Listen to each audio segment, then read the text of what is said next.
This is Erica. She met Dr. Adam Frasch at a Tampa club in 2014.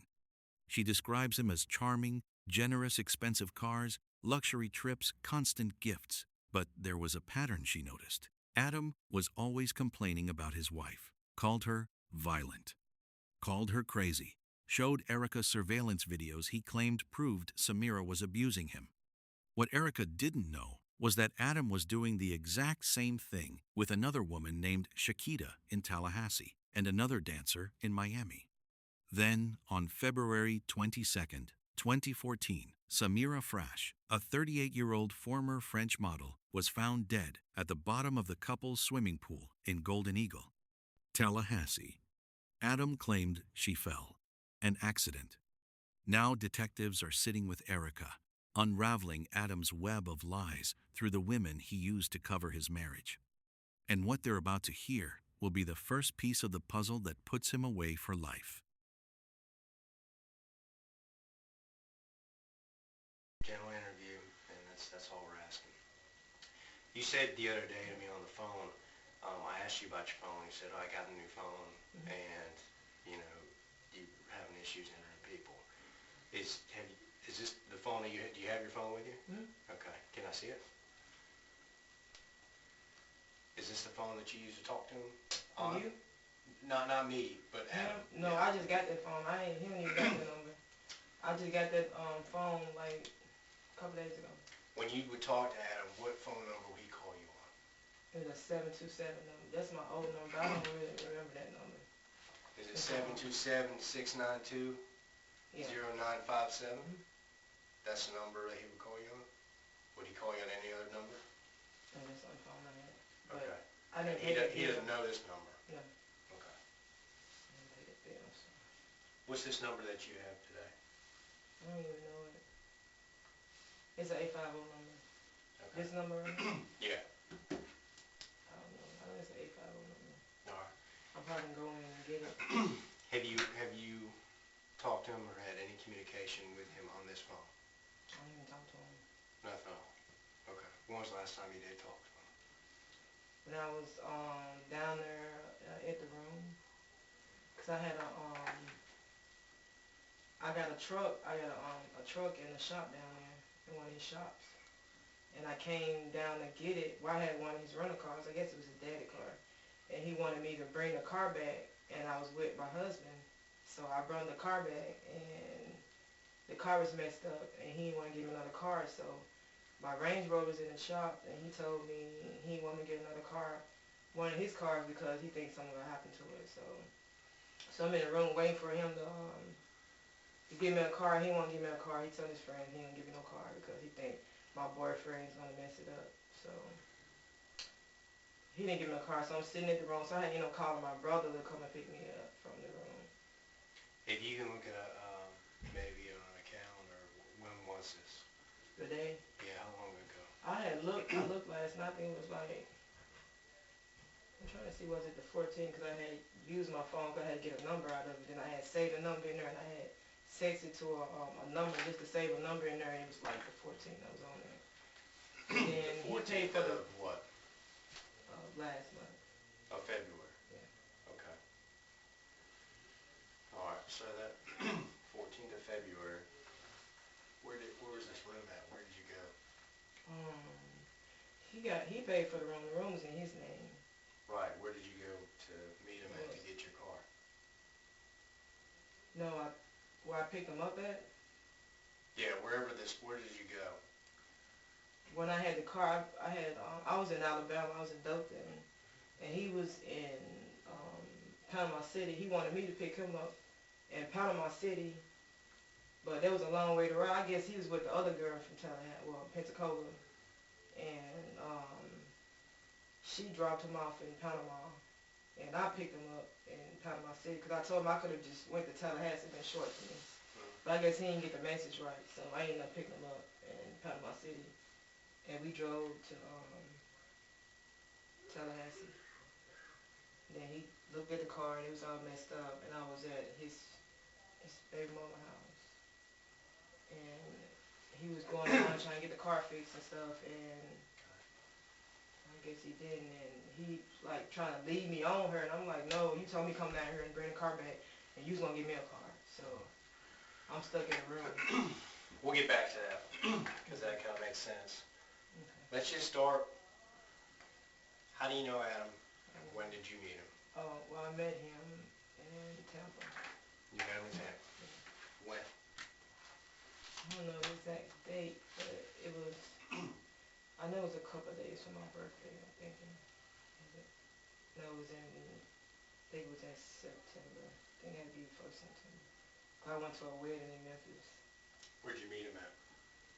at 2001, a Gentleman's Club. Oh, no, 2001. And that was September of 2013? Last year? Yeah. When's your birthday? October 20th. October 20th?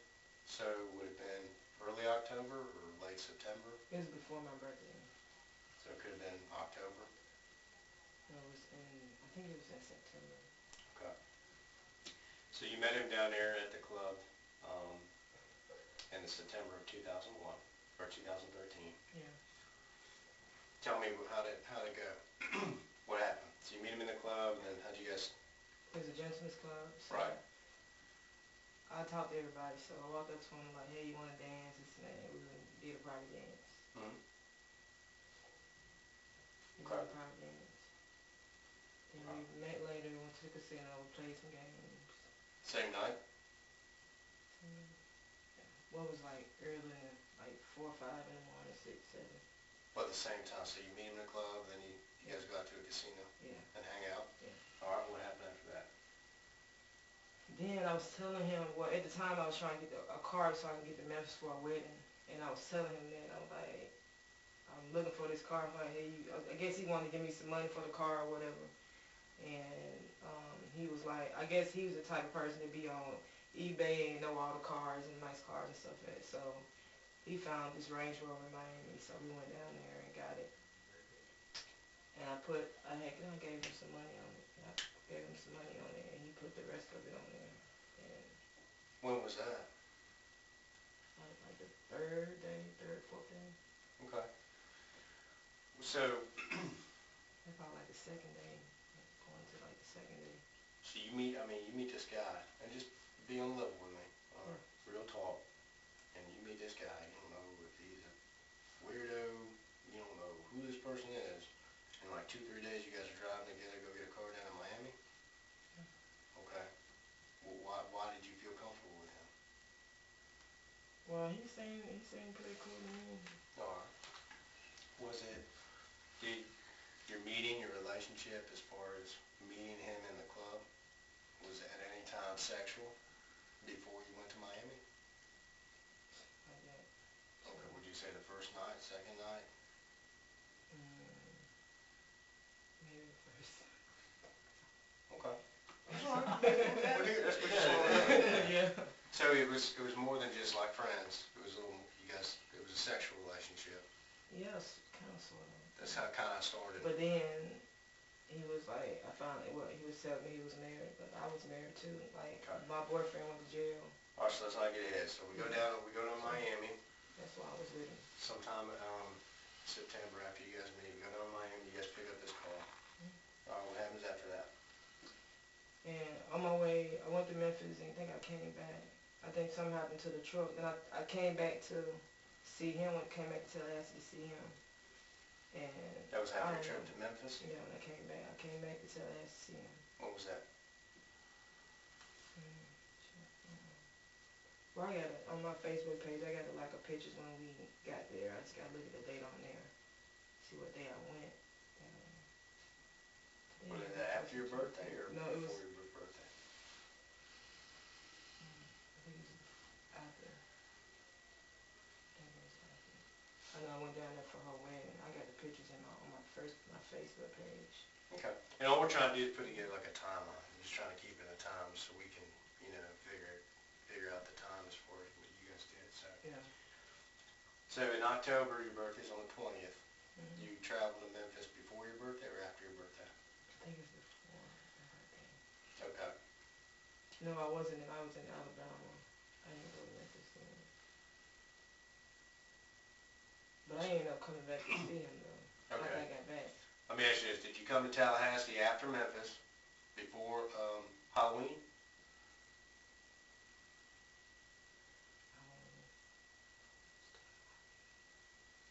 That was in October. Was I here for Halloween? I don't even know.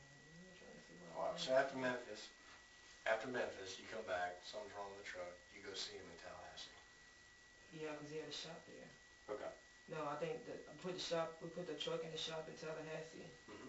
Not Tallahassee, Fort Walton, sorry. Fort Walton, put it, and he said he had somebody that would fix it in his shop. So he towed it to, I rode with him and we towed it back to Tallahassee and put it in the shop. Okay. And How long did you stay in Tallahassee? I think I stayed for about a week. I'm thinking about a week. A week? I'm thinking about a week. Was that your About first 4 or time? 5 days. Was that your first time with him in Tallahassee? Yeah. Where'd you I think stay? we stayed at his house. You stayed at his house? You remember where he lived? But it's like a straight shot, like it's like a straight shot. Straight shot. Like when you get off on Tallahassee, I guess I forgot the exit you get on. I think it's Thomasville, and you go straight all the way down. But I probably can get there if I try. Can you describe the house to me? What kind of house it was? So how it looked, I cleaned it and all that stuff. What it look like? What did the interior look like? The bedroom or Just when you first what do walk you in there, remember about that house? His house. it was big. It was nice. Okay. Anything stick out to you? Any design or maybe how it was designed? What was in the house? Well, I think it's like 2 little lines or something he had put together. He said him and his wife find a way to put the lines together or whatever. And there was shit everywhere though. There's a lot of stuff, like big boxes, and the bedroom was like it had so much shit in there, like hanging up, and it has big ass cream carpet, like these big rugs, and they had it in the bathroom. And there's 2 big closets, her closet and his closet. He was saying something about she didn't know how to wash and all that stuff, and a whole lot of towels on the floor. So I was talking to myself. She's like, "Won't you just clean up? Maybe y'all get a little closer, or whatever." Because I know how to clean, so the house needs to be clean. So I was doing no work, washing and cleaning, folding clothes and stuff like that. Okay. And his wife wasn't there. Was it the first time that you had found out about his wife, or did he tell you earlier than that? He just said they was going through a divorce, and I was telling him, I was like, "Yeah, I might need to work it out." And I told him that I was married too. He was like he was just helping me out or whatever. And So that first time you were in Tallahassee, you stayed with him, and that was for about a week? I think it's about a week. Okay. What happened after that? When I left, Yeah, did you get your truck fixed? I think I had when I rolled off, he put something in it and started smoking down the road, and ended up putting it back in the shop. And I rode with the tow people, his touring people, rode back to Fort Walton with the truck. Then I think he ended up coming getting it twice like that. They were trying to charge too much money for the engine or whatever. He was like, "Oh, it's my fault. I'm gonna get it fixed, this and that." So I'm like, still hanging out with him trying to get my shit fixed because he talked too much and I was just trying to get my truck fixed and go on about my business. So you come back to Fort Walton, right? Then what was the next time you saw him? I think he had gave me the rental car then. He ended up letting me leave with the rental car. It was his dad rental car. I don't know why he did that, but he gave it to me. I don't know what happened to it, but it had a couple of dents in it. He was mad about that. What color was the rental car? It was like a dark gray or something. So you see him, you stay in Tallahassee in October, kind of like the end of October at some point. Did you see him anytime in November? Anytime around Thanksgiving, the holiday? I think I did. I know I be going past. I go to Tallahassee and see my baby, and I go back pass and I stop by and see him or something like that. When you drive back and forth from Yeah. Tampa to Fort Walton No, yeah, for a while. Yeah, to Tampa? mm-hmm. Okay. How many times would you say that you? I mean, we rode to Miami plenty of times. Cause when he drives, he falls asleep behind the wheel.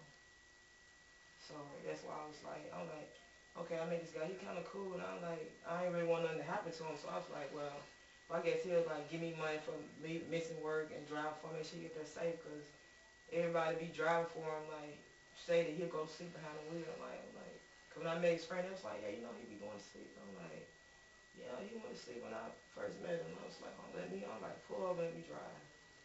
How many times did you guys hang out together? Or would you say you saw him in November? I know we went to the casino in Miami a couple times. A couple trips to Miami. Mm-hmm. What car would you take down there? We took the rental car one time, then we took another rental car, a truck. That was in November? Yeah. Okay. Where would you guys stay together in Miami? Well, the Hard Rock. Hard Rock Hotel? Mm-hmm. Would it just be the two of you? Yeah. And I told him like, How long would you guys stay down there for? Weekend, weeks? For like 3 or 4 days. Like he'll just call off work, like I'm sore or something like that. And he'll supposed to be at work and don't go.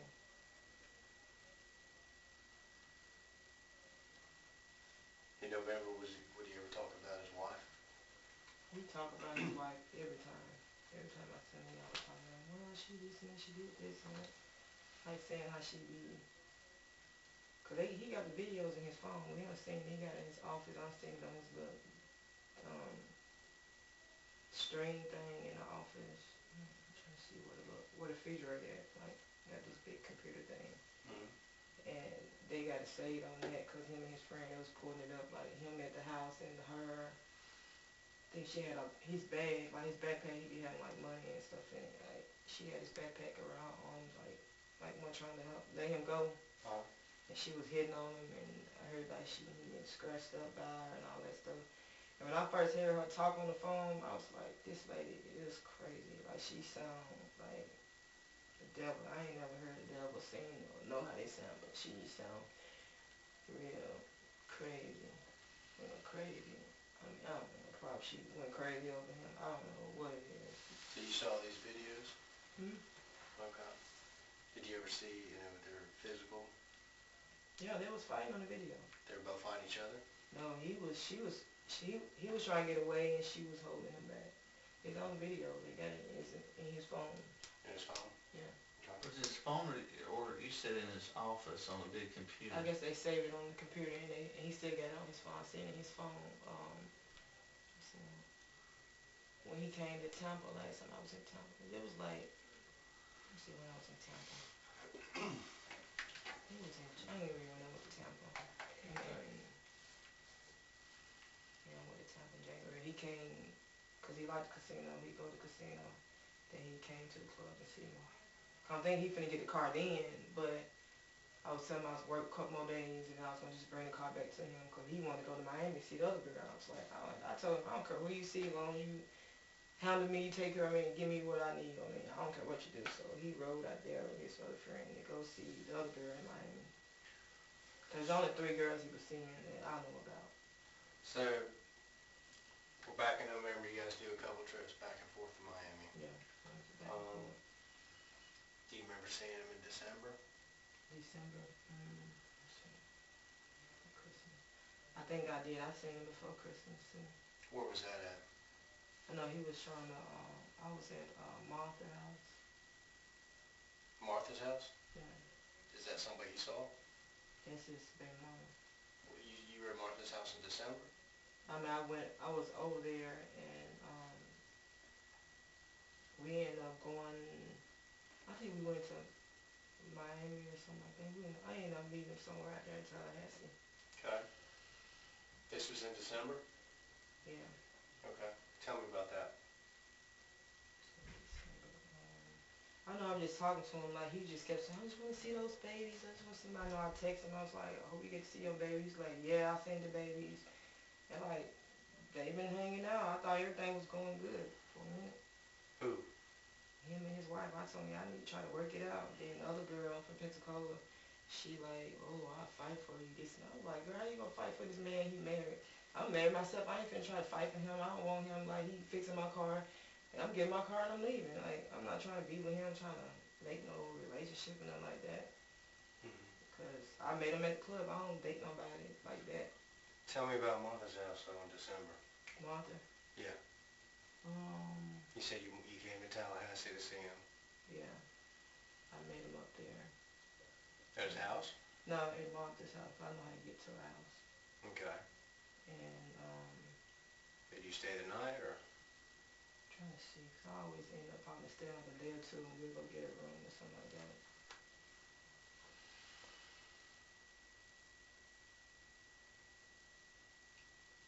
I'm trying to see. It's in December. I know I was telling him, you know, you want to see the kids for Christmas. I was like, yeah, she gonna see your kids. Mm-hmm. And I guess the other two girls, they won't have a baby by and all that. I'm like the only person that try to like keep them going. You know what I'm saying? Like I don't need nobody like that around me like that. Like he's married and So how many times did you say you saw him in December? then days. I mean, I think I came down for a couple of days Couple of days, one time, one trip, in December. one trip, Yeah, I or stayed for a couple of days. in Tallahassee?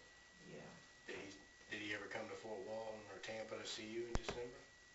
December. I'm trying to see, did I even go to Christmas? I think I did go to Tampa to go get my baby, and then I came back and I had Kayla with me. I did. I think I went to Fort Walton.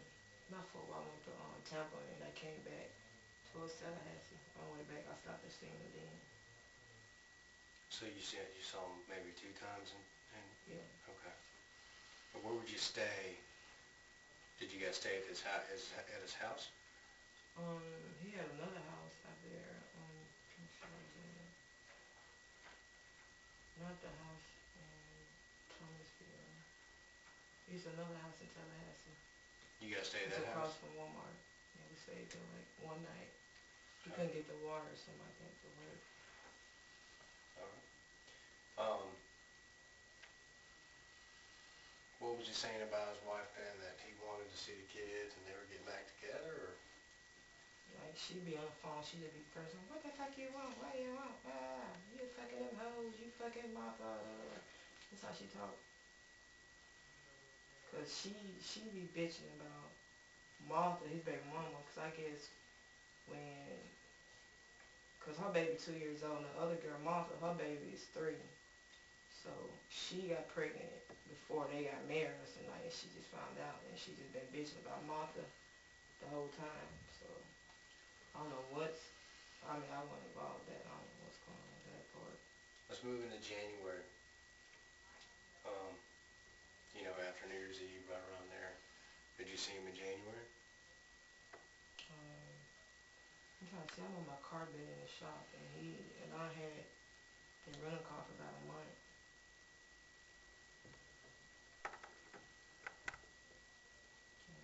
I just have to look on my phone and look and see what I've been doing, cause Can you look on your phone? I mean, can you look on Facebook, or? I can kind of look on Facebook.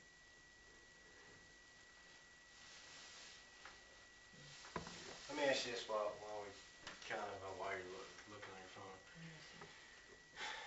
Is there anything on it? So he doesn't contact you at all on that phone? No text? I guess when y'all called, I called his baby mom. I was like, what happened? What's going on? She was like, she was trying to get in touch with me. And I told her, cause I ain't get my phone turned on because of my husband.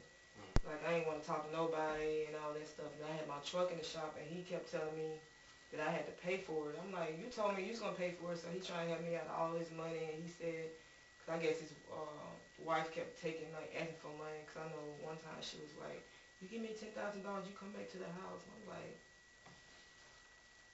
And like me and Martha will sit and talk about it, like, why does she do that? Like, this man nice to her, this and that, buy her everything.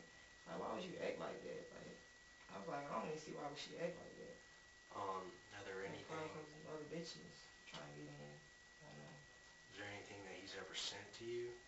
Like pictures, videos, anything that you would have? Um, it's not like a video of him or. Yeah, anything. Him, video, pictures, anything he would send to you in the past that maybe you would have that would be on your phone? Well, while I was in the at the room, I kind of, cause I didn't know what was going on. Cause I know the girl from Pensacola, she paid. I mean, his wife paid her $1,000, and I guess they went to the Super Bowl, and she sent all the pictures to her for $1,000. I was like, what? Cause he come into the room and tell me what she said, and I'm like, what? So I was like, I'm gonna record. He said, just in case I'm gonna need to record. He was like talking like, oh, she's gonna be pissed and this and that. But she like recorded on one of my other phones. What's your other phone? I don't even know what I did with it. I think it's, I don't know if I got it in my bag or not. It was on the floor before I left. I thought I had grabbed it, but I got the receipt from the rental car. I got that. And but we took pictures. Well, we ain't. Well, I don't put pictures in my phone, just me and him, cause I ain't married or whatever. But So there's nothing in your phone of him, have anything to do with him, contacting him, anything like that? text messages, Text messages in that phone? my other phone. Your other phone? Right. And you think you have the other phone in the car? Might be in my white purse, but that phone be tripping sometimes. But I got some pictures on my page, like not us together, but when we was in Miami. Like I took pictures of the drinks and the food, all the Right. same shit. Okay.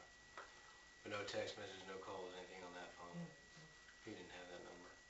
I just got this phone. Okay.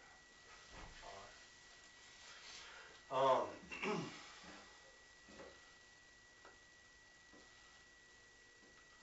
Do you have any problem with us taking a look at that phone? Hmm? Yeah. Hmm? You okay? That's okay? Alright. All we're gonna do is, hook it up to a machine and just make sure any of his numbers, anything like that, contact information is not in that phone. You're I okay? got his old number I dialed in there, but anybody pick up on it. Okay.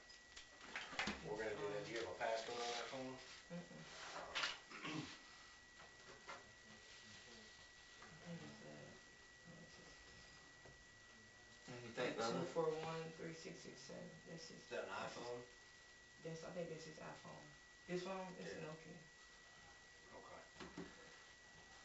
do you think the phone that you had messages from, you think that's in your car? It might be. I thought I had grabbed it. When we, take a break, Mm-hmm. and we'll go pop out and look real quick. Is that right? We can, Yeah, that he was kinda seeing the both of you, yeah, right? Okay. And this other girl in Miami. yeah. Okay. You say, did you ever take any trips with him other than to Miami? Here in Tampa, we had I don't know if he ran from the police. Him and his friend, and somebody got shot. He got shot with the taser or something like that. And he ran in the woods. We went somewhere out that way for him to talk to a lawyer. I drove him because he be falling asleep, and I was with him, and he had to go out that way. I guess what I mean is, did you and him ever take any trips, other than to Miami or Tampa? Like you said, he went with this girl. Orlando. You been to Orlando with him for gambling? You know, we went to Disney World. When was that?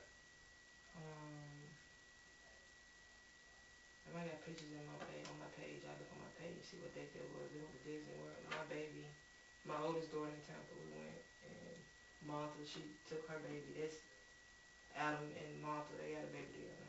Right, so you, Adam, Martha, so like all three and the kids went? Hmm? Okay. Did his kids go? His oldest, his little girl, Martha, baby, is his baby. Yeah, not that one, the kids that he had with Samira. Samara, no, Yeah. we didn't go. She was with It was with the mom. They weren't even talking then. She wasn't even blowing him up then. Had you ever seen him? He talked about the kids with you, right? Mm-hmm. Had you ever seen him? Videos. Not videos, but have you ever seen him with his kids? Them two. Just The two. just Adam and his two babies. No. Have you ever seen them together? Have you ever met his kids? Those two? No. I don't know them. Okay. Did he ever tell you why he was never with his kids or why he wasn't around them? Yeah, he just said that she won't let him get the kids. That Samira won't let Adam have the kids or Yeah. get the kids? Okay. Do you remember when that trip to Disney World was? I look on my page and see what date was on there. Cause I took pictures and I had posted on my page. Besides going to Disney World, any other trips you guys took? That's about it. That's about it. That was it. I mean, overall, Erica, what would you say your relationship was with Adam? Just call it as it is. Tell me what you, in your eyes, what was it? It was like friends, like I mean I don't know what he called it, cause he was like kind of weird, kind of sorta, but I don't know. He'll tell somebody, like, he'll say something about me, he'll talk about me, and then he'll be, like, all in my face, like, in front of everybody else. Like, he'll talk about Martha and be all in her face. He'll talk about one of his friends, like, oh, I can't stand motherfucker, this and that. And they riding together, oh, yeah, they going out eating everything. I'm like, well, he was just talking, they just got to argue. He done turned the man's phone off and everything. And they right back, riding together, eating together, Hooters. So you guys were friends. What kind of sexual relationship? We ain't have, I mean, like, kind of like at the end, like, we ain't do nothing when we was in, we ain't do nothing when I was, the last time I came back. Right. So it kind of ended sexually. You just Yeah, just kind of like, I just tell I mean, I tell my, I know how to clean, I mean, I can do that, I can help you out, like. besides helping you out with the Land Rover, would he give you money? Did he give me money for Yeah. it? Not just for the Land Rover. I mean, would he help you out with things? Would he give you money from time to time? Um, well, he said he'd help me get me a little spot somewhere to stay. He just said, find out what they want, and he'll just give me the money for it.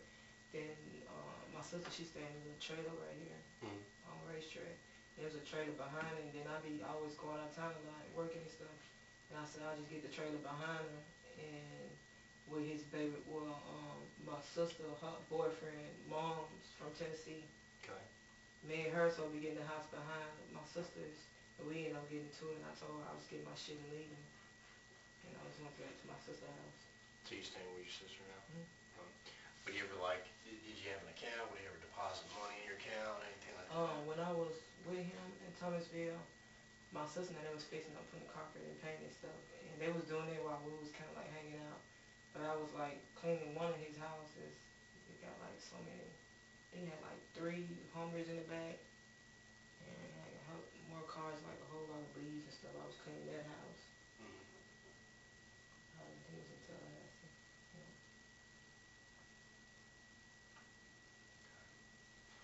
He said that he would talk open to you. He would tell you And things. he was telling me about the girls, like the girl from Pensacola, like tell me her business. Like her daughter got her hair did and all that stuff. Mm-hmm. What would he talk to you about? And I told him to quit telling her my business, and she tell him the same thing. Like, I mean, we work together, but we don't even know each other's business. So I told him to stop doing that. What would he talk to you about as far as his wife? Oh, one night we kind of, it was right before like Chili's or something like that had closed. We was like sitting in the parking lot. He had on speakerphone. He was like, I just want to see the babies, let me. And she was just still cursing like, oh fuck you, this. I'm like, he like sitting in the car, just kept trying to call her. I was just sitting there, I'm just listening. I was like, maybe I should work it out, this and that. Like, I'm about the only person telling me I should work it out. And I know the other two girls wanted baby down. That's all I know. What girls? The girl from Pensacola and the girl from Miami.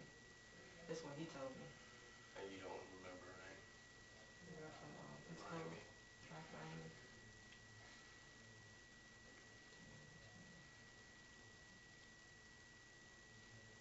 Let me see. I'm trying to see if I think of this girl's name. He always mention her damn name. Oh, she got a Ferrari. It's pink. This. I'm like, so much motherfuckers she have sex with down there, she better be drowning with them motherfuckers. That's how I look at it. But you never met her, right? I know that. She works at Tootsie's. You said that you had been talking to Martha a little bit. You called her. I'm always calling her, like, when I ain't talk to him, or he called me or something, I was like, hey, you know, he called this and that, 'cause we always talking about him, 'cause when he act like he's not normal, like she always say, he's not normal. I guess they had a relationship a while back.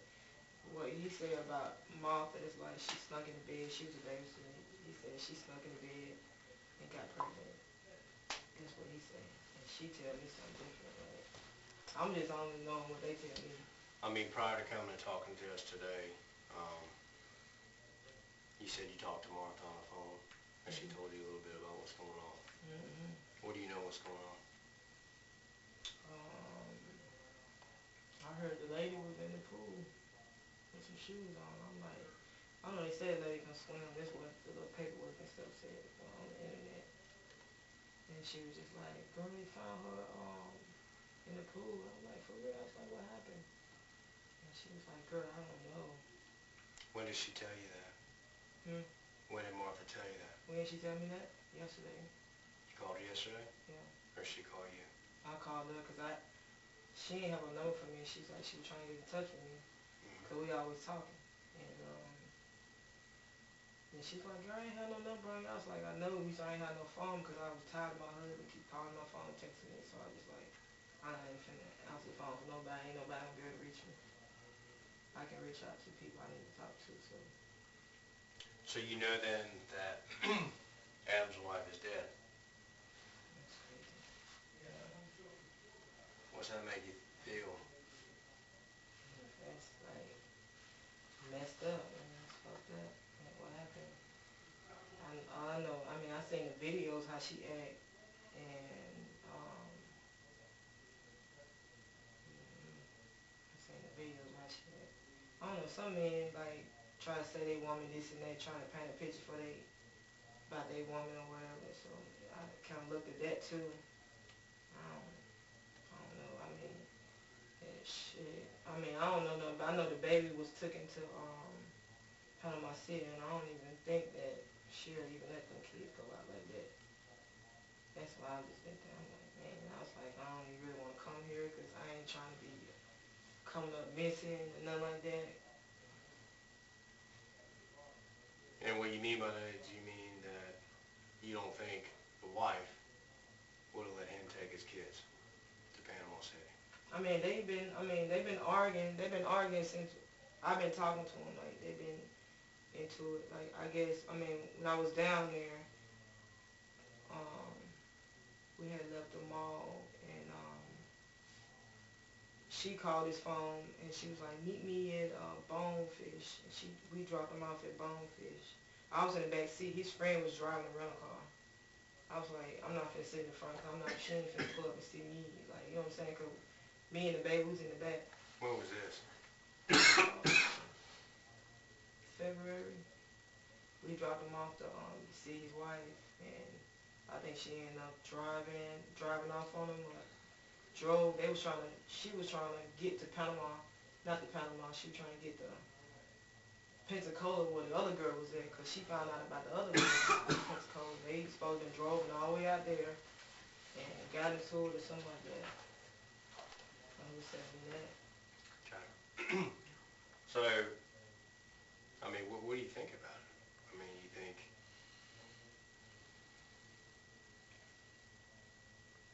he did it? Knowing what you know? I'm just saying,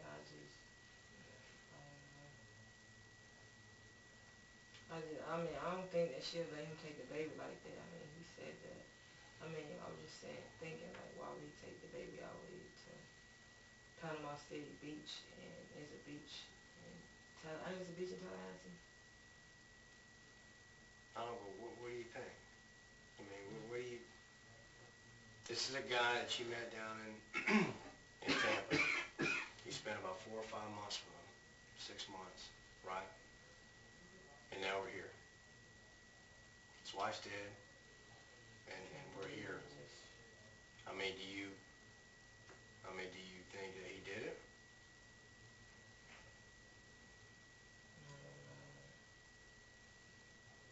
Do you think he's capable of doing something like that? I mean, they said that she drowned in the pool, and they said she couldn't swim.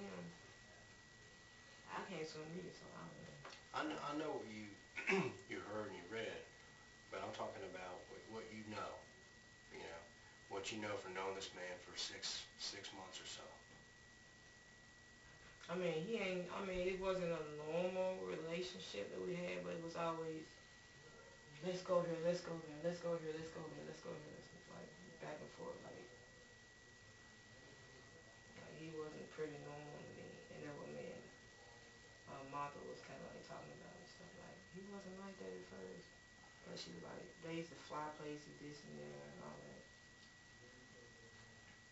Was it normal for him to have his kids and go off without her like that? Well, at the time while we was kind of together, I don't think so. She was like, I know one time he was like, she wouldn't even let me see the babies. The baby was just standing there crying in the doorway. She wouldn't even let me get the baby. And he just kept saying that shit. Like, I ain't never seen him with them babies.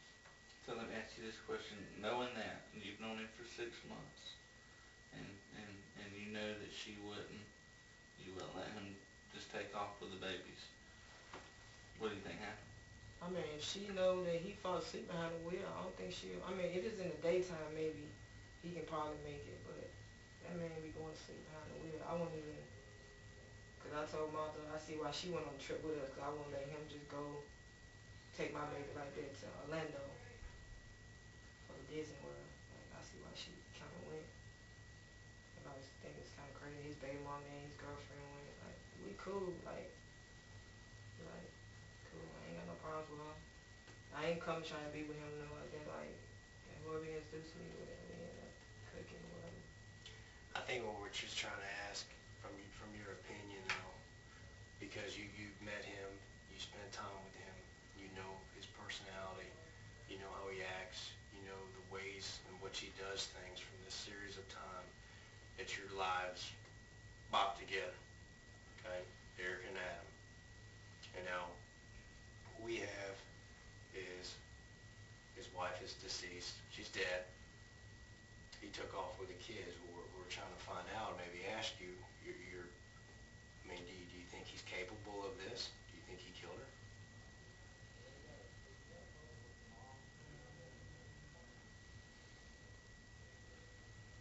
I don't even know. I mean, I don't know. I know he got like people, like he probably getting paid to do something. I mean, people. I know people.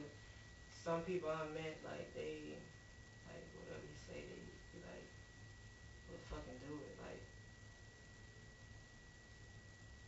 he, like they, like a lot of do boys. So I just see them like do whatever you When say. when you guys were together, anytime do you remember them talking on the phone or them being together, maybe in person or on the phone? Were they arguing back and forth with one another? Most of the time when I heard them talking, she was doing most of all the fussing. Uh, And he was like, baby, baby, I love you, I love you. She's just going on. Did he ever tell you any time that, because he told you you knew about, they had a physical relationship, like physical abuse, right? Him and his wife, Yes. yeah. Okay. Did he ever tell you that at any time that he hit her or put his hands on her, or they went back and forth, like it wasn't just one-sided? I just heard that she just be hitting on him. Like in the video, video, like, she was hitting on him. Like, she was grabbing his bag, like, pulling his bag, trying to not let him go out the door. That was up in the video. Like, they was saying, she gonna let me out the door. She gonna let me leave. And it's when she had, I seen the video, she had his bag around her arm. Like, she took his phone and stuff. And, like, went through his phone, seeing all his text messages and girls and stuff.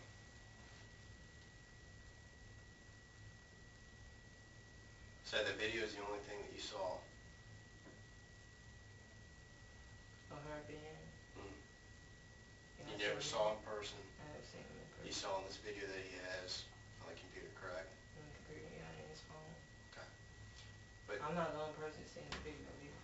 I understand. People seen I just want to be clear, I'm asking you though, in about 6-7 months that you've known him, and he's talked to you about his wife, Samira, did he ever tell you anytime, hey, you know, she hit on me and I pushed her back, or she, you know, she was doing He this? said that she be doing stuff to him and she don't do nothing to her.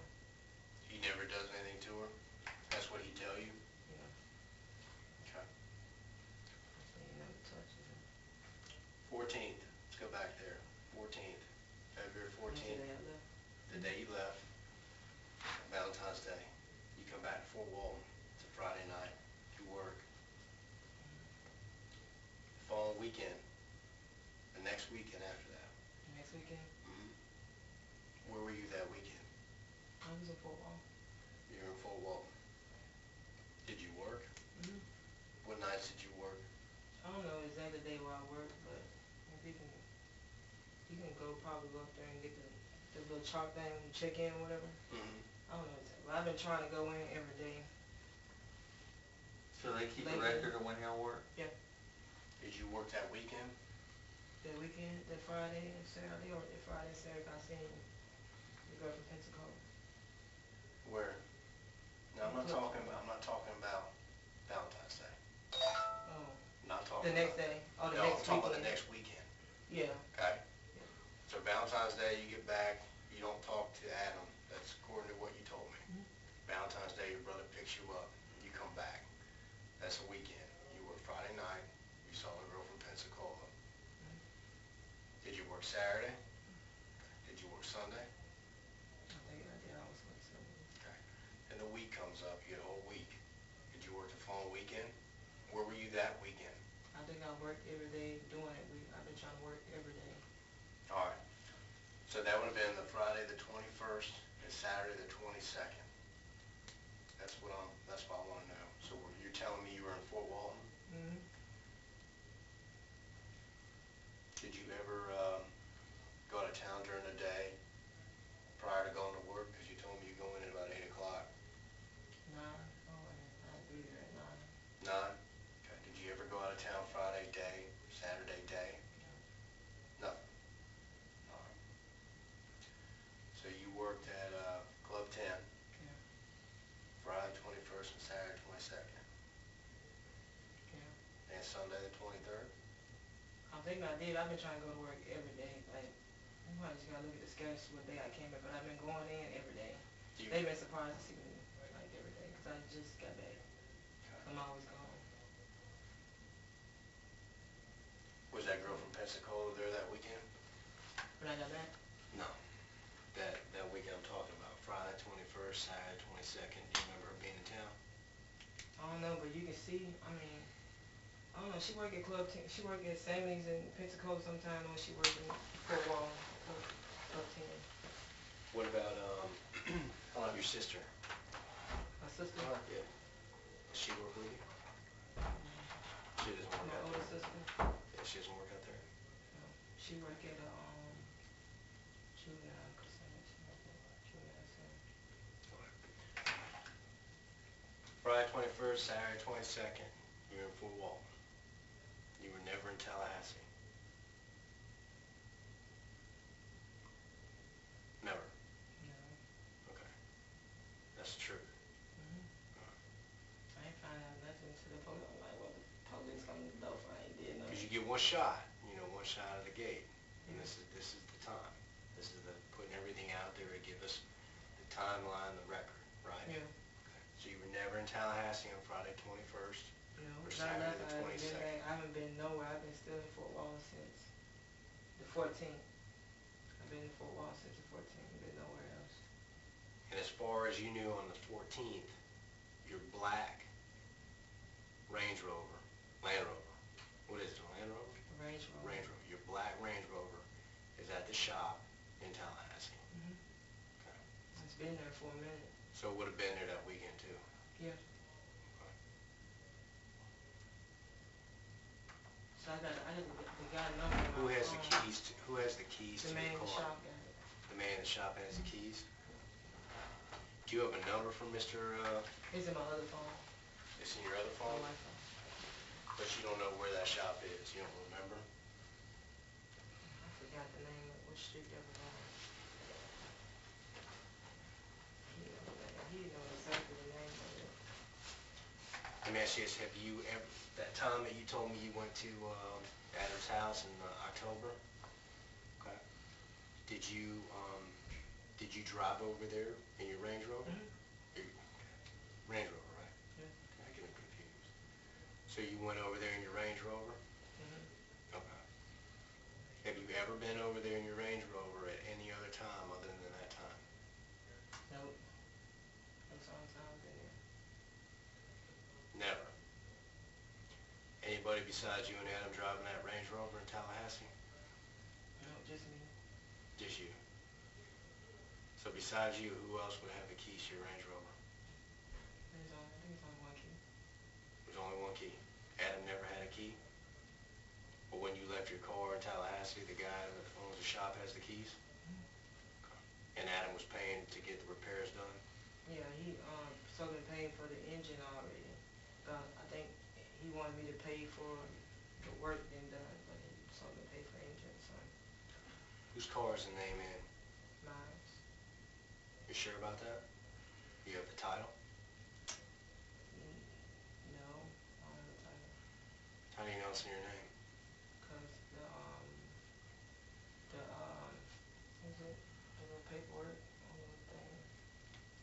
Got my name on it, the registration and stuff. The registration has a name on it, but you don't know about the title. The title should be in Registration has a name because you pay for the tag, right? Mhm. But you don't know about the title. Who bought the car? Well, me and him was together at this man's house. He had a couple cars in the yard. Private sale? I think so. He paid cash? Yeah. How much? I think the car was 14,000, and I put in. I had like $1,000 on me, and I put that in with it. And he paid the other 13? Okay. And who got the title?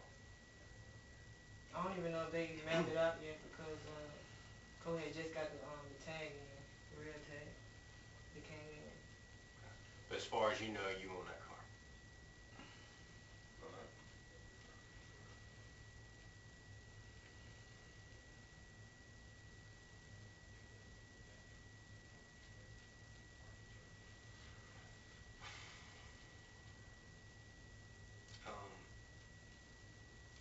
I'm just trying to, it just takes time to drive over here and talk to you.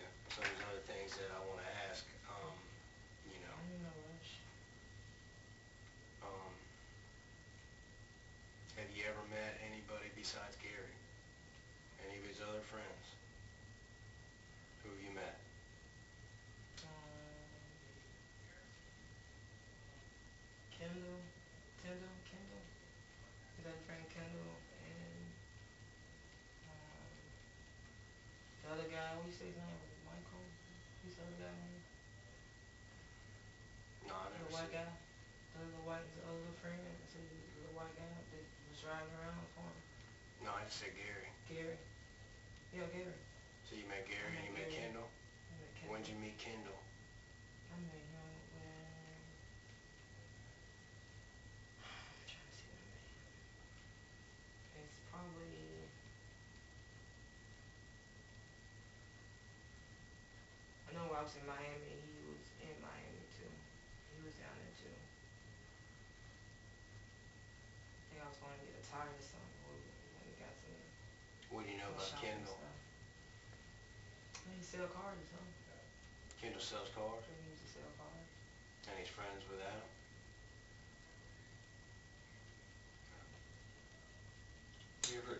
Kendall this Kendall guy, you ever talk to him? Hmm? How often do you talk to him? I talked to him. Trying to see what I talked to. I talked to him while I was at the room. When you were And I talking? talked to him. Yeah. So y'all don't talk all the time now? Is that the last time you talked to him? At the room? Anytime. I'm just trying to see. No, how I long haven't you talked to Kendall. him. I texted him, but I haven't talked to him. When did you text him? I think I texted him yesterday. Okay. I found his number yesterday in my phone. You text him on this phone? Yeah. What did you text him about? When? Why? If you hadn't talked to him in a while, why did you text him yesterday? Because I had talked to Martha, and she was telling me what was going on. And sometimes, like he be like like when he be telling me stuff, I just be like, I think it be kind of like true and shit. So I just be listening to him. It's one of his friends too. So and he and like let's see, like Adam, and he'll talk about him and end up still being his friend. So and I guess Adam. I guess Kendall wanted me to, I guess they wanted me to dance for him or something like that, but like he was trying to like hook up with me or whatever, but I didn't hook up with him. So you texted him yesterday, but you didn't talk to him on the phone? So you don't call him? So you don't Now I call called him on my other phone. I called him from my other phone. Okay. But you didn't call him on this phone? I had text him. Huh? I tried to call him. But he You, didn't you pick just up. texted him, you didn't try to call him? I tried to call him and text him, but Okay. he didn't pick up. So you never Cause talked he to used him to go to yesterday? work. He used to keep his phone away from his wife. He used to hide it in the car. Then that Right. phone number he got, he used to hide it. So I know in the daytime, like in the morning time, he'd have his phone. So I try to call him in the morning time. And he never picked up? No. How many times you tried to call him? Probably call him like once or twice. Cause I know he'll know like what's going on. Cause I already don't even know what happened. And it's been like a whole month, and I just found out what happened. So I'm like, hey man, what's going on down there? Right. You tried to call him. 11:19, 11:20, 9:59, 6:39, Mm-hmm. 2:57. The text that you send, you look at it's in there. That was yesterday? Something about I just found out some news up here. LOL. What's LOL mean? LOL. Yeah, you read it. Did I put LOL? Really? Laughing out loud. Sure. Cops come by. Cops came here asking for me. Yeah. No, I put no LOL. How do you get your text messages?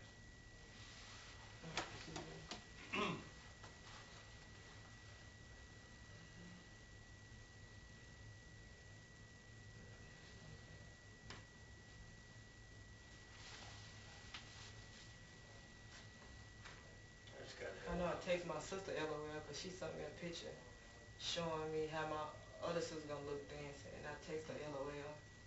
That's on it, cause I ain't got that many, I ain't got no numbers in there, so 901 number. I text her LOL.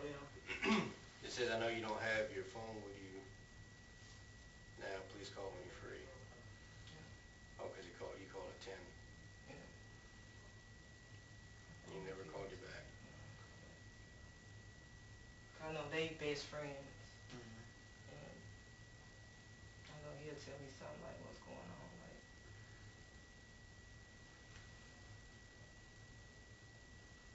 And he drives for him too sometimes, cause Adam goes to sleep.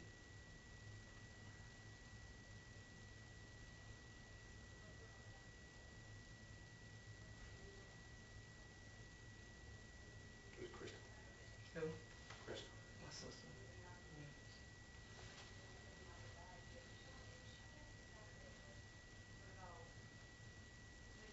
Has Sharana when she's already to dance? Has I Sharana don't know, when that's not her. My sister saw me that picture and said that's how she gonna be. Oh, okay. And I was like, LOL.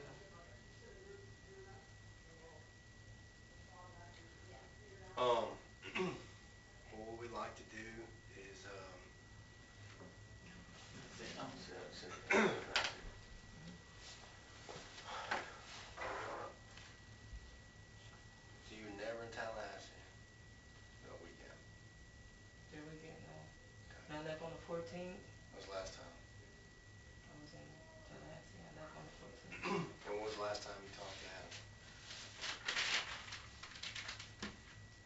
called that room, Mhm. and that was it. The 14th. Because I had to wait, because the checkout was at 12, and I had to wait until, like, my brother didn't get there until, like, 3, because I had to tell him that my people was coming in town to come get me So from the from room. so from February 14th, Valentine's Day, Mm-hmm. all the way until this phone, you didn't have your other phone? But no, it ain't even been on. The phone was off, like, when I made it down here, the phone got turned off the same day. Because I texted him, and then the The message 14th? up there, yeah. So if I have your phone, it got turned off on the 14th, and you No, have no, it didn't get turned off the 14th. I think it got turned off on, like, I'm trying to see what date that was on there. Because when I made it down here, my phone got turned off that night, I think about 12 o'clock, because my husband was texting me. I woke up that morning trying to text him. I was at Martha's house, and he was still gone. I was still gone trying to get the rental car fixed. But you have been, there should be no usage of text messages, phone calls, anything on your other phone Nope. from the It ain't 14th even of on February since. until today, right? Yeah. It's It been off. ain't even been off since. Okay. Before I even made it down here. When I made it down here that night after 12 o'clock, it went off. My phone went off. Okay. What's LOL mean? Laugh out loud? Yeah. That's what I'm talking about. Hey, Erica, I got just a LOL news. What happened out there? I have not talked to no one, but the What police LOL? came by today about Adam. Right here. Hey, it's Erica. I got just a LOL news. What happened out there? I must have meant to put that. I don't know why they was there. Because I had just texted my sister about the picture, Uh-huh. about the lady when she was butt naked. I text LOL. I probably accidentally did that. I didn't, wasn't nothing about that, LOL. But the LOL is laughing out loud, but Erica, that wasn't. let me ask you this question. You know anything about his wife's death? Serious. This is about as real as we can get right now. I know, This that's is like the real one. messed This is up. the one shot. You know, this is the. Do you know anything about it? No, sir, I swear on my life. I don't know anything about it. That's fucked. I hate that happening, man. That's like real fucked up for somebody to die like that. And they was like, I'm thinking they like trying to work together, trying to make it happen. And I don't know what happened. I left on the 14th. Don't know what happened. I haven't talked to him. I haven't talked to her. Only time I talked to her on the room. She called the room, and she came up to the room. I guess when I called the phone back, and she figured out where the number came from, the hotel room. She came to the lobby, but I never went downstairs. It was like somebody in the lobby. I was like, I'm not coming down there. I called this phone. I was like, look, your wife down here in the lobby, but I never seen her. I never went down there. And she was like, he got a baby. He got a baby. He thinking we had a baby. Like my baby I had with me. I guess she was thinking that the baby was our baby. Like we had to get like a newborn, like a small baby. Because when I had called him, told him like my baby need pampers earlier, and she got the message and stuff on the phone because we were stuck in the room and we had no transportation. That's why I left the message, and that's how she found out where we was at. Cause I called from the hotel. My phone was so low. Did I answer your question? Okay. You said you haven't been back to Tallahassee since the 14th. No, sir. Okay. Because, you know, when people go places, there's people that see them. You know, what we don't want to come find out, nobody's accusing you of anything. Let's get that straight. Nobody's accusing you. But I find it hard to believe that when you find out we're coming to talk to you, you start burning up Kendall's phone, and you start burning up. Because I want to know what happened, because he's one of my friends. Just let me finish for a minute, okay? Just let me finish. Like I said, nobody's accusing me of anything. But you start burning up their phone with text messages and everything. Exactly. And the same group of friends, somebody's got to be talking about what happened. And what I don't want to have happen is just because we leave here today, don't think that you might not never hear from us again. You know what I mean? Yeah. If you have any inclination of what happened, or have heard what happened, you need to get out in front of it now, I okay? understand what you're saying. Because if somebody has mentioned it to you, I ain't heard nothing about it until, You know, you need to let us know. I'm telling y'all Yeah. the truth, I ain't got nothing to hide, I ain't take nothing from nobody. I just know I'm thinking they working it out. And my doubt's like, I'm not finna call his phone back. They already into it. I'm not finna call his phone back. I just left it and said, like, I was about to say, fuck the truck and everything. I ain't called the man for the truck or nothing. I just, like, ain't talked to nobody. You spent a lot of time with him.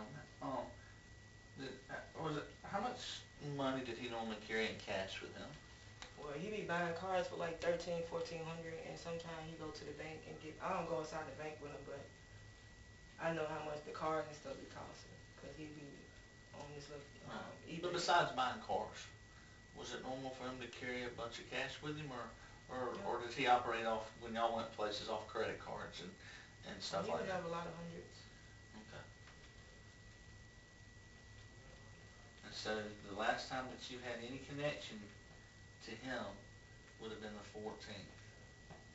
No, I was, before the 4th, this is the day I left. Okay. 14th. And He you- called the room phone. He came to the room. He brought some food one morning. And What room, what hotel I stepped out, so did we come up with what hotel you were staying at? I don't even know the name of the hotel. I'm trying to see if I got any paper. I really ain't got, because I ain't signed for the room, and I ain't got no paperwork on the room. Let me ask you a question. You know where his house is, because you've been out to his house. Is it in the area when you get off the interstate going to his house? Was it in that area? I know it's in Thomasville. I know where the house is. I've been there a couple times with him. Right, but as far as where you stayed in a hotel, Do I know how to? no, I'm just asking you, was it in Tallahassee? He have a house in Tallahassee, but the other house that she stays in, that she won, is it in Thomasville? Right. I think so. No, I'm talking about, okay, the house that you stayed in said all kind of crap in it. You said it had lines in it. Okay, that's the house you stayed in. The last time you were in Tallahassee, which was Valentine's Day weekend, according to what you said you stayed in a room. Was that a hotel room? Yes. Okay. Yes, Now, you know the area that his house is in. Okay. You The know when what- you get off where his wife Interstate stayed? Thomasville. Which house? The I got house two that you houses up the there. house that you stayed in that had the lines in it. The lines. You said earlier there was like some lines and shit in the house. And Oh, rugs. Lions. Right, Like Lions. right, Yeah, that's yeah, what I'm yeah. talking about. The So you Lions. stayed at that house, okay. I'm not asking you if you stayed there the 14th. What I'm asking you is, you know where to get off the interstate to go to that house. You don't know where it is, I understand that. But did you stay in a hotel near the interstate? Well, the hotel was near the interstate. Yes, it was near the interstate? Yeah. What, when you got there, when you left, you were there a couple of days, you ate food. We went In outside. the hotel? Yeah, what restaurants were nearby? Well, it was like one restaurant. It was I think it was a ox or some kind of animal was on the You said a a cow, buffalo. buffalo. Yeah, it was a buffalo. Okay, tits. Place. Buffalo on the thing? Yeah, it was a Buffalo on the sign? thing. Was it Yeah. big brown sign? I didn't kind of remember, but I Did you- know it was the restaurant was right there at the corner. I had to walk to get food. I went there to get some food. Did you, did you see, the restaurant, the hotel that you stayed at, and you said you see a restaurant, did you see more than one restaurant? No, this one I can see that one. Like if I went outside, I can see that restaurant. No. When you came out of the hotel, was it to your right? Yeah. Outback Steakhouse? It wasn't out bad. It had a buffalo on it. Something Okay. like buffalo. Okay. Is there a 4-lane road right in front of the restaurant? I think so. Yeah. 'Cause there's some more other food places across this way they was telling me about, but I wasn't trying to walk across the street. I just tried to. The restaurant with the buffalo on it. Was there like a Look. high-priced car dealership right Yeah, there? right, like in the back part, like so. Okay. Alright. What you shaking for? I don't know, my hands always shake. I'm not nervous and I don't know why. You know? Okay. You don't strike me as someone who'd be nervous talking to you on the phone. Yeah. So everything you tell us today is on the level. Real talk.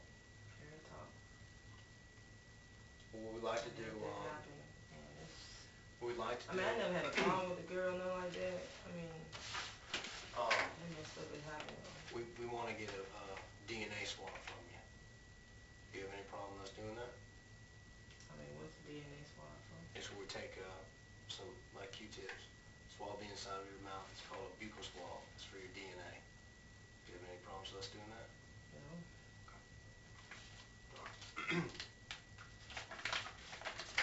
When we leave here today, Eric, he's gonna give you a gift card, I'm gonna give you my card. Hey, I'm gonna step out real quick. You mind doing that? No, I do.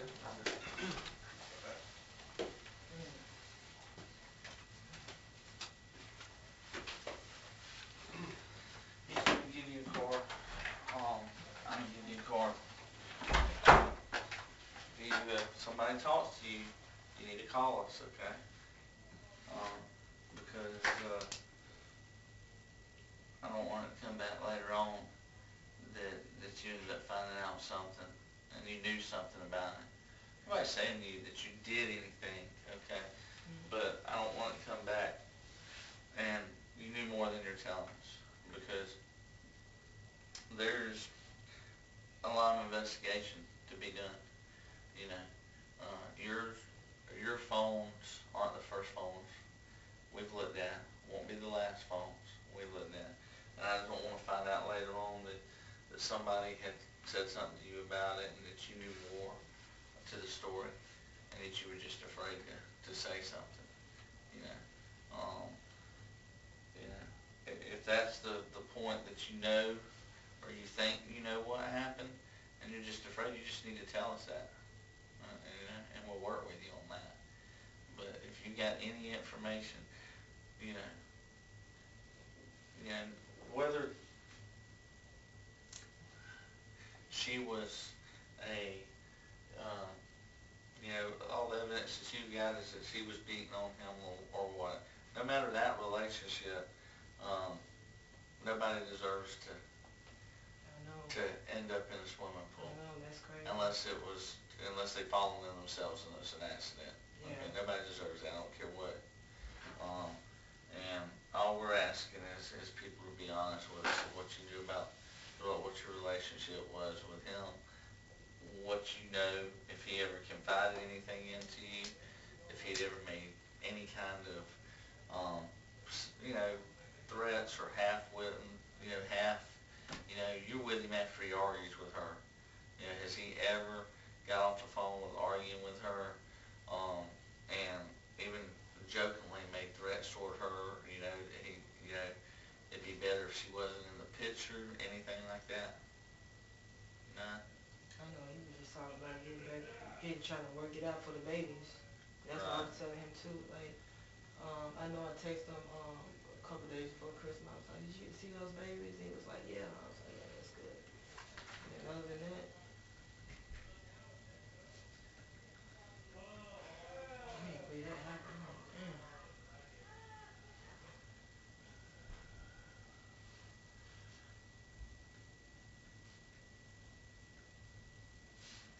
Shit, he got enough money to do whatever he want to do.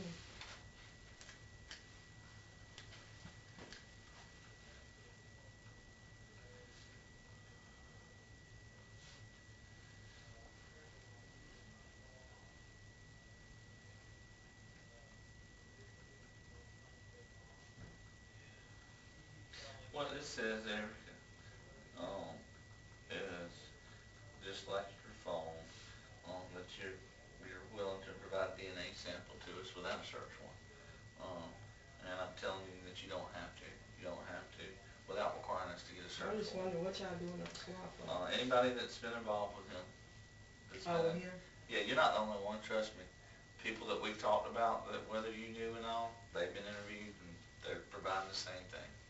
So you're not exclusive of us getting this. This is part of the procedure that we do. So if you agree, just if you'll sign right there on the act, and then I'll sign.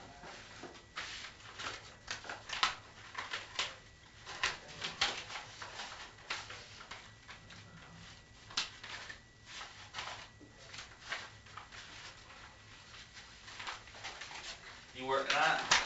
Yeah. And you just work at one club here in town? Yeah. And that's which one? Club team. Okay. Well, there's several here in town though, isn't there? Yeah. Have you worked at all of them? A while back. You want to go back? Or did they let y'all go? Switch swap. I mean, yeah, what I'm saying is, Do here money, go here too. yeah, or are y'all exclusive to that one club? They won't let us like switch clubs like that. But, Okay. So is that, you go out of town to dance somewhere else? Okay. Is that, you go to Tampa, is that why you go to Tampa? yeah, my daughter's up there. She's in school, and well, I ain't want to take her out of school. I was gonna bring her back to Fort Walton, but her girl was like, "Oh, let her come back. We need her to come back." Uh-huh. Well, I was like, "Would it be easier? I don't want to take her to school, and then I can still go around and do what I need to do." Now, how old's your girl? She's 10. She's 13 in February. My birthday was on February 3rd. She's at 10. Man, these hands made for a little person here now.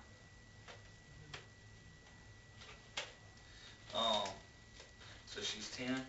So how often, if she's in Tampa, how often do you get to go back to Tampa and see her? I've been driving so much with Adam.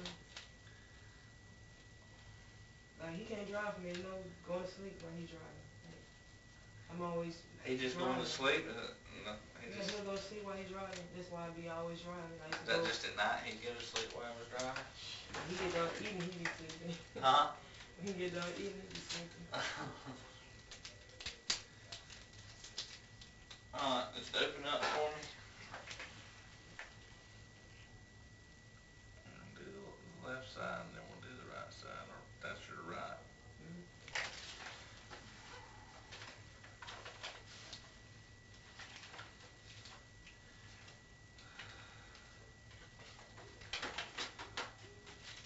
I'll do the other side. Just come on. Painless.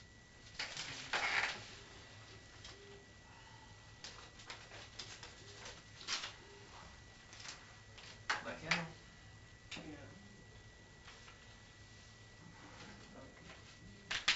Did you talk to him last night? No.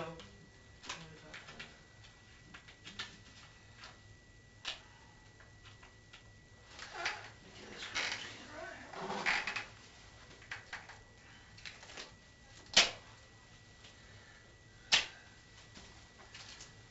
I can't believe that happened. That just scared the shit out of me. Huh? I can't believe that happened. It just scared the shit out of me. Like, when I kind of close my eyes and I hear it, like, ugh. I just, T-I-D-W-E-L-L. Is that your air contender? What T-I-D-W-E-L-L? What's your date of birth? 10/20/84.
You want something to drink or something? You want some water? Yeah. Water?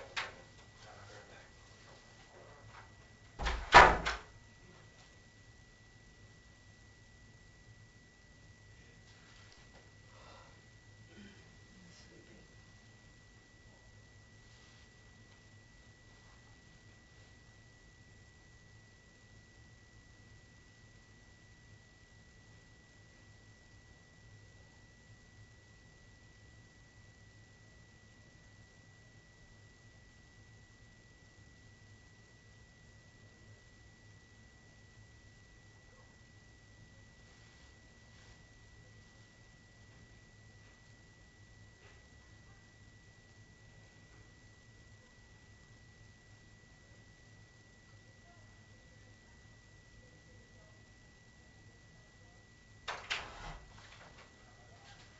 He's about the size of another club. About the same size as the club, ain't it? Yeah.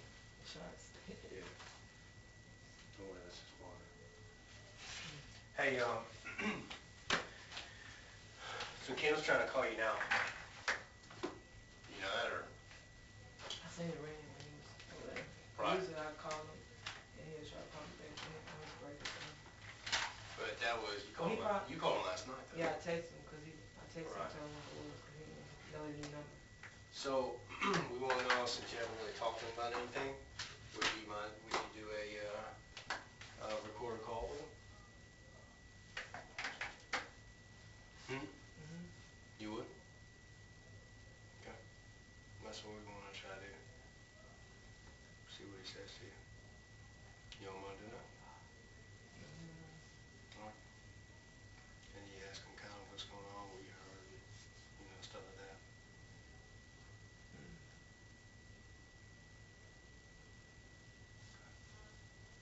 You think he's working today? You do? What's that, Tuesday? I heard he had a new job. Where do you work now? I don't know where he works.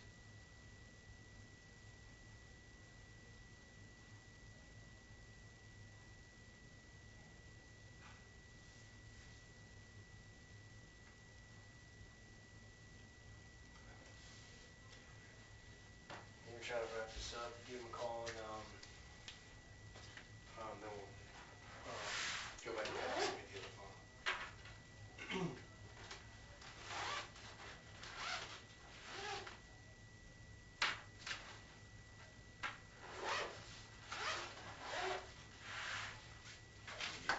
Get your phone.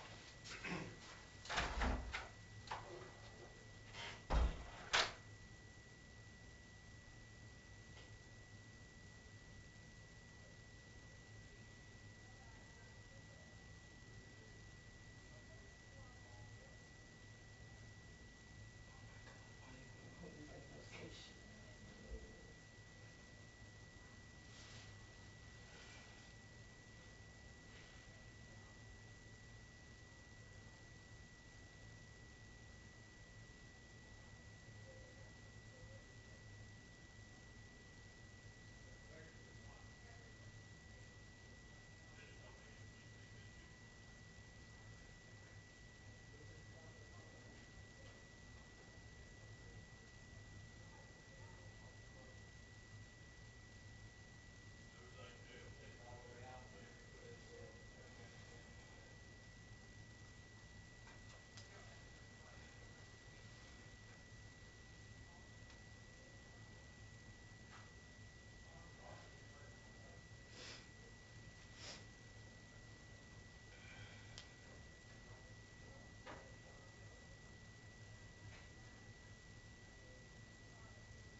Here's your phone.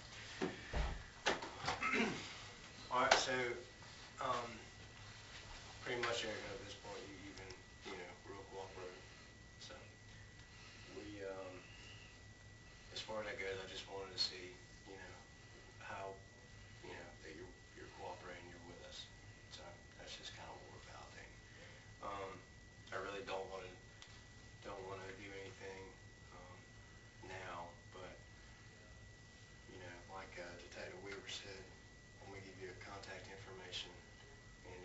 calls you or talks to you, or Adam calls you and talks to you about anything, I want you to let us know. Okay. Do you have any questions for us before we head out? No, not really. I just want to know what happened. Like, I'm still trying to figure out what happened. You will know very shortly, I promise you. But the important thing is that you are on the level with us. I thought it was working out. Then something like this happened. Like, I guess like 6 days after I left. I was like, Just like the draw to just be on the level with us. If someone calls you and talks about it, whether it's just talking about what you don't think's important. Somebody's just talking. Call us. Let us know. If someone calls you and starts talking about it, and y'all having a conversation, if they say something that would interest us, make sure to call us. Well, I told you before, we're not accusing you of anything, okay? We just don't want you to see you get wrapped up in something just by someone calling you or having a conversation about it that can make you look like that you knew more than you were telling us. So we're not telling you to go out there and find out information for us. We're not asking you. All we're saying is if some of these people that the circle that you were running with him, some of these people, if you still talk to them, if they call you and tell you anything, and you want to share that, it'd probably be a good idea to share it with us. But we're not, just make sure before we leave, we're not accusing you of anything. We have, validated a lot of what you have told us. Now obviously you see me get up, walk out of the room, and it's not because I gotta go to the bathroom 5 times, I promise. And we just want to make sure, we don't want to see you get caught up in something. You've got a daughter, Sure. you're trying to work hard to support her. We don't want to see you get caught up in something that you had, nothing to do with. I mean, because from what I get from this whole relationship, we're grown adults in here. He was providing stuff for you, and you're providing stuff from him. You're trying to survive and do what you need to do for your daughter. Don't blame me one bit. Obviously he was doing this with a lot of different people and not staying home, obviously. I told him, I don't care what he do, long he just took care of me. I'm gonna do me, you do you. So. I didn't care what he did. But we do appreciate that. One of the only things we need from you is we'd like to get back with you and get get that other phone. That's a phone you don't use no more, correct? I have a lot of pictures in there. Okay. We're not, listen to me, we're grown adults, okay? We see those pictures every day. This is all the kind of cases we do, and we're partners, so that's not gonna make us blush or anything like that. What we'll do, if it's okay with you, instead of having to inconvenience you and you sit here while we do the phone, since you're not actively using it and calling, if you don't have a problem, we'll let you turn it over to us, okay? When we're done with it, then we can make arrangements to get it back to you, okay? I just want the pictures. I have a lot of pictures in the phone. Okay. I don't know how to get it off there. This is what we'll do, listen. What we'll do is we'll seize it from you. You're going to sign a property receipt. What you do is you've got our numbers.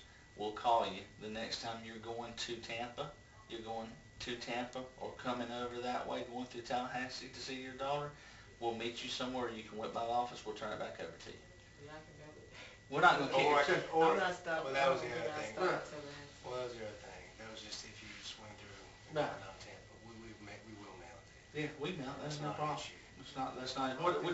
Whichever you'd rather us do. I'd rather for y'all to mail because I don't think I'll be. Okay, that's fine. We'll be done with it in the next couple.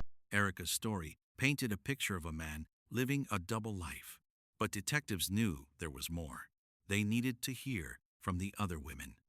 Enter Shakita, another dancer, another affair, and she's about to corroborate everything Erica just said and add details that make Adam's story even worse. Either Well, you tell me. Miss Carter. Miss Carter? Yes. You like Miss Carter better than? Yes. Okay. I'm gonna record this, if that's all right.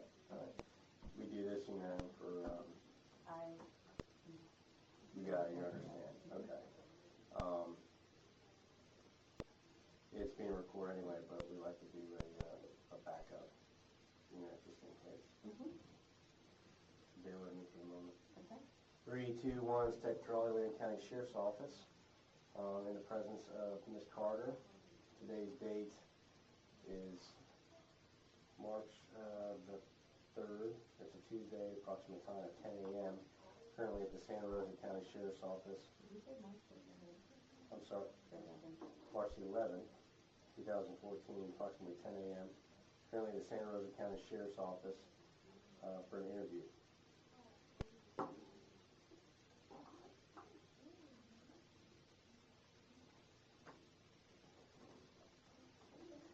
Okay. As we spoke on the phone, I asked you about Adam, and I asked you if you had heard anything or if you were aware of anything that was going on surrounding him. I just found out last night. You just found out last night? Yeah. Okay. Because I kind of Googled and looked, because you said that you're coming from Tallahassee. Right. I decided to look up Tallahassee news. Google that, and then I looked up, because he said his wife isn't okay, so I looked up his name, and then all that came up of what happened about his wife drowning. Drowned in a pool or something like that. So then I was like, oh my gosh. What did you think about what you read? I mean, it had some video footage as well, you know, about him taking his kids to Panama City. So, I mean, I was shocked, very shocked. All this is a shock to me.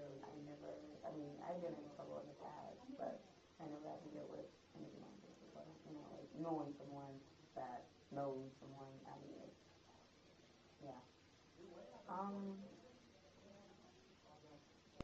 You okay? I'm fine. I'm fine. It's serious. Yes, it's You know? serious. Yeah, because It could definitely be emotional. I mean, I don't know her, you know, personally, but you know, he has said a lot of things about her, you know, so it's like I kind of, you know,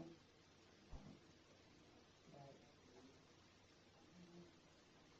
So how it's very sad. much did you research? I researched, I just researched, it just, the news that had her lawyer on there saying that he's not shocked. He is shocked, but he's not surprised that this happened to her because he said that he felt for his life from Adam, and, you know, and it had another video about, him having a monitor on because the kids, she had full custody of the kids and they were going through a divorce and all that. So, it just said that she was found in the pool. But I was trying to get a certain date. It just said over the weekend, you know. So, and then it said he was being released on yada yada date, but it didn't say a date like February or March or whatever. So, But before you did all your research, last night or yesterday was the first time you heard about it. yes, because what you told me, because I hadn't heard from him, you know, before my trip, because I was kind of worried. I was like, usually I would get a text or something, because I began to draw back from him, and I was like, well, is he okay? You know, what I did, like I said, I did get 4 missed calls from him when I was in Dubai. So let's talk about that.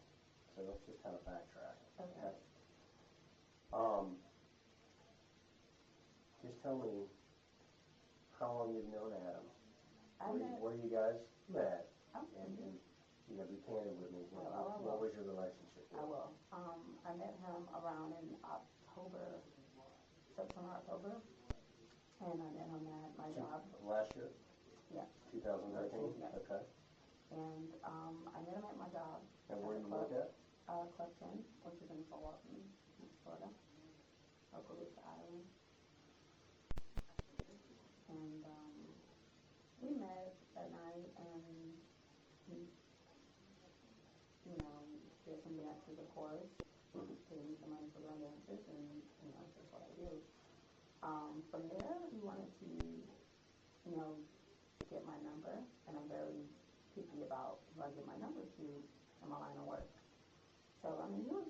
gentleman. He was really nice. From there, I gave him my number. The next day, he texted me, hey, let's get together, whatever. And I was like, I have a busy day, so maybe another time. And he was just, he was really wanting to see me, and I finally gave in, because he was in Panama City at the time. He drove from Panama City to Fort Walton Beach. And he had a guy with him that night I met him.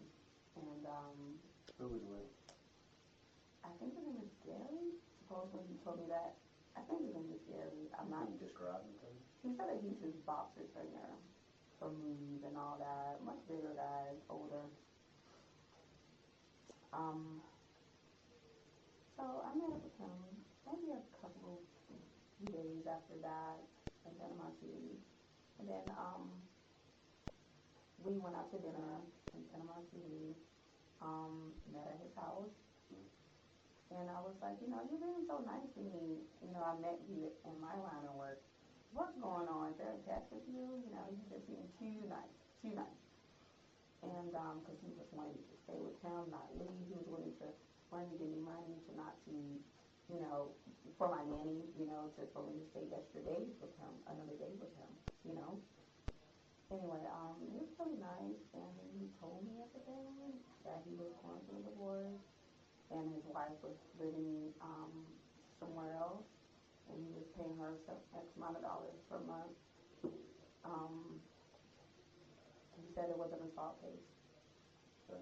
And because I was like, okay, you're married, let me back off. Then he began to tell me that they're separated, they're not living together. And I was like, okay, boom. And he showed me court documents that during her, like, they're going through some kind of assault case. So basically, she assaulted him or something like that. And,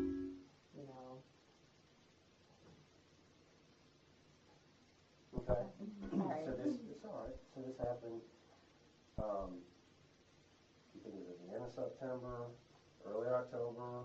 I don't want to say October. Okay. Before Halloween? I try to use holidays sometimes to get people to memory. Halloween isn't a holiday, but say before Halloween? Yeah. Okay. Mm-hmm. So sometime mid-October. Yeah, because I remember I took my daughter to the shooting. I remember I talked with him about it, and he was like, he was going to take 15 or something like that. So, yeah, before. Okay. This is my sergeant, Deborah Hirsch. She came with me. It's a long trip. No, just kidding. So you guys meet, was this cordial? The time you came to Panama City and had dinner with him and met with him several times? Yeah, at first it was just, friends. He was just being nice. He never once, disrespected me. And he wasn't rude. And I was like, I have to go back to home to my daughter. Mm-hmm. He wanted to meet up again. He was like, look, I'm going to Miami. Would you like to come? I was like, well, I want to, get to know you first, more, and see what's going on with you because I didn't feel right, Mm-hmm. So we met up again, had dinner, and maybe a couple of weeks later we ended up going to Miami. And then from there, it shot off really fast. Where in Miami? When do you think that was?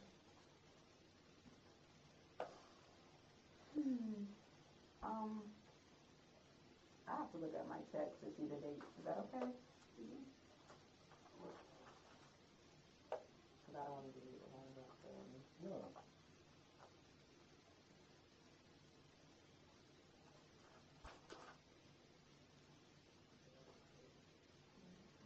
Would you say during this time that you guys went to Miami? January 13th, January 13th. 2014. Okay. So we skipped a little bit. I'm still in October. Sorry. We're already into January. It's okay. So by the end of October, you guys are just kind of figuring him out type thing. When did the relationship become more than friends? What'd you say? Gosh. I guess right after that. Shortly after you guys met? No, but we had a few dinners. You know, I mean, I know we had a few dinners. We went out to a club in Panama City, and because that's where he would leave from, you know, because he's a podiatrist, and he would that's his getaway spot or whatever. So, yeah, let's say, the, yes, let's say November, October, yeah, at the end of October, November, it kind of sparked quick, like after our few dinners we had, because we started. Our Miami trip was when it really, yeah. Okay. So October and November, Serious. and we'll just get the pink elephant out of the room. We're talking about a little more exclusive, the sexual relationship. Oh yeah. Okay. Yeah. So you guys are kind of getting a little more serious. Anytime did you ever see him during the holidays in November, like Thanksgiving, or maybe in December during Christmas time? Anytime did you see him at all in November? Oh yeah, I December? did, but during the holidays, no. Okay. But I yes, we went to Las Vegas. When did you go to Vegas? Sorry, It's okay. Please.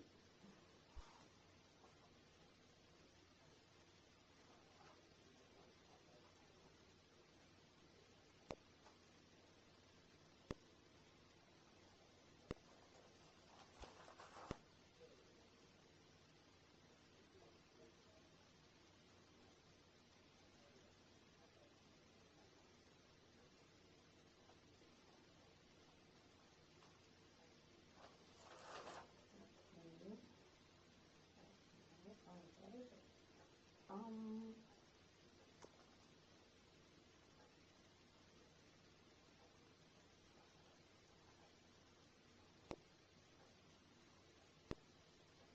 I sent him some pictures a little after Christmas, so Norway also was together around Christmas. I December we went to Las Vegas. In December? I want to say December. I'm trying to see because I always send him pictures after his and Mm-hmm. because he would buy the tickets. So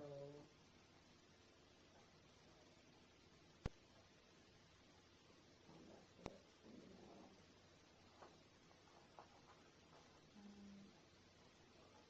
I would say December. I have to like really, because there are a lot of messages there. Well, before you spent, how long would we say before Christmas to get to that meeting? I mean, how long is that in Vegas or? You went to Vegas in December. Mm-hmm. We know Christmas is at the end of December. Yes. You guys didn't go during Christmas. Yeah. So how many weeks would you say before Christmas?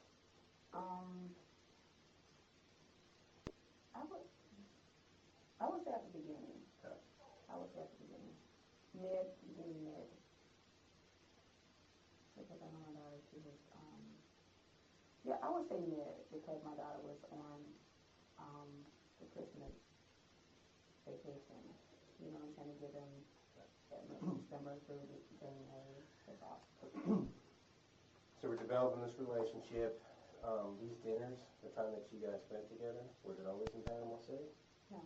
Okay. Would you travel Fort Walton? For a while, I don't live in Fort Walton. That's Or would you travel to Gulf Breeze? Mm-hmm. Okay. So he knew you lived in Gulf Breeze. Mm-hmm. How many times did he come visit you?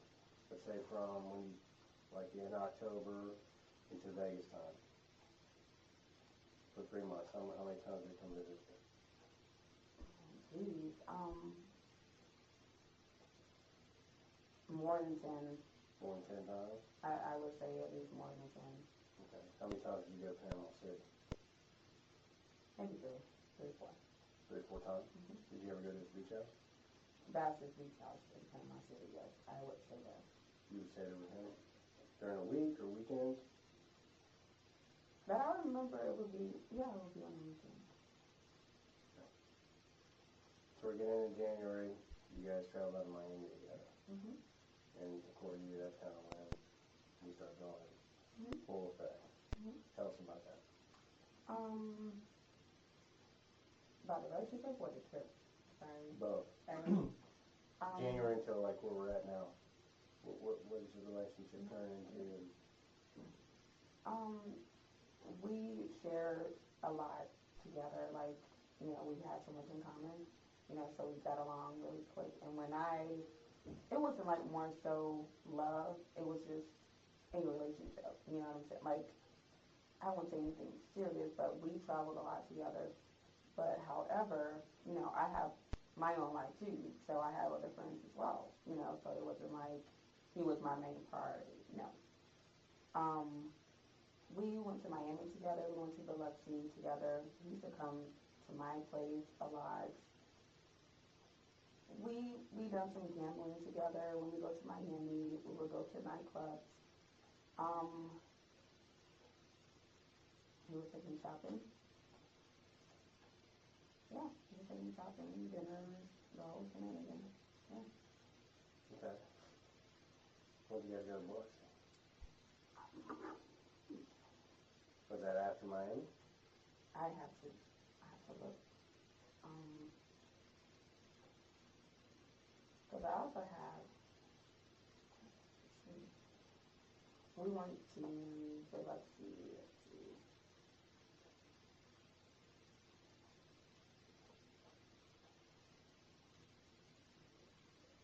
I have an Instagram and I post pictures and it would tell me how many weeks ago it was. So, Okay.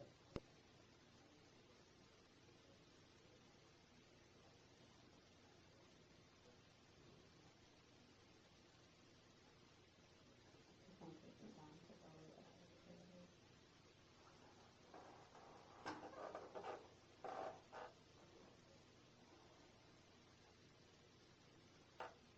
Sorry, the pictures are still loading.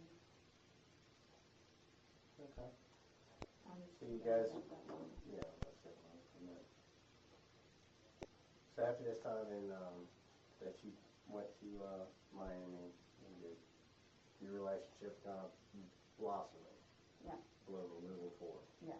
You getting more serious with him? No, it was, he would say, you know, I miss you. I would say that back too. More so, I don't think it was more like I love you. I don't think I ever told him I love him, you know. But we did like each other a lot. Because when I first met him, he told me he was going through divorce, okay? Separated, you know. But through our relationships, we always had these long talks every time we're together. Always had these long talks, like an hour long or more. And he would tell me certain things, how abusive his wife was, and she's back in the house, and I will be like, okay, wait, you told me that you guys are separated, going through a divorce, so, you know, I need to back off, you know, no. It's nothing like that, look, but it seems more so he was moving fast with me, you know, like, I mean, I was moving fast too as well, but I have walls up as well. I always put my walls up. But he would always tell me things about her, you know, he, how she put her kids out there as if they're trophies or something like that. Okay. And just he always had things to say about her, but and I always told him when we're together, I don't want to talk about that. You know, we're together. You know, I don't want to hear about drama. I have enough drama in my life. You know, whatever. So I don't want to hear about your life. You know, so. And then just sometimes he'll tell me that they're together, they're not. I'm like, look, I'm gonna have to step away. So I would say, at the end of January, I kind of started stepping back from him, and I started seeing, you know, my other guys, of course. You know, I have other friends, so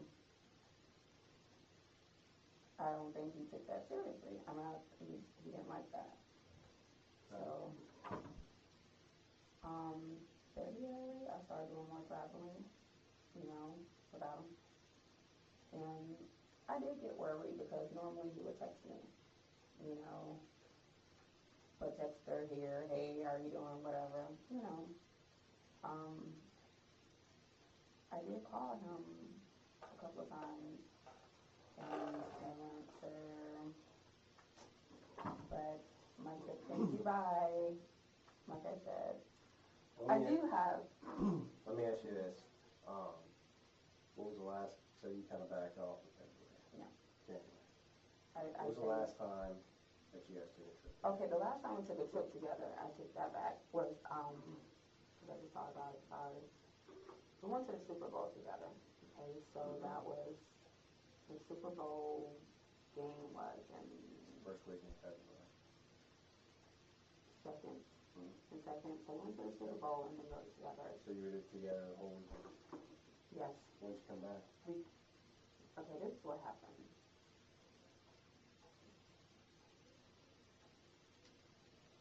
We took a rental car from Panama City, because it was like last minute planned. Mhm. We took a rental car, sorry, was it a rental car? No, it was my car. We took my car, drove it to Tallahassee so we can take a plane from there to New York, because it was cheaper. Left my car at the airport, we went to New York. From there, we came back from the Super Bowl game. We wanted to eat dinner at Ruth Chris, which is like almost 10 at night. I was tired. We had dinner in Tallahassee at that Ruth Chris. No, sorry, not Tallahassee. Jacksonville was when we left out. We left out of Jacksonville. We had dinner in Jacksonville. That was my car at the Jacksonville airport.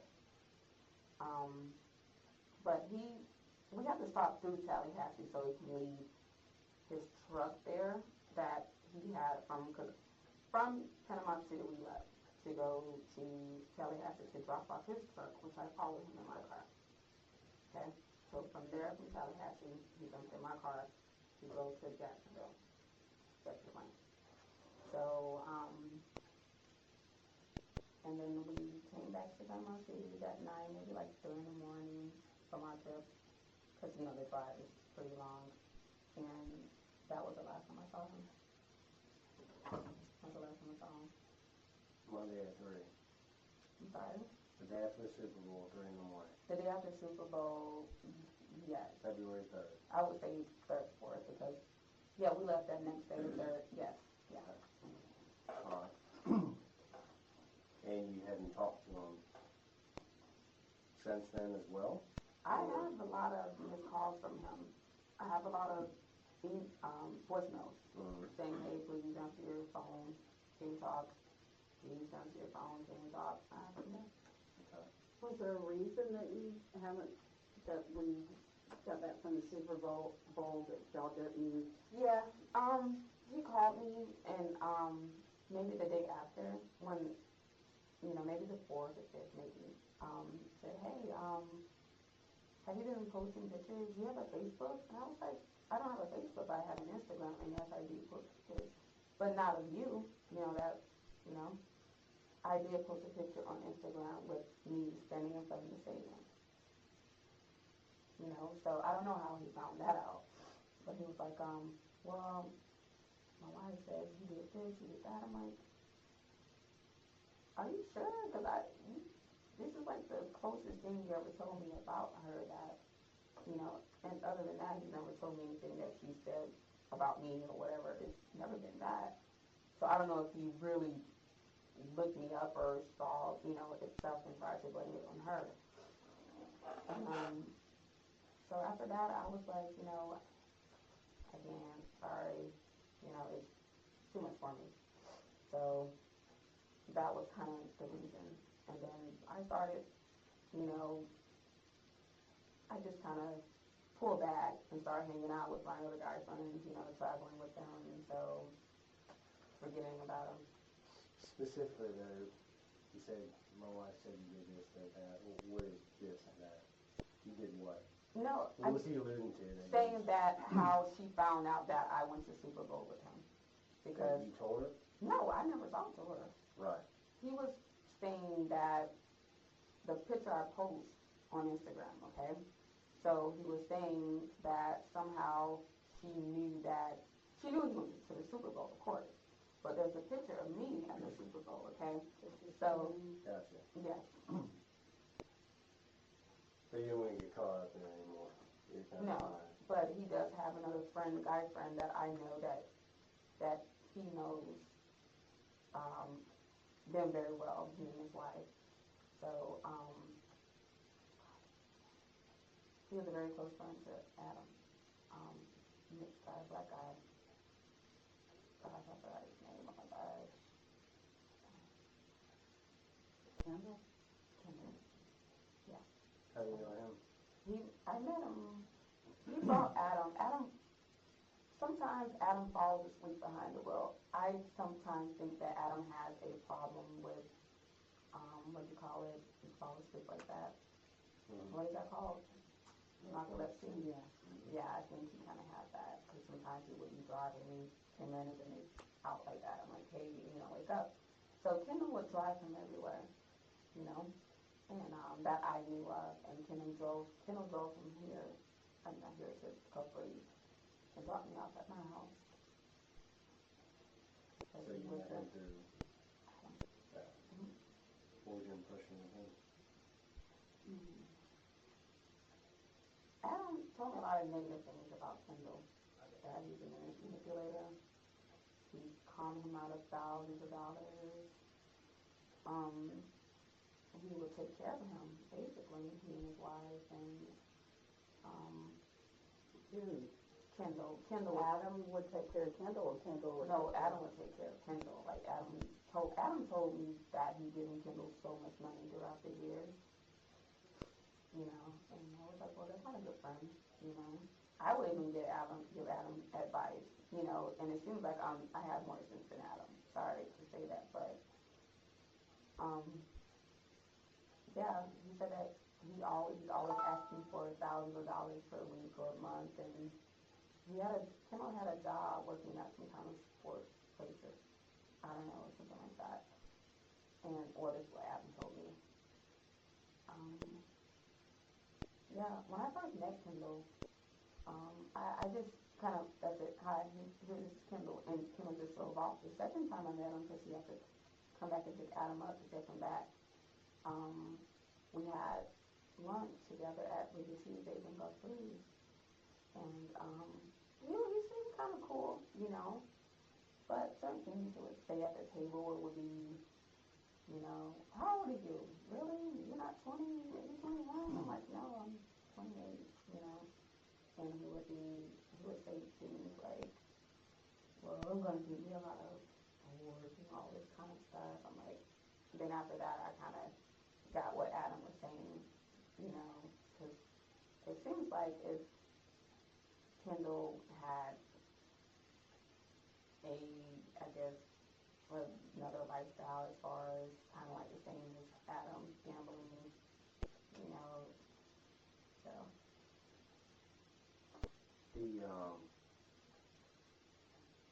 When was the last time you talked to him on the phone? Adam?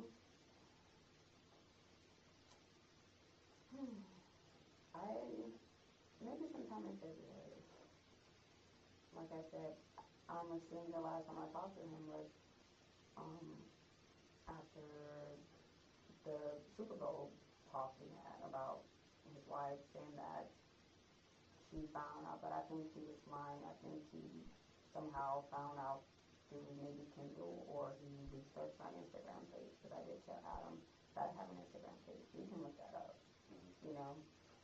So, and I guess he kind of got upset that I posted a picture of me at the Super Bowl, which kind of may give it away, but I wouldn't think that. So, I don't know what his wife do in her spare time.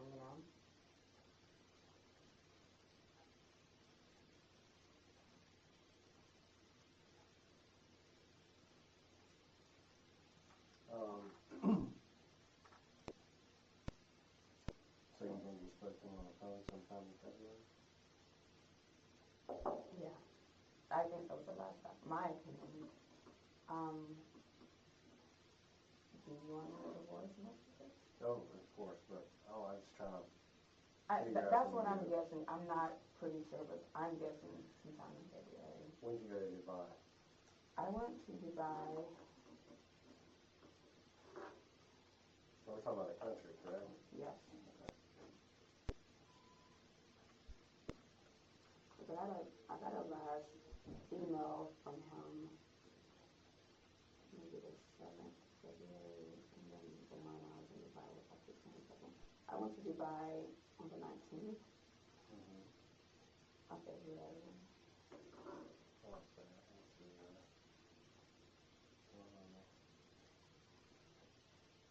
sorry. Okay.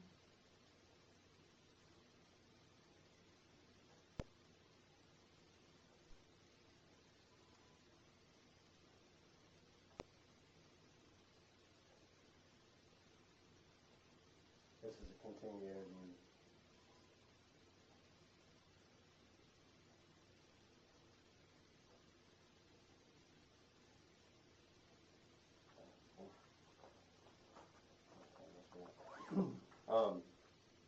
Dubai on what, I'm sorry, February 19th.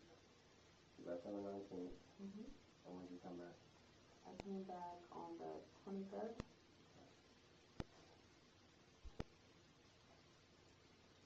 When did you get to Canada? 27th. And I got back on the 2nd. I'm not. You went to Dubai for a weekend? I didn't go long at all. I mean, it takes so long to travel there. 16 hours. You went to Dubai, I it know. was 16 hours. Yeah, it Got was. there Friday, Saturday, and back on the 23rd. Mm-hmm. I got there like maybe like in the daytime. What was it?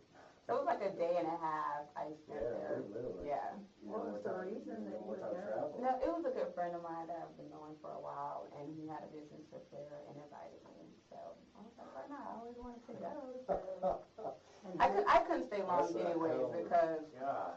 I couldn't stay long anyway. So I had my daughter. So is that, he went and only stayed that long too? I'm sorry. Did he go and stay longer?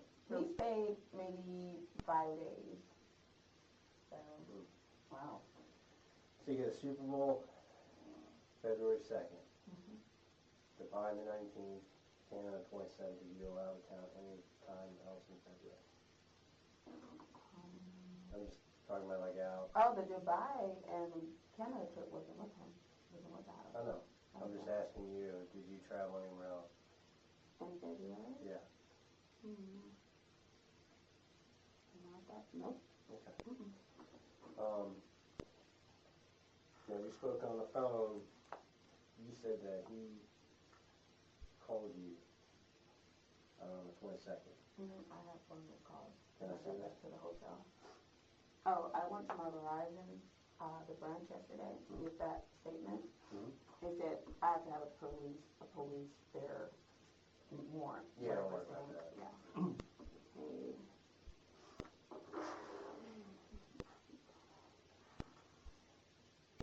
That's the missed call, but it doesn't say anything. I mean, that's the one voice message, but there is, I know for a fact that there were 4 missed calls. But 4 missed calls. no, those are the voicemails. When you Voicemail. have missed calls or whatever, or calls that come in, certain days, like a week or 2 weeks, they automatically start deleting. You get what I'm saying? My phone is set up like that. I don't know how to get it fixed, so. So you have all these numbers for him. Yes, he has 3 different numbers.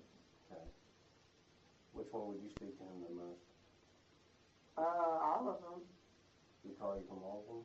Mm-hmm. Did he ever No, say, no. Yeah, it is weird. did he ever say why he had so many phones? I never asked him. I just didn't. Some things I didn't want to get into because I'm not a complicated person. That's his business. It is what it is. So I see this one voicemail, right? Mm-hmm. Where are these other missed calls that are on the 22nd? No, that's the voicemail. Those the 4 missed calls I told you about. Uh-huh. Let me show you. It is showing. These are voicemails, Right. voice messages, okay? Got it. What I'm saying is he only left 1 out of the 4 missed calls. He only left 1 voice message. Right, where does it But- show the missed call? They start deleting. Oh, Before they I stop. talk with you, they automatically start deleting. After I talk with you on the phone, I started to look and I was like, oh, trust me, I didn't delete anything. Do you remember what time they were? Oh yeah, I remember because I was in Dubai and I got back from dinner. We got back to the room maybe like 1 in the morning, and I had 1 missed call like at 12:35, but their time is different Right. from here. 1:30 in the morning, 12:30 p.m., 3 a.m., maybe 3, I know it was 2, 1, 3:30, 1 like 3:50-ish. Which would have been What's the time time? delay or Hmm? difference. Do you know how far ahead your buy is from us? So right now, it's 10:36 here. So that means there it may be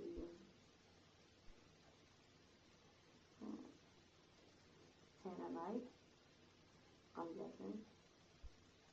7, 8 at night. You think? Maybe? Let me listen to the voicemail. It doesn't say anything. I'm just letting you know I did good, you know. He doesn't say anything at all? This is what it says. It's kind of weird.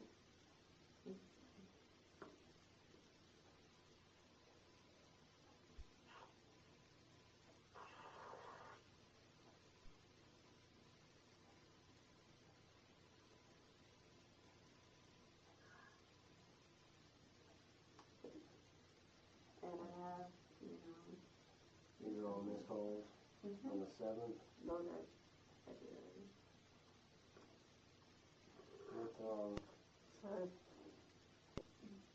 if that was like 1 or 2 in the morning over there, it would have been what, around 8, 9, or 10 here? They're behind us. I think I had it. I think that was it.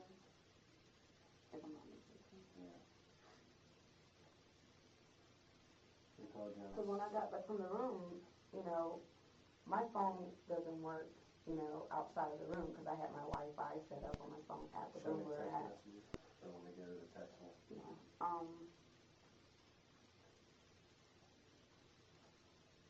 So I was surprised I got one missed call, from her. I was like, wow, something must be wrong. 4 missed calls back to back.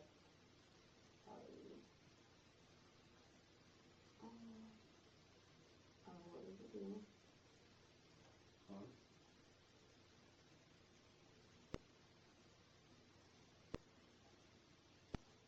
Wow. Weird.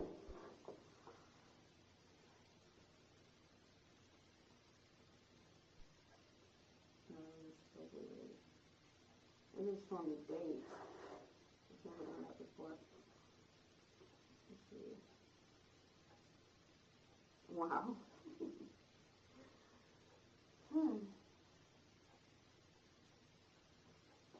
There is no messages at all.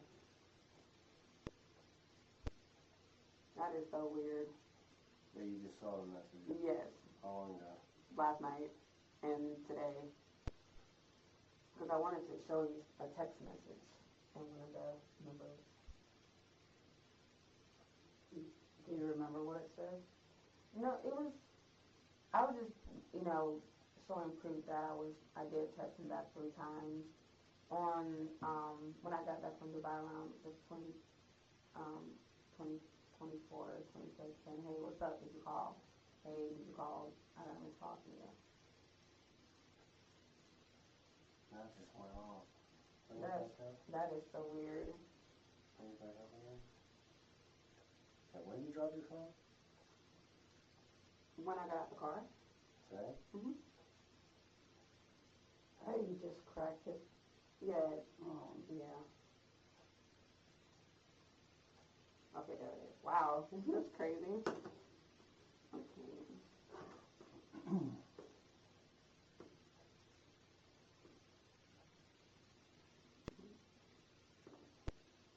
You want to see all of them, or? Yeah. Yeah. Okay. So it'll show you the most recent one. February 8th. The last time he texted you. That's what it says. Yeah. That's what I'm assuming.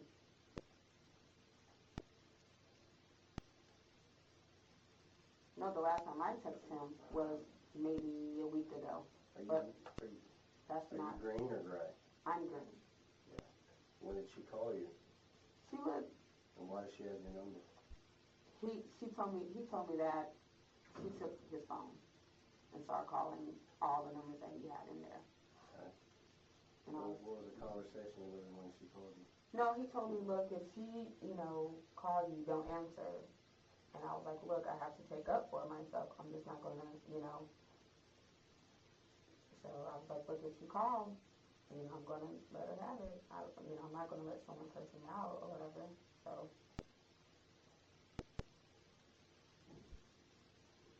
But she would call, and I would press the deny button, like not answer. That was only that one day where that day just got crazy. That has never happened before.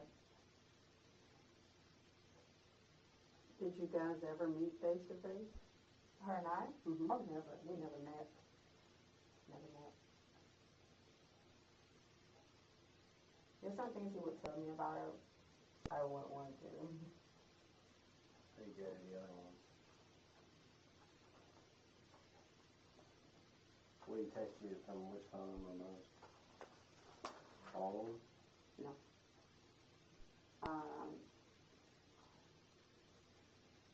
From the 321 area code one and the 8501. And here's when I got that. I started texting him saying, hey, did you call me? Did you call me? Because I got, those 4 missed calls when I was in Dubai. Just making sure if he was okay or whatever. So what they said? Never respond back. Never respond back.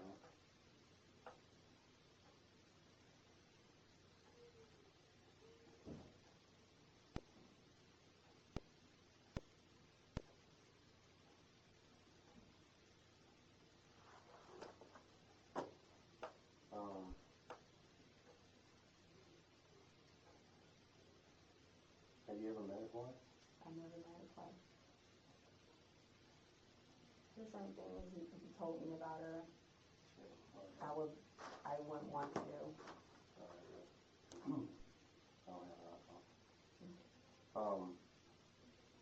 And you ever talk to her on the phone? No, she actually left a voice message on my phone, but during that time, my voicemail got 100% full, so I had to start deleting certain messages. So, but it wasn't a good one. I hated that I deleted that. Did he say why he stayed with her if she was such a... He said for the kids, and one point in time he did tell me that he was going to put her in if he and some of her family members agreed to put her in a psychiatric home or something like that. Hospital. And he just told me that she was, sometimes I would see him, he would have scratches on his back. Shakita just confirmed the pattern. Multiple women, multiple lies, multiple trips he hid from Samira. She even reveals that Samira paid her $1,000 for proof of Adam's infidelity, escalating the marital conflict to a breaking point. Now it's time to hear from Adam himself. Detectives are about to confront him with everything these women just told them, and they're about to walk him through the day. Samira died, minute by minute. Like that, if I can start my life back, I gotta get Passports, stuff like that. Yeah, sure. Unfortunately, right now, that there's still investigation going on. I understand. About what happened at the house. Right. Okay.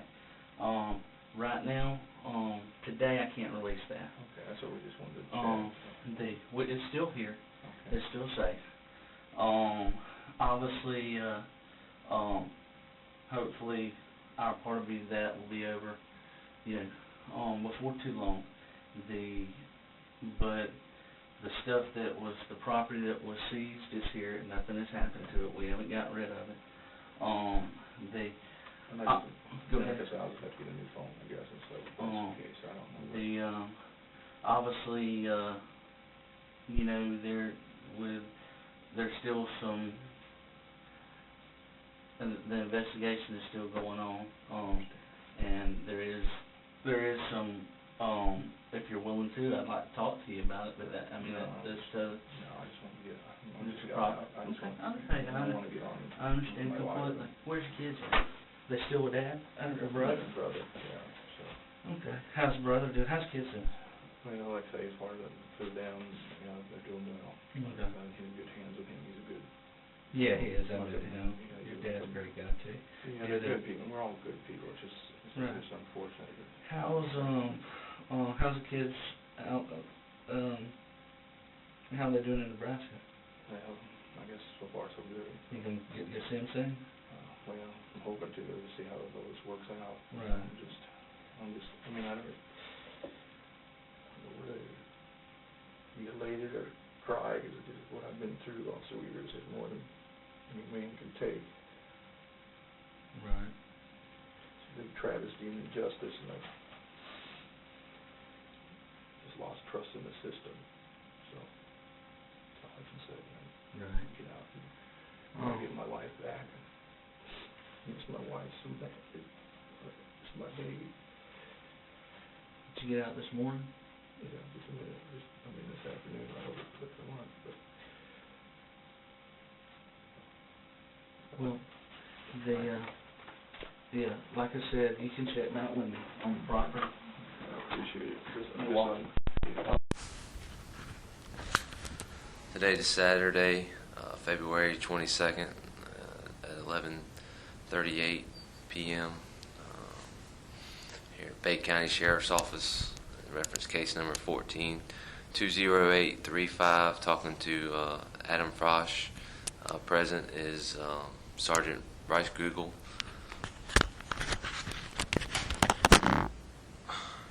Mr. Frasch, did they read you your Miranda rights? Yes, sir. And you understood them?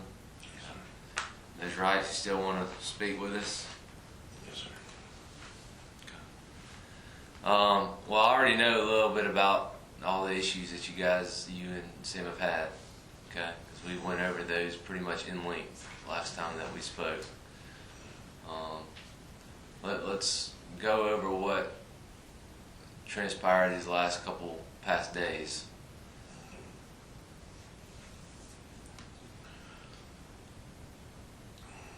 And what do you want to know about? From like yesterday or, Okay, today's Saturday. Let's start from Friday morning. okay, I guess Friday morning we woke up. Are you used to living there at the house? Yeah, I've been staying there. Yeah, I don't know if we'd say living there, but I've been staying there with her. And if we ever have a little argument, or I've learned now just to, get away, like, we'll stay at the office for the night, or come down here to Panama City, the beach house. If, she starts getting upset or kind of in that violent mode, or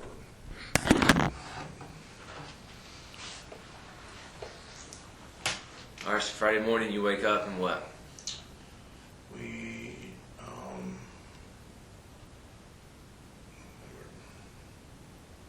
we're looking to take the dog to get the dog groomed.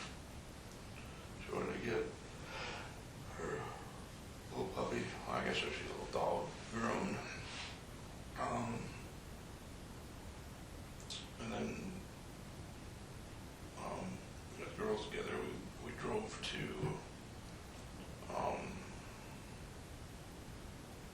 PetSmart. We went to a couple other places she knew for grooming, but they're all booked up. And then we decided to go to Thomasville, but she wanted to drop her truck off, her Hummer, the H2, because the check engine light was coming on. And so I was following her, and she dropped it off at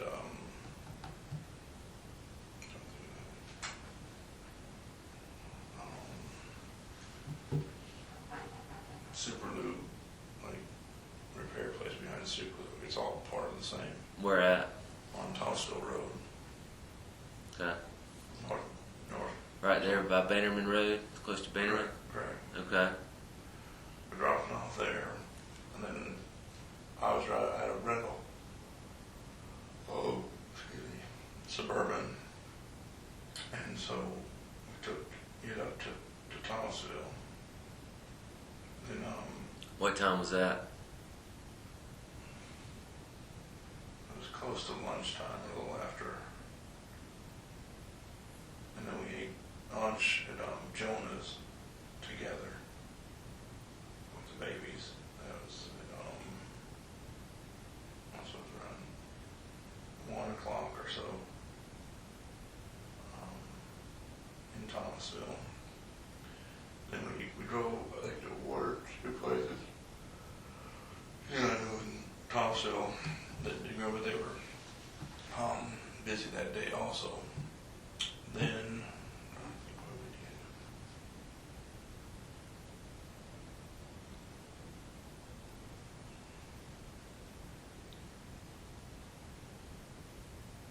Anything else in Thomasville? We just stopped by you did stop by the house. There was something that come up that she started to be a little upset. Excuse me.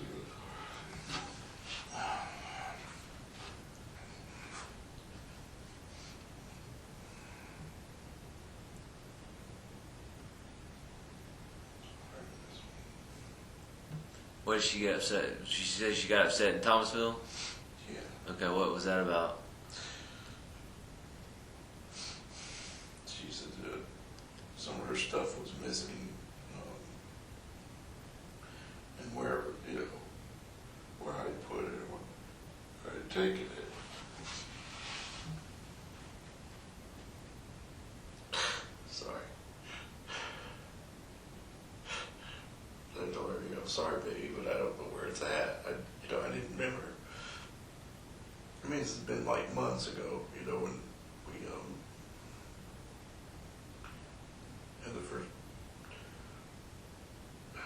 problems when she was arrested for domestic violence, and then just a bunch of mess come out of that. And I was telling her, I didn't know where the stuff was at. She's accusing like somebody I had in the house taking it, or my friend Kendall, had taken it or something. I said, Samira, I don't know where the stuff is at, and I don't, know where they've taken it. And sometimes you do this office for her, I think, just to check on me for if I'd done something, or, she was trying to, it wasn't the first time that she would say something like that, because she just wanted to check my cars, or, see if I was doing anything, what do you call it?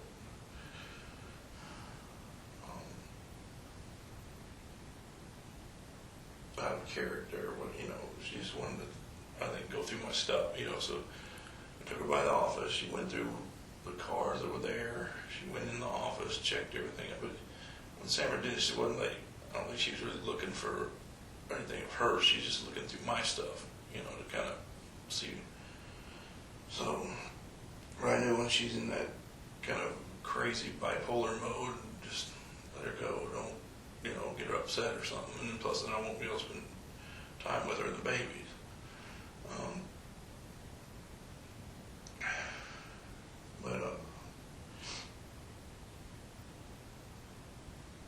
think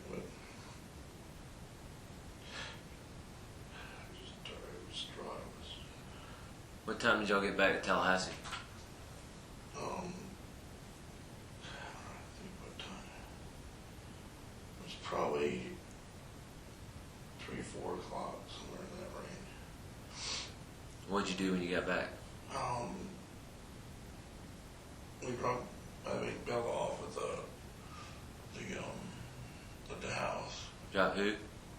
The dog. Her little carrier thing, and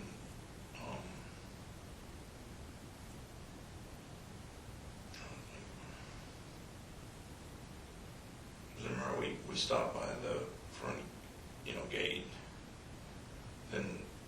security guard guy come out, he's a black guy, and he's witnessed some of our problems we've had that way, and I've talked with him about the situation and that.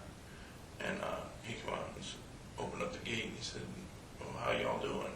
And I said, oh, doing a little better, working things out. And he said, okay. I said, is that right? He kind of looked at Samira, because she was sitting in the passenger seat, and she,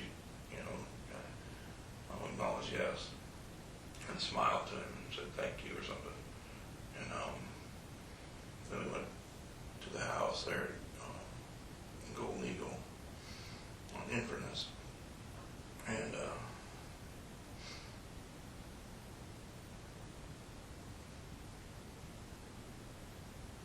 How long were y'all there? sorry, it's my body.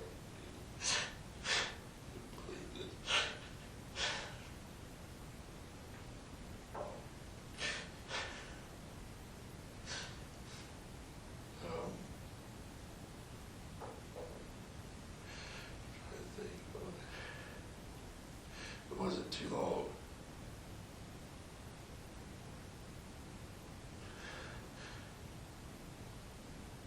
Because Well, what did you do while you were there? I think we just dropped off Bella, and she went and got some stuff and give her what all she got.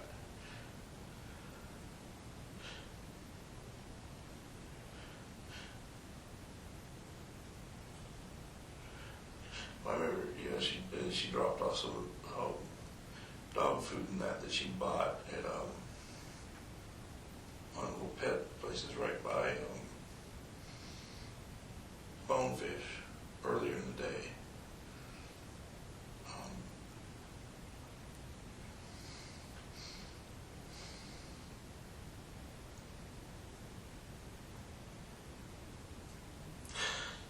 So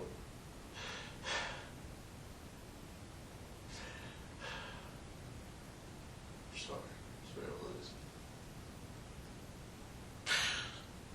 I'm tired, but I'm upset. I understand, but we got to get through this. So let's, so you all weren't there very long? No. Okay. About How long do you think? Maybe 15, 20 minutes, I can't remember, not too long. Okay, then y'all left? And I left there, trying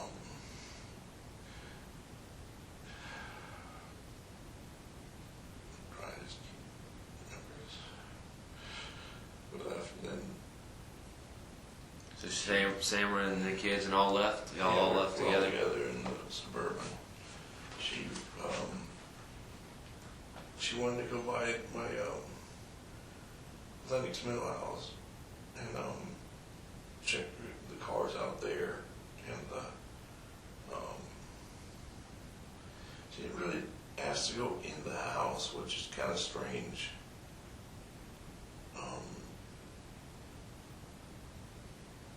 I guess she had her agenda or something, I don't know, but we looked at two of the vehicles that were sitting there. We went through, a car I had there in his trunk, and a Jeep I had there, and she was looking. So, and she, in the Jeep, she saw some, like, lingerie fishnet type thing that I bought her for Valentine's Day. I just didn't get a chance to get over there and get it to her before we went to South Beach the weekend before.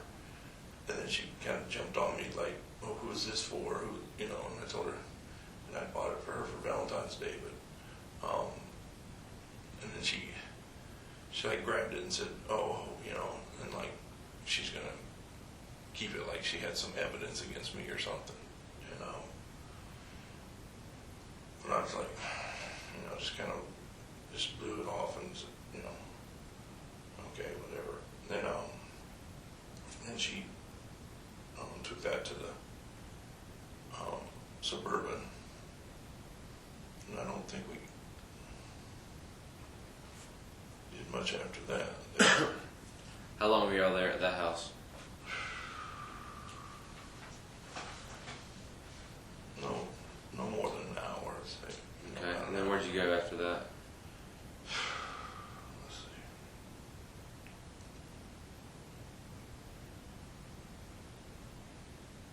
then she said something about she wanted to go to Panama City. I told her, Samara, you know, the last I thought that maybe her stuff might have been in, she's talking about a purse and something else that she had, was maybe in some of the cars we had parked out in front of the house in Golden Eagle. But about 2 weeks ago, she had all of them towed. She brought her lawyer's secretary over to the house, and I wasn't there. She called me on like a Sunday. I think I was in Panama City here, and she called me on like a Sunday and said that my cars were being towed. And I thought that was kind of strange on a Sunday, but I was like, "What do you mean?" She says that the cars were being towed, and that, you know, that there's nothing she could do about it or something. And I was like, "What are you talking about?" And I thought maybe the county was having them towed, or the homeowner association or something. And so I can't remember what date that was, but it was like a couple weeks earlier. And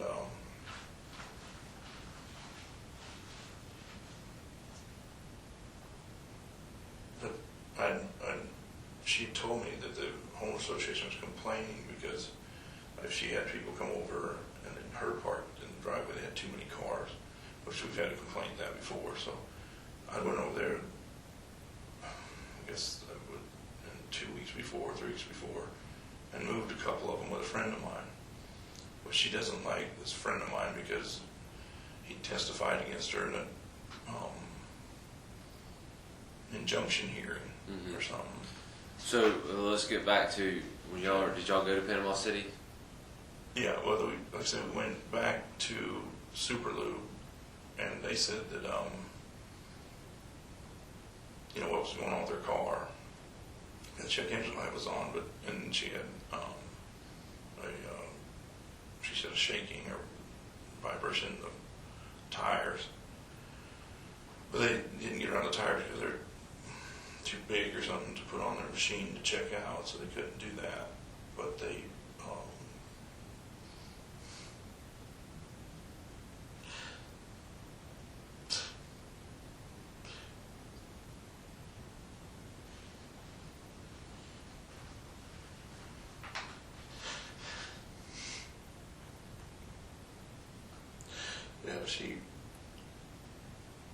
she was talking to them on the phone about it. They said it was her gas cap had a pressure leak or something. And I said, well, Samara, you know, and then they said a $300-some estimate or something. I told her, Samara, got several of those vehicles. This is GM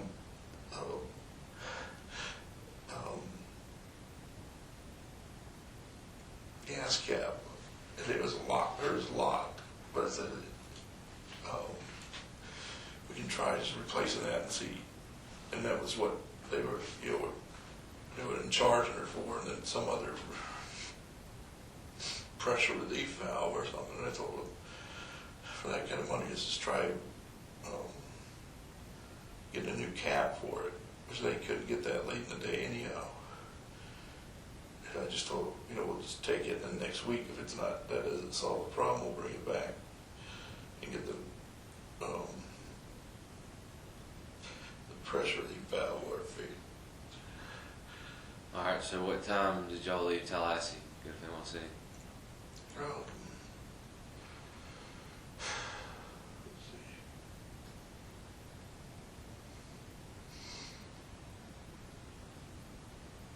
Probably just 4, 5 o'clock, somewhere in that range. Yep. Something in that range.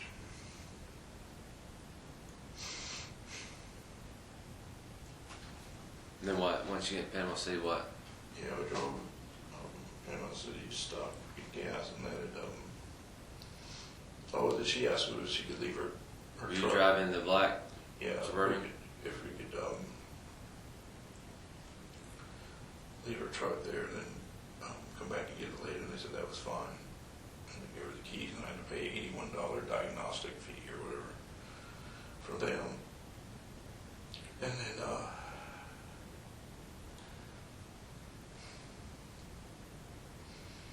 we drove on to Panama City, stopped, got gas, and at Flying J. Then I told her I really didn't want to go. We kind of had the whole argument on the way, but I said I really didn't want to go because I have this staph infection on my leg, and she'd had it on her butt, backside.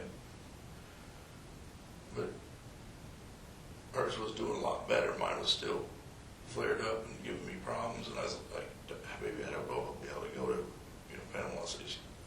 And she told me that she would drive. And that's another thing I was kind of hesitant of her driving, because she had drank a little bit earlier. And but she said that by the time we got there, she would be sober up and feeling okay to drive.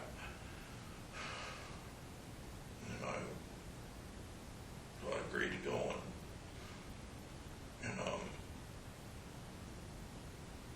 And it's more like I think she wanted it's the first time she'd been to Panama City in months that I know of. I mean, she might have been down there without me, and I was like,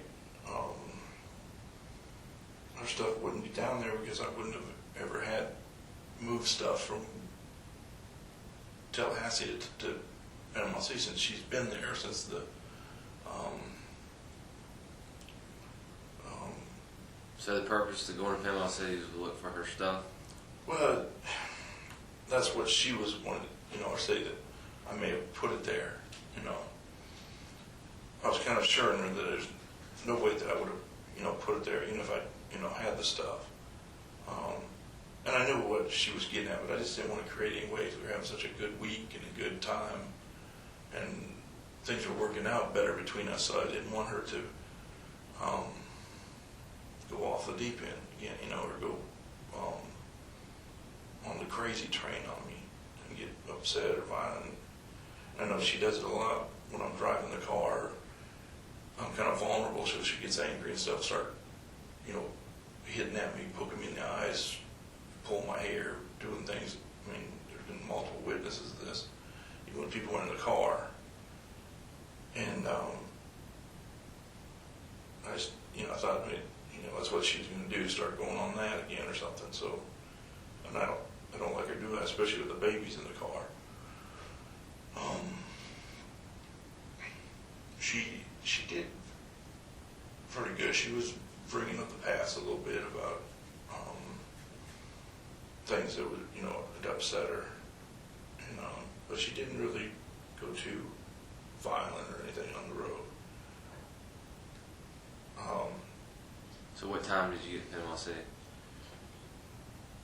I mean, the time change in that, so it was probably, I don't know, here, probably 6 something, or 6 or 7 o'clock. Okay. How long did y'all stay here? Not very long. I mean, she went in the house. Of course, we had the baby, so we changed the babies and got them kind of squared away in the beach house. And it's in disarray because I've been just kind of keeping it up as best I can. There's this economy and stuff, and we were trying to renovate it one time, so it's just not really in great livable shape or whatever. But she was going through stuff of mine there and stuff I had sitting out, bags of stuff and clothes and that. And she didn't find what she was looking for or think, but she made a comment about that, some of my whores must have had gone through some of her things up in the upstairs, like bedroom. And I kind of, assured her, saying nobody's gone through that stuff or nobody's been messing with her stuff, but she. So did y'all get in an argument there while y'all were there? Not really. I mean, she was, you know, No, nothing physical happened there. no, she didn't. What time did you leave there? We left at about, I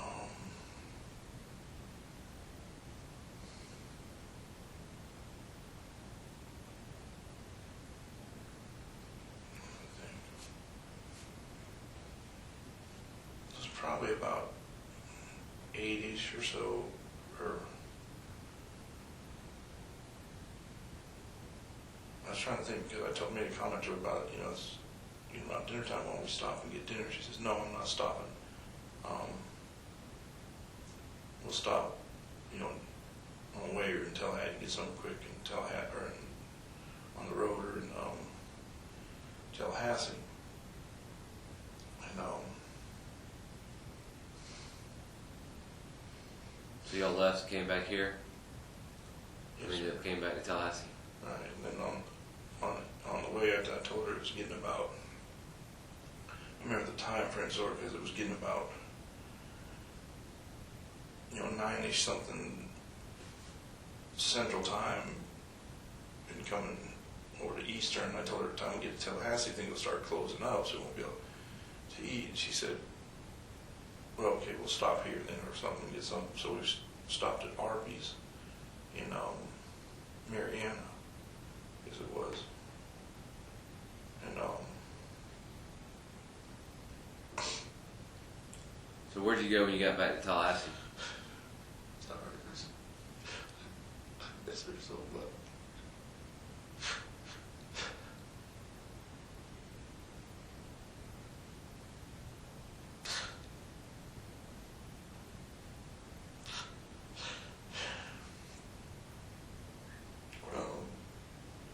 We went on.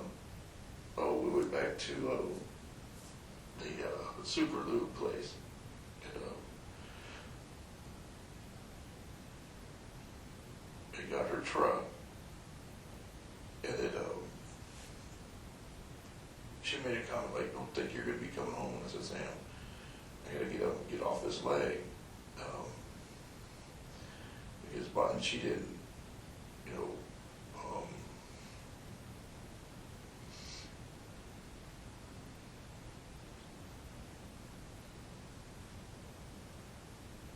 She didn't understand that it was, you know, it was that bad it was hurting, or that, you know. So did y'all get in an argument at Super Lou? A little bit, but it was more like just her, just, you know, kind of getting. Did she not want you to stay at the house that night? No, she just said, you know, that, and she actually wanted, you know, to transfer the babies out and all that. I said, well, Sam, why don't we just go there? I'll switch things out and we'll talk about it and try to. And she's still upset about, you know, that she wanted her, you know, effing things and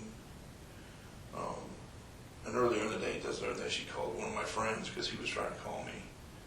And when she saw, you remember Kendall, and whenever his name comes up, because he was there as a witness to the domestic violence when she got arrested, and she went off on him on the phone, and then he, you know, hung up. But when he called, she didn't know that, or when he called, she didn't. Sorry, but when he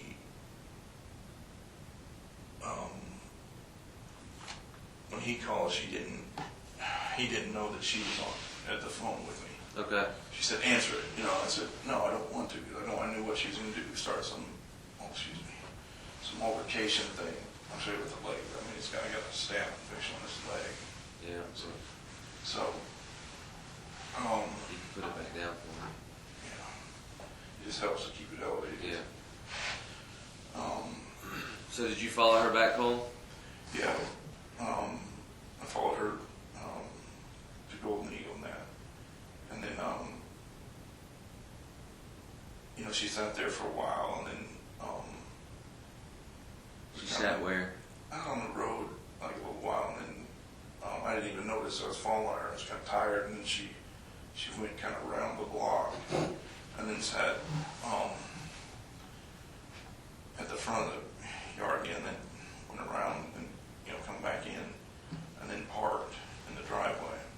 And then I come down the driveway and park. And then she sat there and then she, Before y'all got there, did y'all stop at the gate?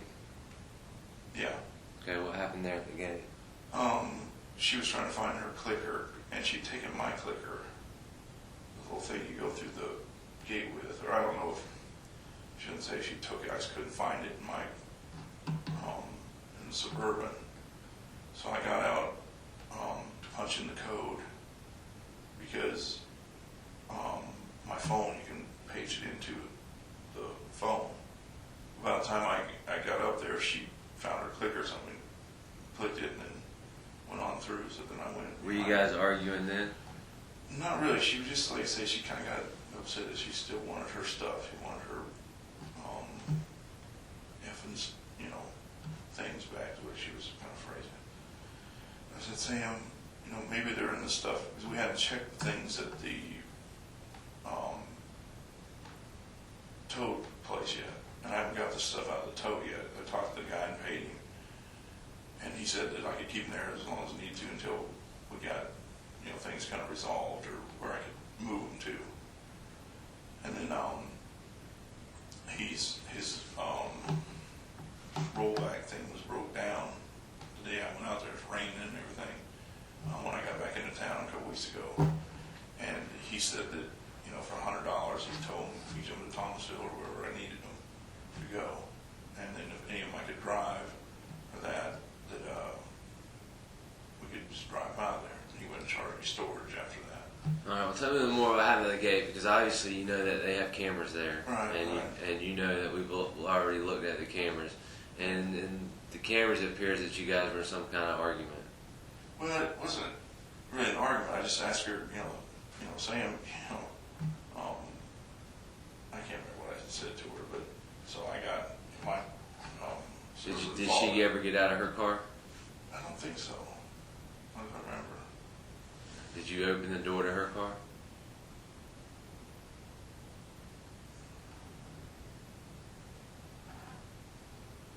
I don't think so. I don't remember. My dad was Let me ask her if she had my clicker or something. I can't remember. I'll be honest with you, I can't remember. But I do remember I got out, went up to punch the number in the keypad thing, because I was behind her. And then I got back in my car and then, followed her in. That's all I remember. Well, I can tell you that on the video it shows you opening the door and her slamming it. Well, that might have, yeah. 'Cause I think Does that jog your memory? maybe a little bit. Is that before I went back? Mm-hmm. Yeah, I think so. Because I was asking her if she had my clicker. She said, I don't have your effing clicker or something like that, or I can't remember exactly what she said. And I was like, if you know, her personality type, just because she's French and I don't know, just her kind of bipolar personality type, I just have to deal with some of that stuff sometimes, just kind of weather it out and go back in the car and follow her in. And like I said, then she got there and I said, baby, I keep telling her all the time, please forgive me, don't, get so upset. I'm sorry, I didn't know what happened to your stuff. But I didn't take it, I didn't, dispose of it. As far as I know, nobody else took it. But I had some people come in, like babysitters, cleaning people during that time, because I had the babies for about 6 weeks while she had supervised visitation and I had the house, trying to work out things that could have maybe taken some of her stuff. I had some of them make comments about her nice stuff in her closet and that. Okay, well, so what happened when y'all get to the house? Then she kind of, calmed down a little bit. And then, I can't remember what she said, but then I helped her get the babies in and unload the car. And then, we went in, got the babies kind of changed down, and then, I don't know what time this was, probably 10-ish, or more later than that, probably. You probably know more of the time frame, because the video probably showed that it was around 11, maybe, somewhere in that range. Okay. And then, we, got them down, she went outside in the living room area, and we started talking, she was going over, some of that stuff, and I said, I kept trying to tell her, saying, I'm sorry, I'm not, but I'll make it up to you tenfold, whatever I have to do to get your stuff back, she had missing or whatever. And then somebody, she's saying, well, you can't replace that, it was some special purse she had or something, or whatever, and I was like, Samira, I don't know, what it was, but I'll, try to make it if it's missing, or if somebody took it, or I don't know. My leg's hurting pretty bad at this point. I'm kind of distraught with that, but just telling her, I gotta help. So she let me sit there and elevate my leg while we talk. She started drinking champagne, and opened up another bottle or so. What kind of champagne was she drinking?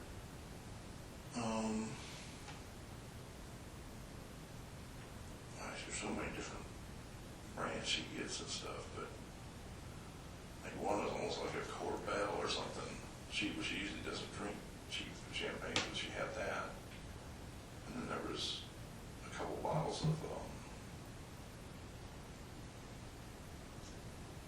something else that she had opened. One of those earlier, I think.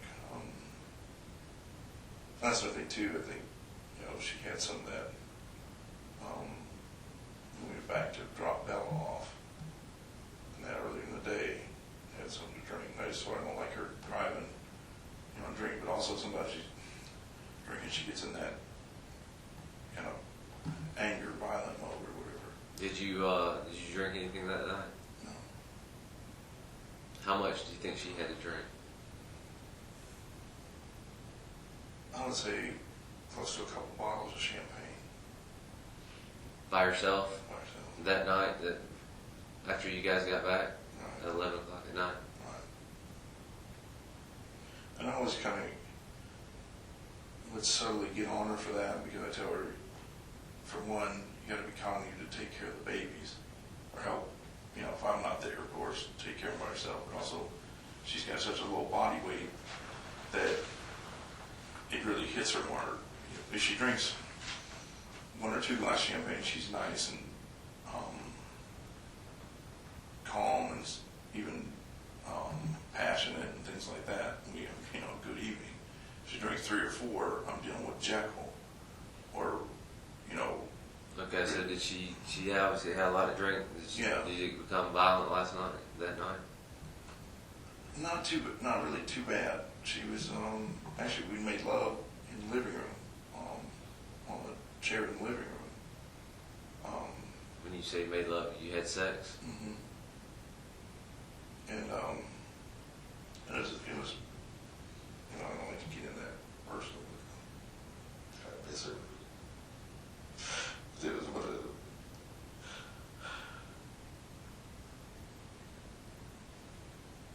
this was one of the better times we had, in a while for that, but,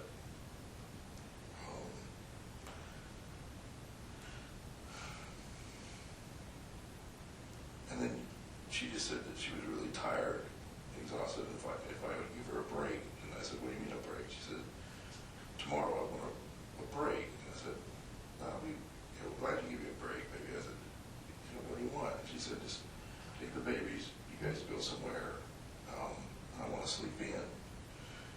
And I've done this before. I'd say, especially we've been going to South Beach and South Florida for the last 3-4 weekends. And she likes to go shopping and that, and I just give her a break, and I take care of the baby at the hotel or take them somewhere.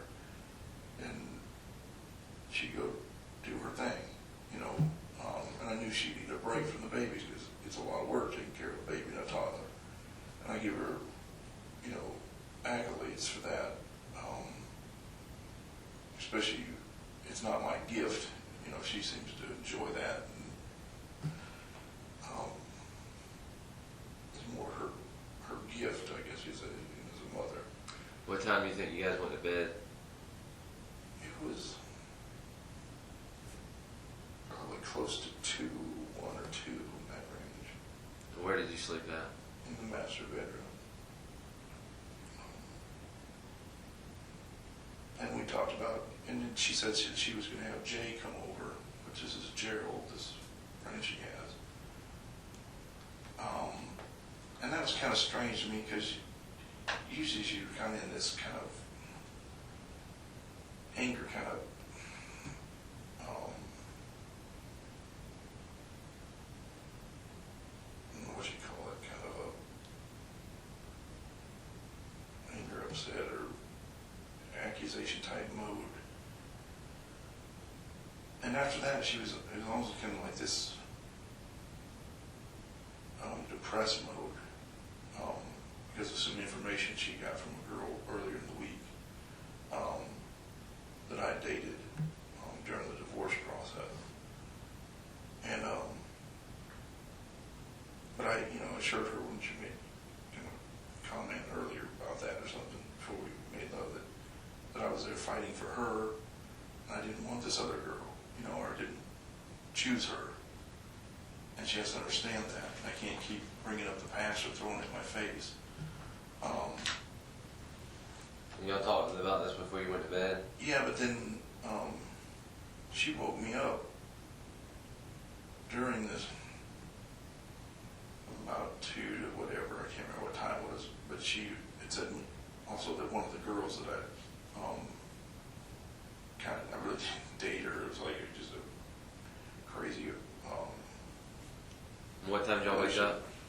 That was, I guess, about when she said that, she was on her phone, or my phone, and said this girl had been arrested 25 times or something.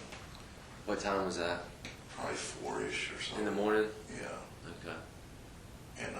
And she'd been drinking some more, I could tell. And kind of slurring her words and stuff. I said, Samira, can you please just let that go?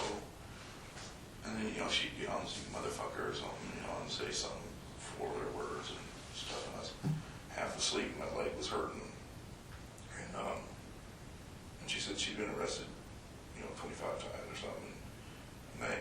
And she kept asking me what some abbreviation that you guys use for driving without proper, I don't know what it is, drive without, it's not a DWI, it's driving without something, license or something. Okay. This girl there's all like little misdemeanor things. And I was telling her, Sarah, I can't control what other people have done. I didn't do a background check on her when I met her or whatever. I just tried to, kind of really tolerate this girl I met, but it didn't work out. So was she getting violent? No. She was a little upset, but it was more like, once she got into this, which kind of is not her norm. It was like she's almost like depressing, but she'd been drinking a lot that week, more than normal. We had a talk about it, and then she'd get on me saying, oh, you're going to try to use that in court, that I'm an alcoholic, like Tracy or something. That's my ex-wife. And I was like, Sarah, that's not, what I'm saying is that it's just not being responsible. It's not being, good for the children. Did y'all go back to sleep after that, or did you stay up? Went to sleep, and then she talked about, well, just give me a break then, because I'm tired of this, having to deal with these babies. And she'd always bring that up to me, I have to be here all day long while you're out, effing around and doing it. I said, Samira, I go to work, I see patients, someone might stroll in late or something, and she's always accusing me if I'm 5 minutes later from when I call her, getting home, that I'm cheating on her, that I'm done something wrong, or whatever. Or if I stop at the post office and get delayed, or something, whatever it is, or I have a late patient come in and they hold me up, and I just got done talking to her. So this is kind of like that same kind of like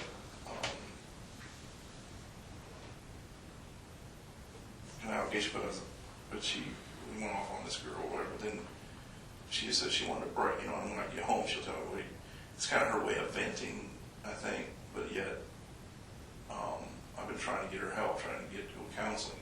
She went with me one time, and I told her all the postponements we've had, this injunction thing, and all the crap that's happened with that. I told her, these people are not your friends. They're just about making money. That's why they keep doing, you know, all this. I went through it before. And I go self-represented now. For one, in this case, I'm the victim. But also, I told her, it's just about drumming up money. You know, I have to pay all her legal fees. What case are you the victim? In this case. That we're talking about? Right. No, I mean in the Well, injunction thing, you know, where she got the domestic violence charge and that. And you know the case where she ran my truck and all that, and it all got all. Well, tell me how you're the victim in this case. Well, I don't say this is the case. You know, I just found out today what's going on. And it just really upset me. Well, what happened this morning before Okay. you left? Well, she wanted me to, you know, like say that was our agreement, so I got up with the babies. I told her I have to get down to Panama, because that's another argument we had a little bit last night. I told her, why don't we just stay in Panama City, because I have to take care of this boat thing, where I have a boat at a marina, and they've given me till the end of the month either, you know, get the thing fixed or have it moved. I was going to put a lien on the thing, or I paid them their fees for storage and that. But they don't know what's going on with the boat. It's got a check engine light or something, an alarm going off or something. And I told her, I need to go down and get that boat moved, and I'll move it back to Thomasville, or maybe we'll take it to South. She likes going to South Florida so much. I said, we might take it to South Florida and we can use it down there. And I'll get a mechanic to look at it, but they might know a little bit more about what's going on with the boat than here in Panama City. And we talked about that. And she said, well, and I told her I got this rental Suburban, so, you know, I can tow it with that and get it down, because it's got, you know, better weight and stuff greater than what I have, anything to pull right now with it. I have licensed or insured, besides her Hummer, but the check engine light's on it, and the valve thing or whatever was messing up. So she agreed and said that'd be the best thing, but she just wanted a break. If I could give her a break from the babies and that. And I said, that's no problem. You know, I always try to accommodate her, because I'm trying to work things out with their marriage and that. And then I got up, got the baby situated, got the dog kind of taken care of, got food out for him, because she said we would meet up later. And that's what we agreed to at the time. That Jay was coming. She talked to him earlier in the day. I heard her, you know, on the phone. And but she kind of talks to him sometimes to make me jealous. Like, she's not necessarily having an affair, but she misses him and she wants to have him come over. And I know he does all of her little, like, odd-end jobs around the house that I didn't do for the last 3-4 years or whatever. I mean, I get along with Gerald too. He's not like an enemy of mine, but he used to change the locks on the doors when she'd get upset at me during the last, say, year or two. And I tell him, Gerald, you don't have the right to change the locks, because I talked to the police about it. And they said, actually, he's the one kind of committing a crime in that sense. You remember what the deal, I think I talked with you about it. Right. That you can't really change the locks on the door without a judge's order, or me doing something wrong that allows him to do that. And so I got on time for that. I told him to, so that's the only out we had with him, but she knows he sides with her over me, put it that way. You know, and she pays him and stuff, and I paid him for it too, but I mean, it's not like, but he's kind of more partial to her. So what happened this morning?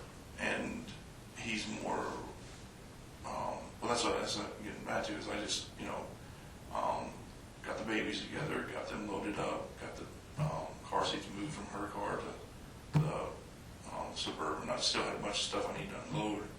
The Suburban from Miami from the weekend before, too. I told her, she wouldn't let me do that last night here, because I want to unload some of my personal belongings. Got to come and live in my car for 6 months. I don't know how long this has been going on since I guess around August or so, if you remember.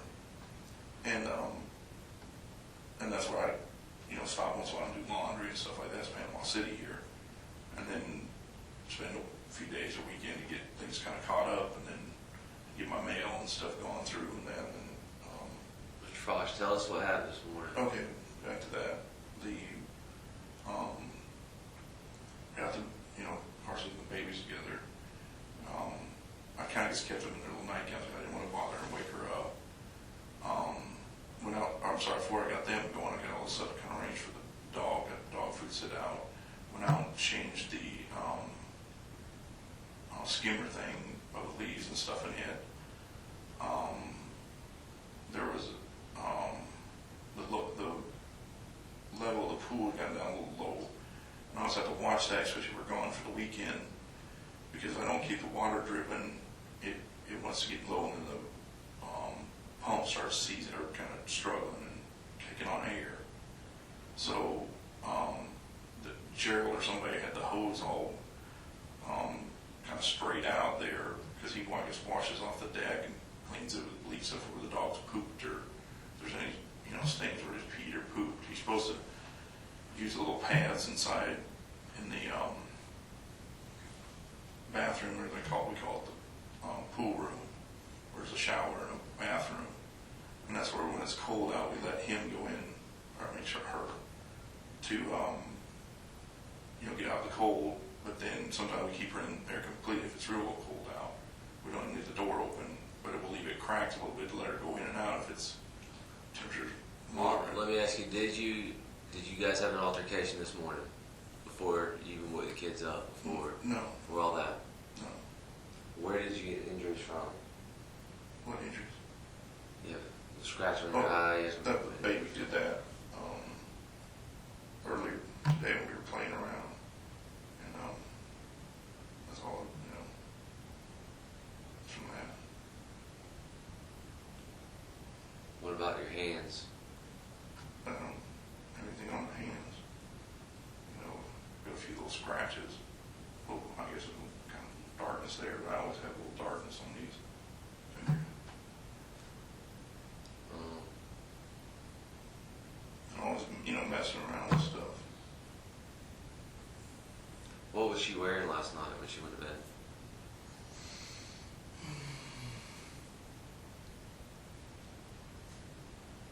Nothing. I mean, she would usually sleep, naked, or if one of the babies in with the room, I was trying to put on my underwear, pajamas, or something myself, but she usually is nude.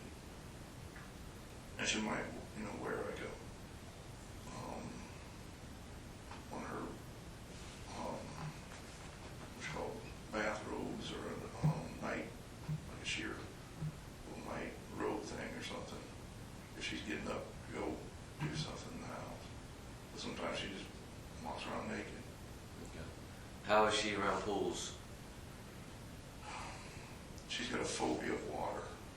So you'd probably say, does she even go near the pool?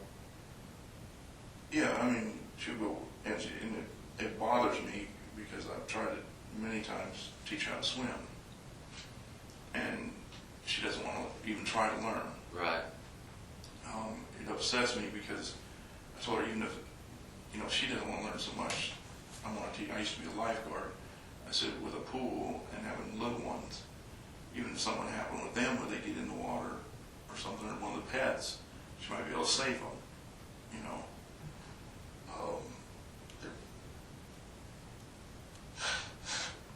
Bothers me that never did teach her that. Didn't make her. We kept talking about when the babies. She wouldn't let me teach the babies with my daughter, because my daughter is certified. That's part of her, my oldest daughter.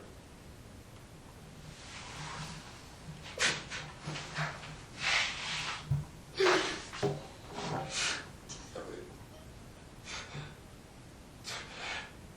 said, to teach her how to swim.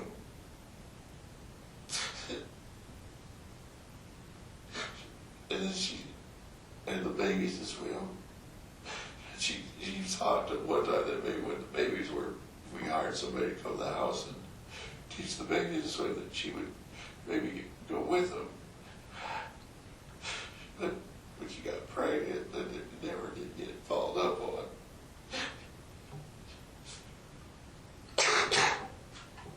Mr. Frost, you know, obviously, you know, we've been to the house, and you know what, I'm sure you know what we do when we go to these houses is we look at this, we treat it as a scene, we look at the scene, we collect evidence, we do certain things, and as you know, a scene doesn't lie. The way things are laying, the way things are disorganized or whatnot, that's the way it is. And just some things that you're saying is not really adding up to what the scene is showing. Well, I don't know why. I don't know. I wasn't there to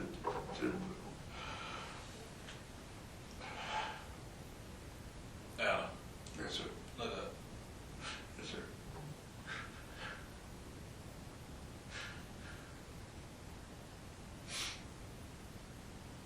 Alright, we sat here for I don't know how long now.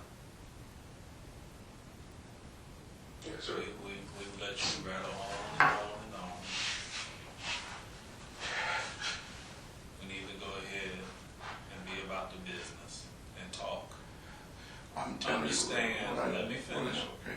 Let me finish. I sat here quietly and we let you just talk and rattle on and on. Detective Burrow would ask you a specific question and you talk all the way around it. Just jibber jabber. Well, I mean, I'm telling you what happened this morning, and that's all I could do. When I found out what had happened, it's like, Understand this. okay, We know the history. right, I understand. We know how things have taken place between the two of you. Right, Okay? You're not the only one we've talked to. okay, Okay, we've talked to several other people. okay. What we're trying to do right now is find out the reasons why things turned out the way they did. Okay?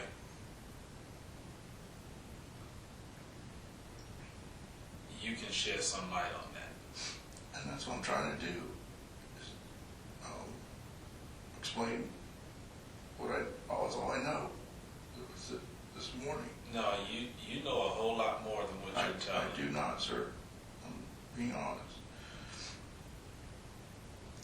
Now, Let me tell you something. I've been doing this for 20 years, right, okay? I've interviewed I don't know how many people. right.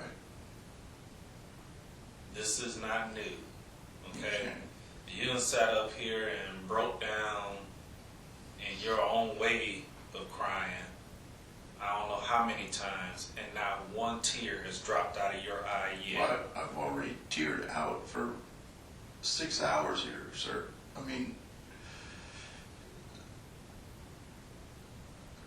if you know how much I love this woman, you would, it's just, There's no doubt you will not hear me dispute that. There's no doubt. It's I just- have no doubt that you didn't love her. But you know as well as I do that love brings about some crazy impulsive reactions sometimes. And love will make a person do some crazy things. Look, man,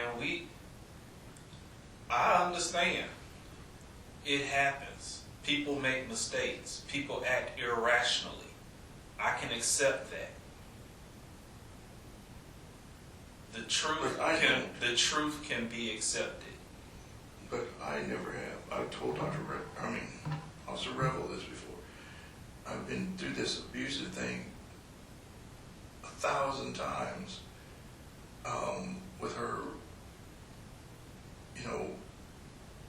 Oh, and that's what I was kind of saying last night. She wasn't really in that kind of a mode. She was more in kind of a depressed kind of hurt mode or something. Wasn't her usual I guess antics or, you know, her, you know, and I did make a comment to her, last night too, I was earlier, that if she's gonna take Bella to the groomer, to be careful not to take her, carrier out there, because when she knows the carrier's coming for the vet or the groomer, she goes, you know, crazy, have a hard time catching her. And Did y'all not have a recent court date about 3 months ago about the child custody? No, I mean, we've, That's a yes or no question? yes, sir. And what happened at that? What did the judge order? Well, I mean, she ordered her, I don't know if you knew the situation went on. I don't need to know the situation. I'm asking, what And did the then judge order? She ordered her the, custody of the children and the, Mhm. use of the house. And after that was ordered, how many times have you taken the children? Probably 4 or 5 times. I mean, when we were in, She's allowed you to take the children 4 or 5 times. Mhm. I'd say during that time. At least that, yeah. Now, I mean, I've been, you know, around, and she'd always kind of use that, like, you know, she wouldn't even want to sometimes even be seen out together in Tallahassee, because it was like it would work against her or something. I told her, they're not going to have you in breach of the injunction, because I had the injunction still in place. That kept, that's where her and her lawyers didn't show up last month for that, and I had my witnesses there again to prove the situation with the babies and that was falsified. Excuse me. And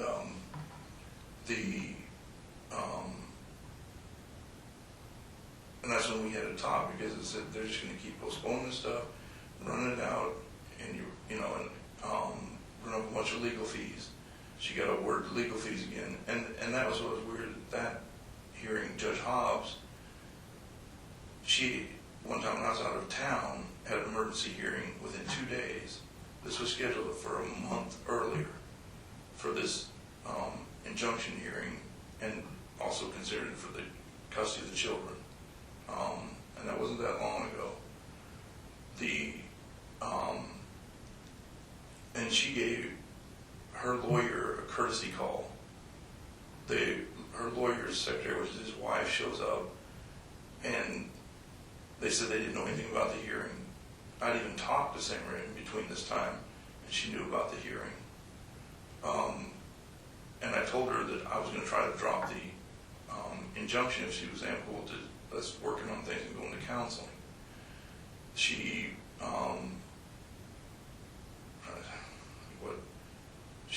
she didn't want to. And then the court date, like I said, coming in, Judge Hobbs, I told her I had my witnesses there again to prove that we did not abuse those babies or not change. It was her that was doing that stuff and taking pictures of it and trying to make us look like it. And they put these other people almost like they'd done something wrong too. The babysitters and the people I had entrusted, in caregiving of the children. When you got up this morning and you left with the baby, what time was it that you left? It was approximately 8 or so. And where was Sam? She was in bed. Was she awake? Was she sleeping? No, she was kind of, and I knew what she said, like she said the night before, because she had so much to drink, she just, wanted to sleep in that morning. And then she said, and Jay's coming over.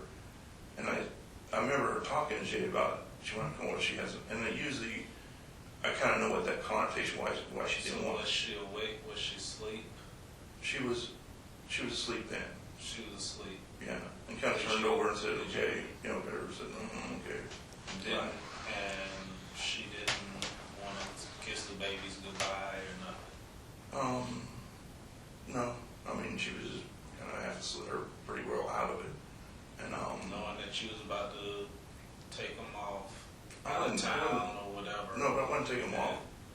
But we talked about, apparently she may come to the beach, or we meet back, and then head to South Beach. How long have you said you've been there for? How long? Staying there? Off and on, probably for the last, I'm trying to think how long we've been seeing each other regularly, and I'm spending the night probably a good month, so. And Or y'all more were longer doing than that off all and on. in the hopes of trying to work things out? Yes, sir. I mean, and we, And how is that going? it was actually going pretty good. I was telling friends, I called today, several friends, I tried calling her several times. And it's kind of rare, You tried calling who several times? Sam, When? today. And it was, I started about,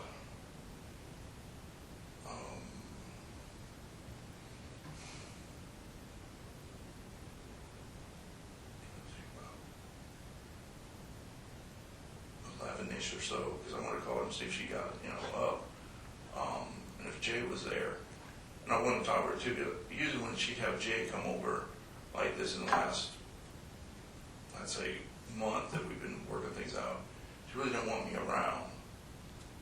And that kind of bothers me a little bit because of the past he's done with the blocks and stuff, but also he's kind of her confidant with talking about things, and then sometimes she gets stirred up when I come back then about So issues in the you've past. been there off and on for the past month, and and things have been going pretty good and everything. Why is she so depressed or acting so sad or whatever the night? Because she got some information this last week that really hurt her. And that this girl's been extorting her out of money, and giving her information of our relationship that we had The information she got had to do with your relationship? with this girl, yeah. And she told me what she'd been doing and paid her a bunch of money for it. And it was, even some pretty bad stuff, which I didn't have any idea somebody would do things like this, or do extortion type thing, or do. So there was no type of altercation or anything like that over this information that she had just found Not out? this morning, it had earlier in the week. And it wasn't her usual, that's why I was telling some friends about it, and even my staff. When did she find out? That was like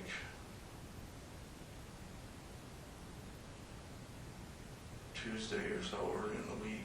So how was she acting? Because I was slept at the office a couple times this week, because she would get on the, I call it the crazy train. How was she acting when she first found out? It was a different anger, it was more of a hurt. And she said it, and she was going to, of course, use it in court against me or whatever and all this. And I was like, Samira, for one, I didn't give this person permission to do this stuff. Did she become aggressive towards you? Physically or something? Not like usually, because usually, it's like stuff gets thrown, she hits me with stuff, scratches, whatever, pulls my hair, does crazy, violent type behavior. But this was more like verbal, Trying to make you feel guilty? guilty, but also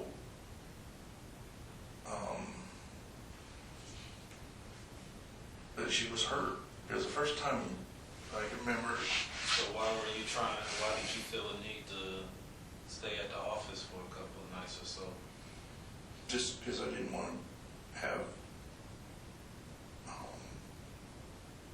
episodes, plus I don't want the police being called, I don't want, What was that first part? Because you, I don't know what I said. I don't either, that's why I'm asking you. Yes, I You was didn't finish your statement. I didn't want any, like I say, violent episode, I didn't want any, But you're saying And then it was also- different this time. She had it had a sadness about her, and all she was doing was And- talking. well, then she started drinking a lot more, and I don't like that. When did she start drinking? What? When did she start drinking? I mean, she's always drank a little bit, but Well, when did she start drinking more? I'd say this last week, quite a bit more. I mean, we always keep kind of or she keeps her, I'd say stockpile of her champagne, Okay, but I asked you, how did she react? How did she respond? You just told me that it was a different type of angry. I asked you, was it aggressive, physical? You said no. No, She was just doing more talking. right, And- more of the and verbal I asked, abusive and was it like making you feel guilty? You said yes. So my question again is, if she's doing this more reserved, resolved talking and more softer type anger, why would you feel a need to stay at the office? And it couldn't be because you were scared of violence, as you just said, because you just contradicted that and said there was none. well, I mean, I didn't want it to escalate to that. And also, we had things going a lot smoother. And it seemed like when this girl was doing this, I call it extortion thing, or this sending her pictures of us, putting her pictures of things that she claims that I bought her, or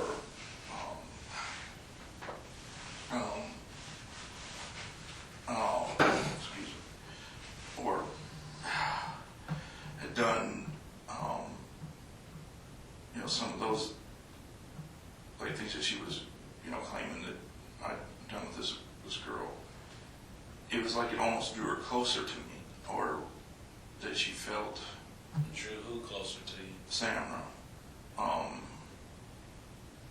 want to say after she get through the verbal, I guess, accusations or the hurtful things she would say, we would be closer that night, like say intimately, or Hence you all having sex last night. exactly. It's like if I've always even told, I don't know if I told Officer Rebel this back then, but it's like sometimes I could weather those storms. The makeup sex or whatever was even better, or it's kind of psychotic a little bit on my part, but it's like I knew, because people always say, Doc, how do you put up with that, or how do you put up with her, because they witnessed her verbal abuse and her physical abuse,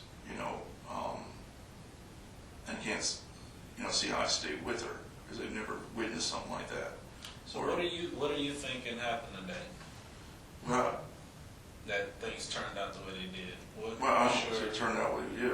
I'm just worried that because I left that, I took the, this morning, I got Bella's, food and stuff situated, and I figured she probably was going to have Jay come and clean up the poop and stuff on the deck of the pool. And I guess, things around there, so I didn't even need to, it's my routine in the morning when I am there and the weather's decent. You're not answering my question. What do you think happened? I don't know.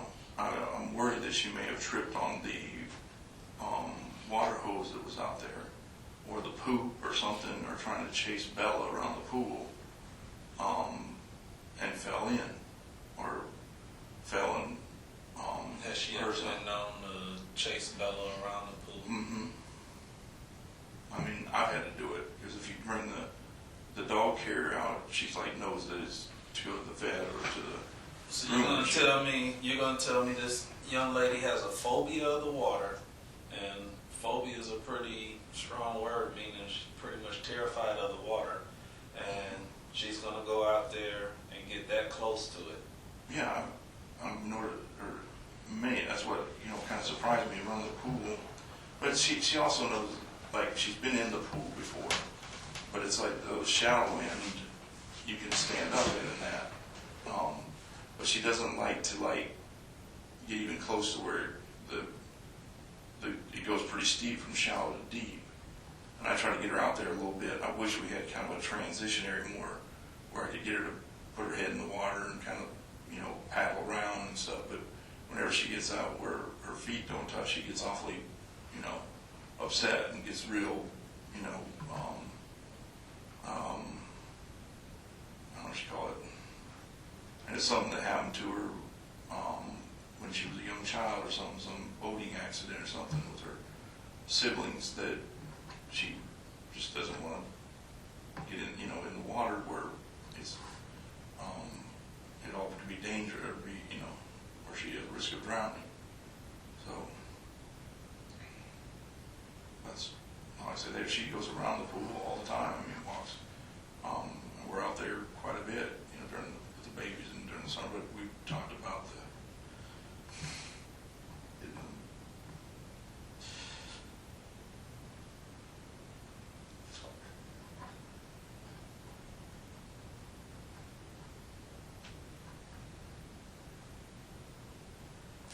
Thought about this situation. No.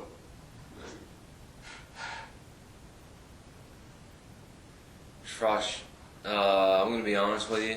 I know in the past that we've talked, I've always been honest with you, and I've never lied to you, and I've never danced around anything that we talked about, okay? That's not what happened. Me and you both know she wasn't chasing the dog around a pool, tripped and fell in. I don't know what happened.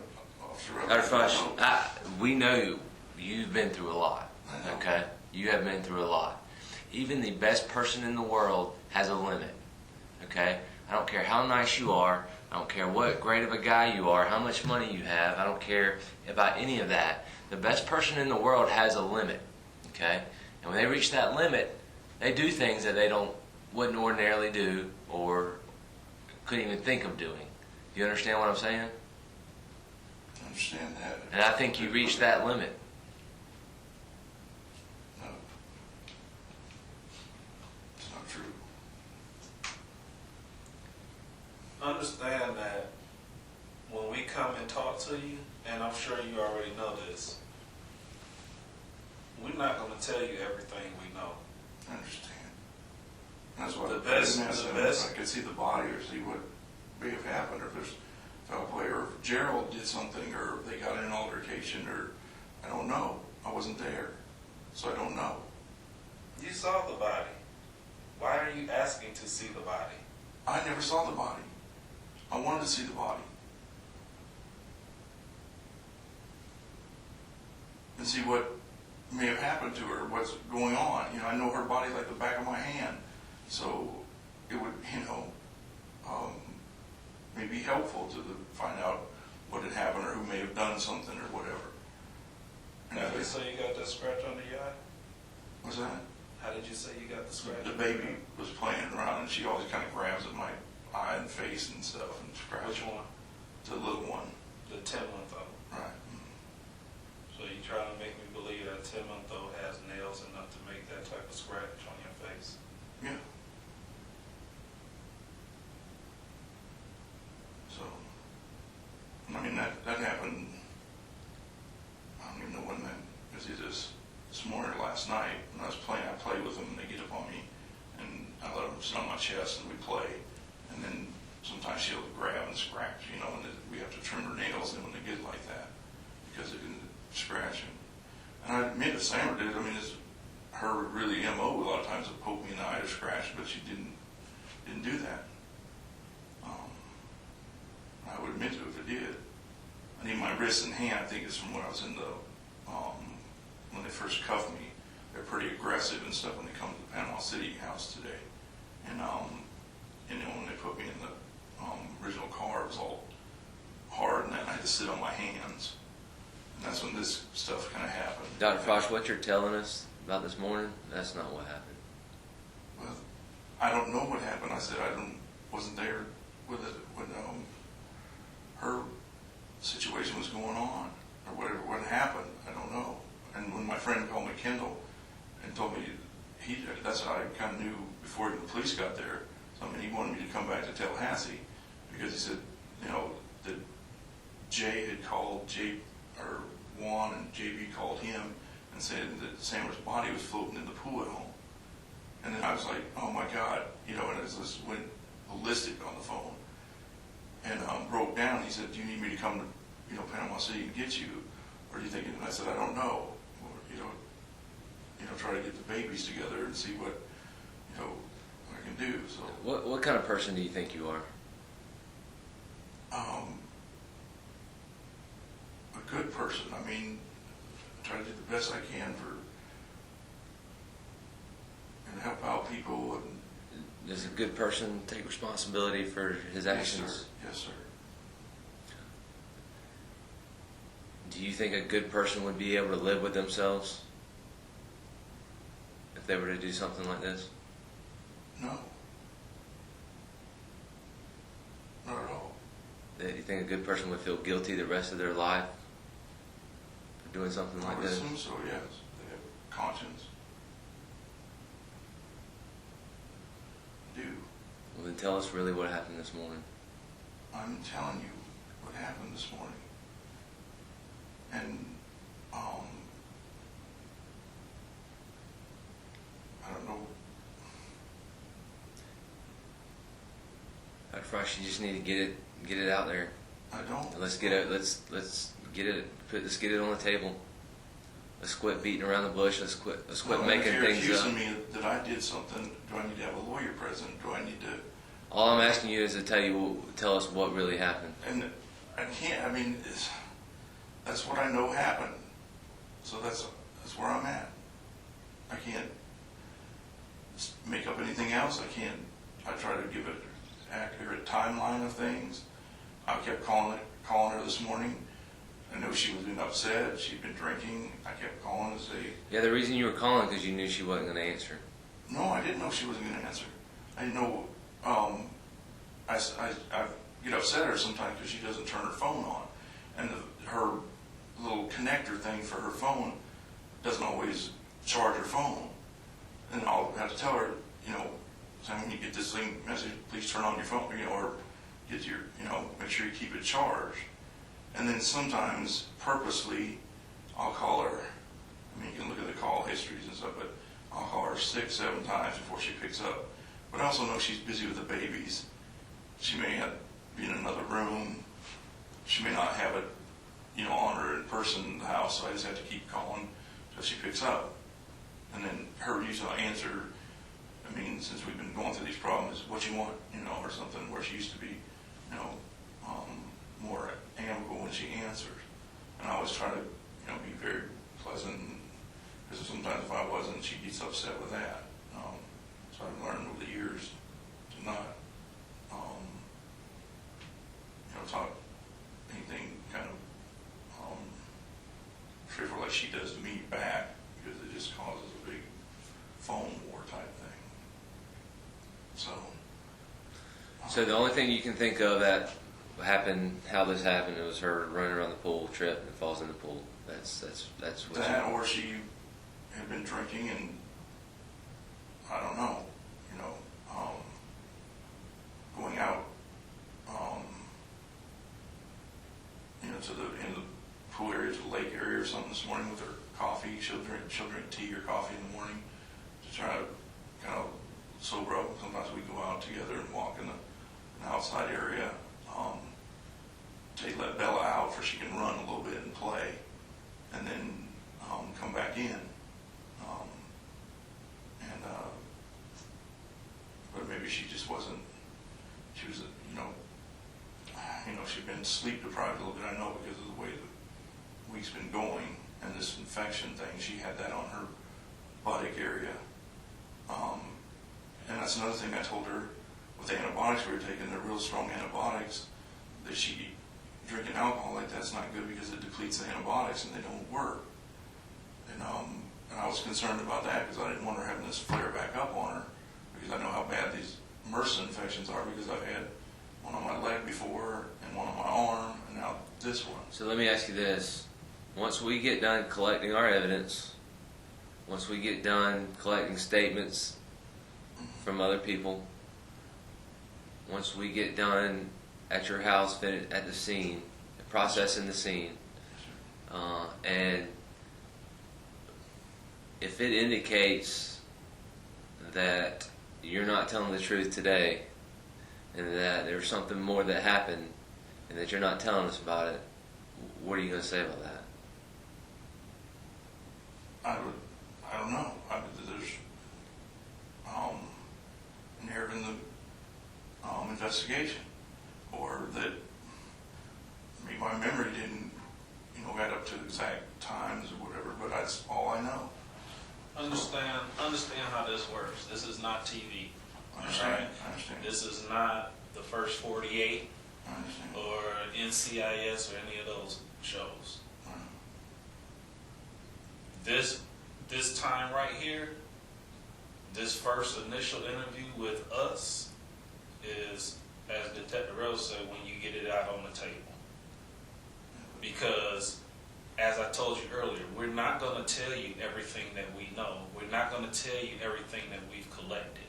I understand. But I can tell you that we do know a lot more than what we've said, and I'll also tell you that we have collected quite a few things. I understand. And when all of that comes out, it's not going to be no, well, I wanted to, but I was just scared or any of that.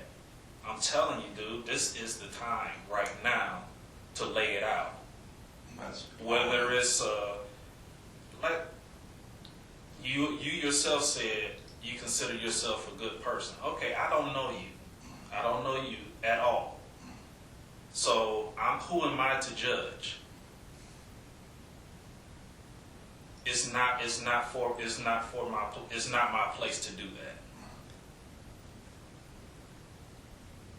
But all I can do is, just like Detective Rell did with you on the last case he worked with you on, just be straight up with you and let you know that if any good can come out of this, it's only going to come with the truth. Right, and that's what I'm trying to give you guys, is the truth. I'm giving you the truth. I'm not trying, I'm giving you the truth. So, and that's what, I got to thinking as I've been here this whole time, is now they're going to probably assume guilt on me. I'm the prime suspect, I'm sure. I'm the husband, I've been there. We've had, marital disputes and, her domestic violence and stuff. So what do you think it looks like? I understand. I understand solely. That's why I said, I know they're going to come after me, and maybe I should get a lawyer, but I've been trying to cooperate for, we can get on to this and see what happened. I want to know. And I want to know if this Gerald may have something to do with it. I would hope not, but I don't know. I don't know the relationship for the last 6 months. I don't know, maybe she had somebody else coming over, that's why she wanted me out of there. I don't know that it could be these people that have been extorting her for money this week.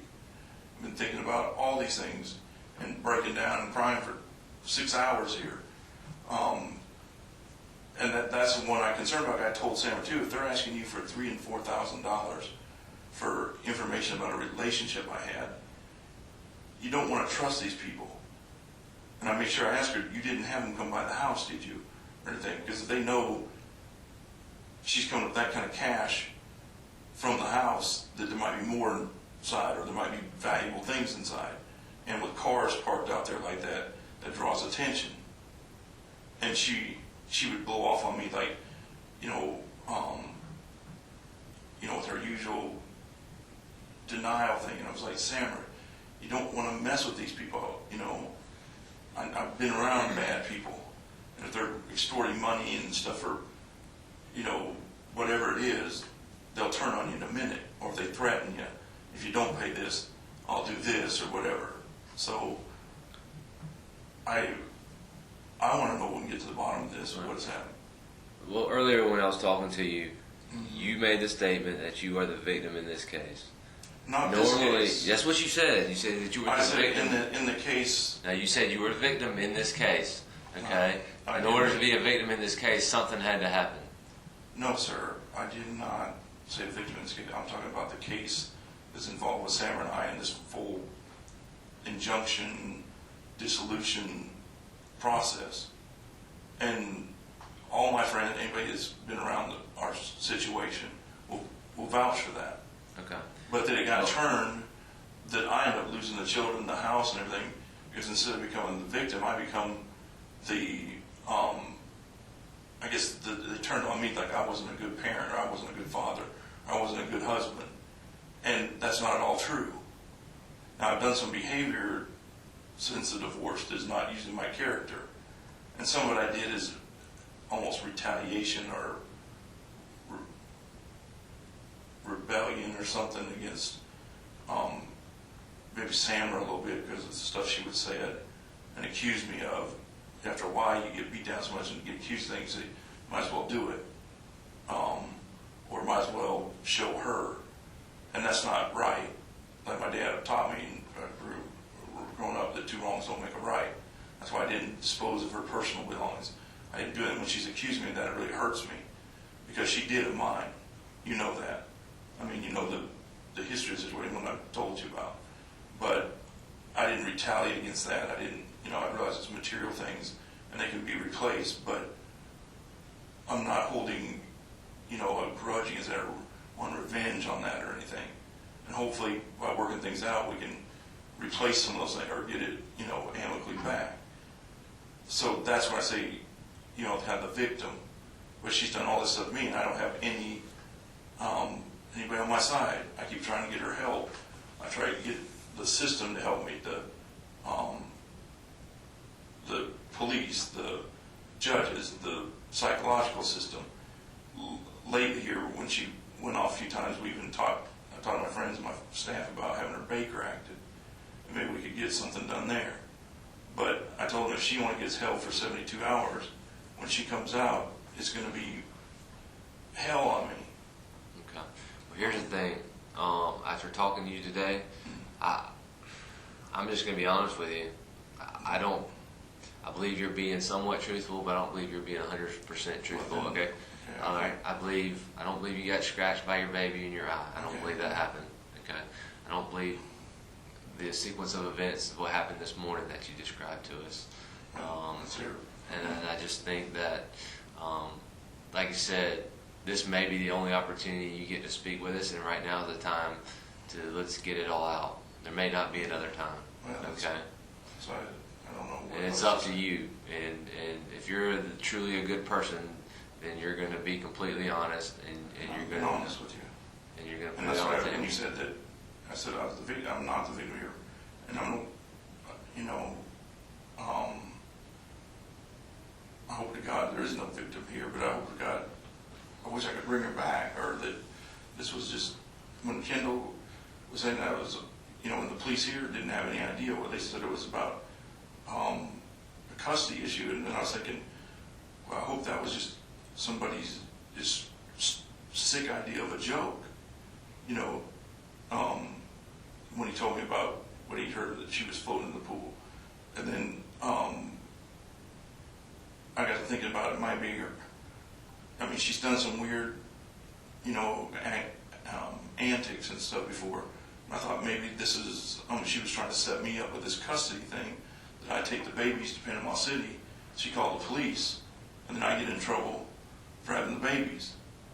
Once this all happened, I didn't even know, I could really get in trouble for that. I didn't understand I've never been through this custody thing or whatever to know that was a possibility of that too. So I was like, I hope this isn't something that she's doing or Gerald's doing, or they're trying to set me up with evidence that, I took the babies or something. You keep bringing up this Gerald. How long has Gerald been around? 4 years, 4 or 5 years. Gerald's been around for 4 years, and she stuck with you through all these 4 years, including all of your indiscretions and actions and everything. But I'm So talking why about, do you keep bringing? I don't understand. But I understand Gerald in the sense that he's no longer kind of my confidant, that it's hers. Or he's sided kind of in a relationship when you have difficulties, usually friends, and that will pick one side or the other. Or they may have been, your friend to begin with type thing. With him, I used to think kind of neutral. And we tried to tell her, Sam, calm down. It's inappropriate to do, you need to witness her being abusive or violent toward me. And he would kind of separate, you know, her from me. Sometimes he'd tell her that it's inappropriate, saying, calm down, you don't need to be doing that to Doc or whatever. But then the last year or so, he's changed from that. And I kind of got almost a little concerned. You know, the previous guy we had named Juan, he even stayed the night with her sometimes in the guest bedroom and stuff. Or, who knows, but that made me a little concerned because it's like, it's not appropriate for another man to be in your house. How long you been married? 4 years. 4 years? Mm-hmm. And I'd have problems with that just because she'd go off on a previous relationship I had before we were married where the woman I was dating got pregnant. And that's been thrown up in my face for the last 4 years or more.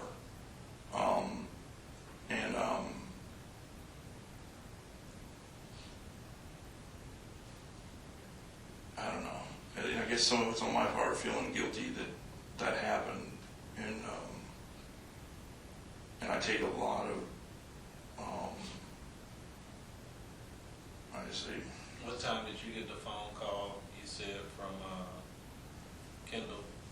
I've been talking to him off and on today, just, you know, and kind of, you know, apologizing to him for what happened yesterday, because I told him it wasn't. What time did you get the phone call informing you that she was found in a pool? It was around 3 something. I remember looking at the phone. And then I tried calling her again and getting a little concerned. What time was it that Bay County put the handcuffs on you? Was it shortly after that? How much longer?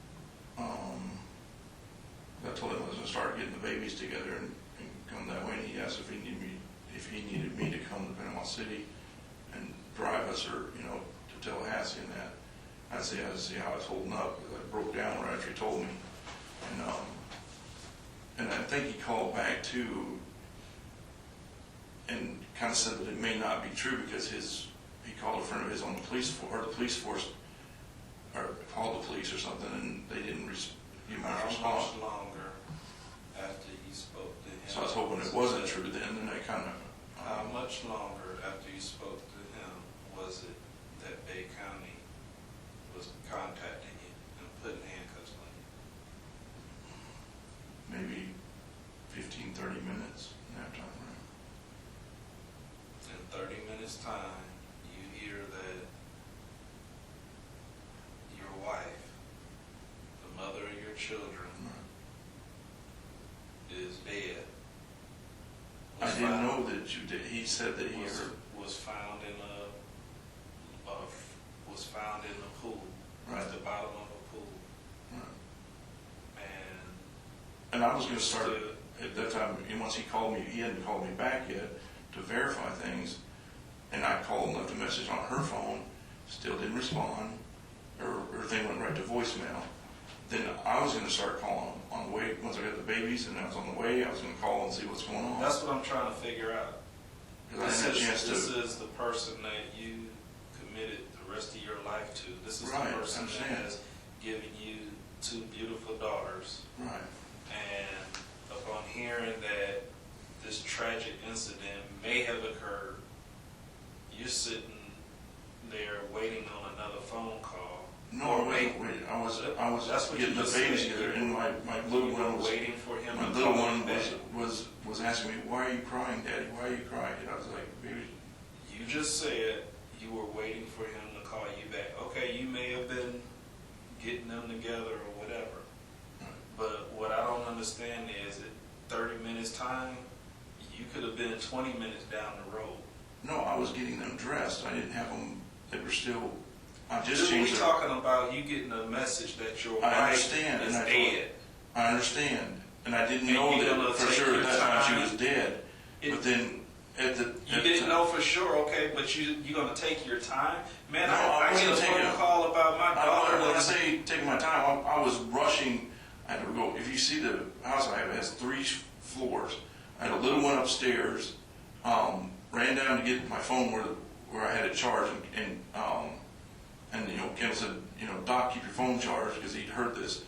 And then I ran back up, I had the baby in diapers, trying to get her dressed, and I'm distraught. I'm like, shaking, I don't know, what's going on here. Breaking down, trying to get her going. I know that the 3-year-old had her just down there playing with a little guitar thing they had.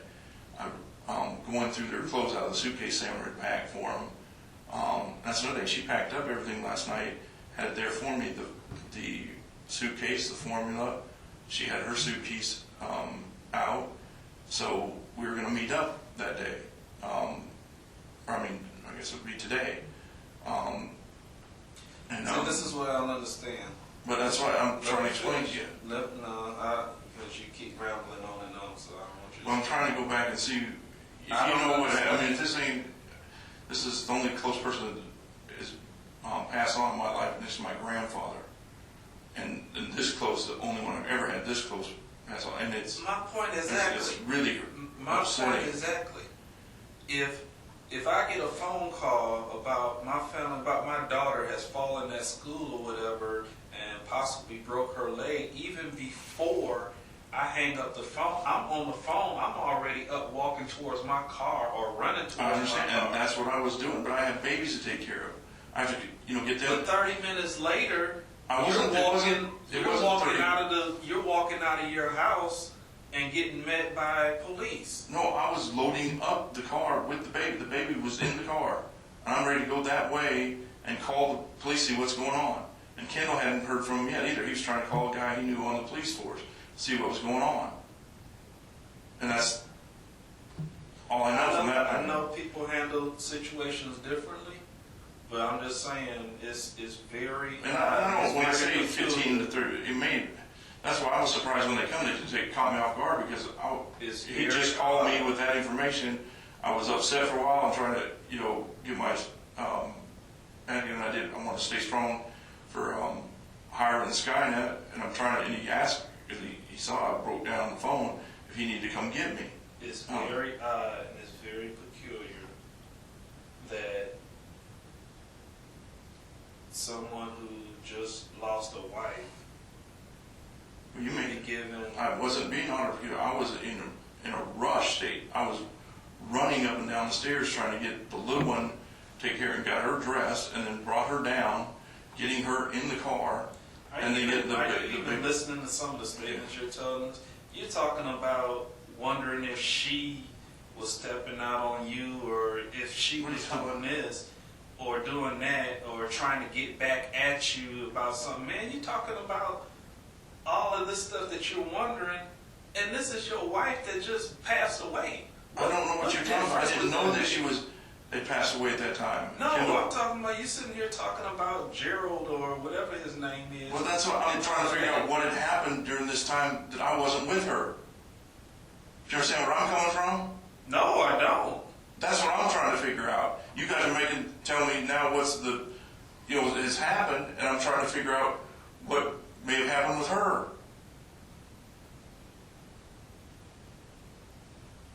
And yeah, this is about the time where you go ahead and break down. And I'm just telling you, it's really upsetting to me that, and now you guys are pointing the finger at me. We haven't pointed a finger. Yes, you are. You guys are making allegations. This is a different story. Yeah, that's not what happened this morning. And I'm telling you exactly what I know. And I'm telling you what I know in the truth. And I'm telling you, when Kendall called me, what happened in the truth. And he knew that he's your friend, your best friend. He knows when you're upset and when something happens, and he knows that that's my wife and I love her and all I've been through. He knows that for sure. And all the stuff that's happened throughout our marriage, because he's been there through most of it. And even, it was upsetting to him to have to, be a witness when Samira went to jail and stuff. But he had to do it. He said, enough's enough, Doc. You got to finally, have something, done here, or else it's going to escalate to the point, that there is no return. And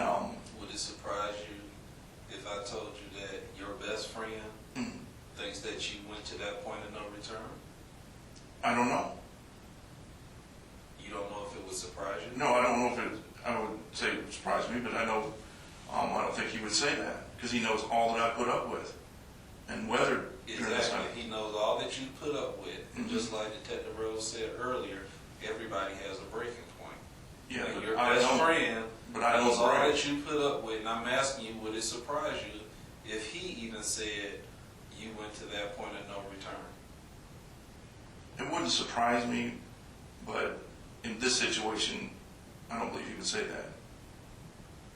Because I've been talking with him today. I explained what happened yesterday with Samira when she got on the phone with him. I told him about her being in kind of a different, just like I told you guys, it was not her usual, and that's what was worrying me. It's almost like she was hurt and depressed. And I told him, you know, you got to think about it, kind of with you and your wife. If you've been shown explicit sexual, say, tape of your wife with somebody else, wouldn't that bother you? It would be more than just like evidence she could use or that kind of thing, but more hurtful. And I said that's what happened this week with Samira. But I said we've been closer than ever before. But I could tell she's been hurt. Emotionally, you know, more spiritually, just hurt. But we don't have to worry about that no more, do we? No, and that really, really bothers me. But that's why her life ended, with this just extortion and crap going on, and just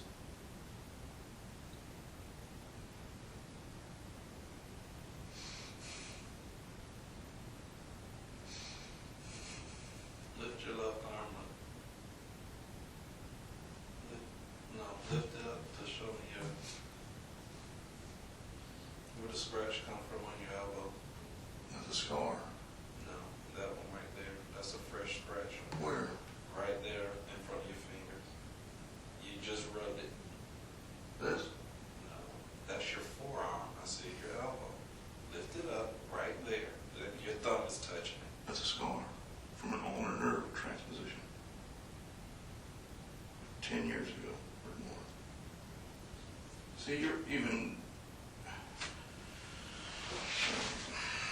I guess maybe I need a lawyer or something if you're going to start making allegations that I have scars or marks, just like this with the handcuffs. They had me sitting on my hands for 30 minutes there with the cuffs on so tight that it was, you know, caused me to bleed. This wasn't so bad unless I had my watch on. It caused you to bleed. What? It caused you to Yes. bleed. Right there.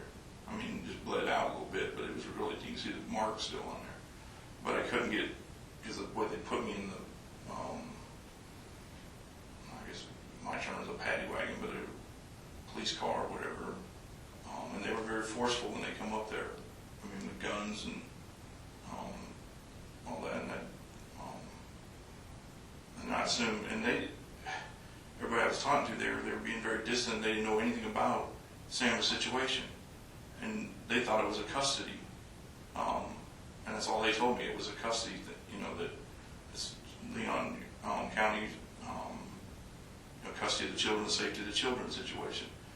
And I'm like, I want to know about my wife. Is she okay? What has happened with my wife? You know, and they wouldn't tell me for 2-3 hours until, like, about, I guess, I don't know now, 4 or 5 hours ago. And then I really lost it, because then I know it was true, and she's not coming back to me. And I thought about this for 6 hours in here, just, I don't know what, and I want to know the truth. I really do. For I can have some closure to this, what happened to my wife. And I told her, I don't know if I could even live with myself if she tripped on that damn hose and I was,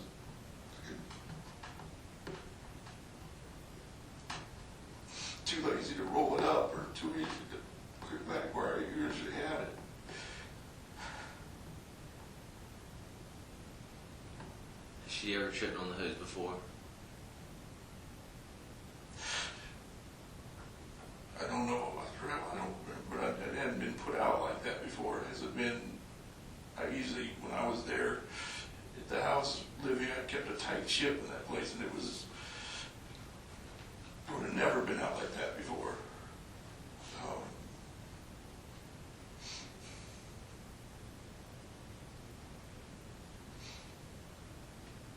I used to get on Gerald and Juan sometimes for leaving stuff out, like, just they get done working, they leave stuff all sitting out or disarrayed, and I put it up. So,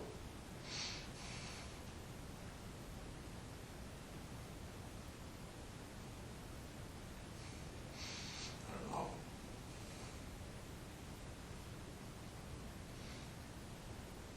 And it had never been to a point that, I don't remember Sam telling me about it or anything, if you want to know that, but, I've had probably 3 or 4 times that I've been out there and fell in the pool. I know Samira on 1 or 2 occasions has fallen in. One time trying to catch Hyra from going to the pool, and she kind of slipped and then fell in the pool.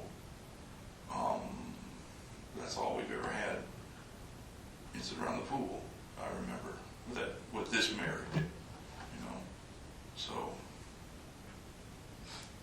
Well, just so we cover everything, let me bring this up. You know her body's going to get examined. It's going to be examined, okay? Right. And sometimes during these examinations, there's evidence that's collected from the body. Okay. That's why sometimes when there's an altercation, especially when it's a female and male, sometimes skin will be underneath the female's fingernails from the altercation, whether scratch or hit or whatever else. Okay. If there is some under her fingernails, if there's some found, and it comes back to be your DNA, I need to know if this happened this morning, did this happen earlier, or we kind of need to know that. So we'll kind of have an explanation. There's one time yesterday or something, she grabbed at my shirt collar.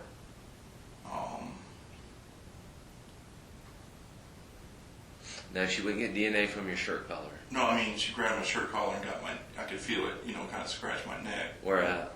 I didn't get that area. So there's no scratches there? I don't know. I think there's a permanent, almost scar there for when she scratched me when Kendall was there. Because people will say that sometimes to me if I shave good and stuff, they'll say, "Doc, where you scratch you or whatever." And I just, I don't get into it. I just say. So you did or didn't have a scratch there? I just remember her grabbing my shirt collar yesterday one time. I don't know what it was over. It wasn't. She really didn't do the violent thing yesterday. It's more like she was verbally, I don't say necessarily so much abusive, but hurt and making me feel. Okay, but when she grabbed your shirt, did she scratch your neck?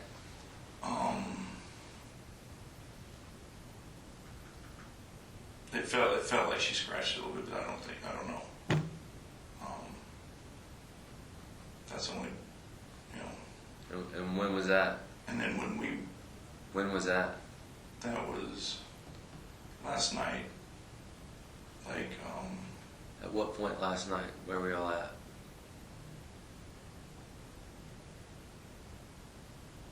I think we were going into the bedroom, and she said, "Don't go in there and bother the babies," and she grabbed my shirt collar. And she's kind of like that. She gets kind of aggressive more than your average. That doesn't even make any sense. Yeah, but that's the only time I remember, I'll throw with it. I remember her doing anything to physically, aggressive. So I don't know if there'd be any. Now when we made love out on the chairs in the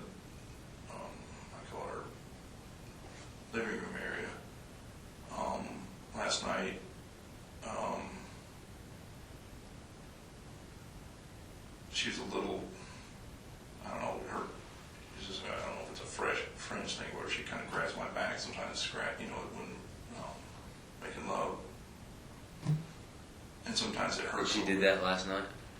I don't remember it hurting that bad, because I had some real bad ones one time. I remember specifically, because We're talking about last night. I don't remember it, not Rebel. I mean, Lost Rebel. So basically, we can conclude that if there is DNA found under her fingernails, it's going to be from her grabbing your collar. Probably.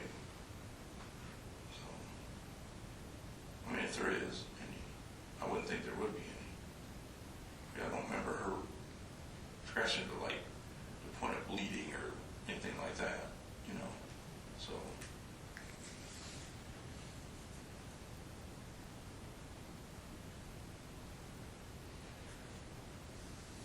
And even like this, when the baby did that, I put some like chapstick on it because it didn't even bleed, it just was stinging a little bit. And I put some chapstick on it. I hope when the babies get older and they ask you about what happened to mommy, if you had that opportunity to answer that question, that you come up with something better than what you're telling us. And that's all I have to say. I wish I knew. And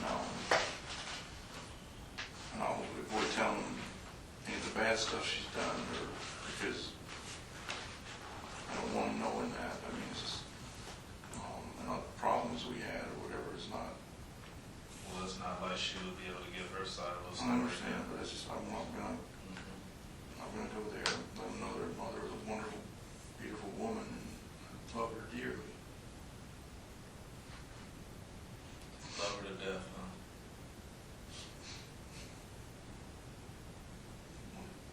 That term is not appropriate for you to be saying that.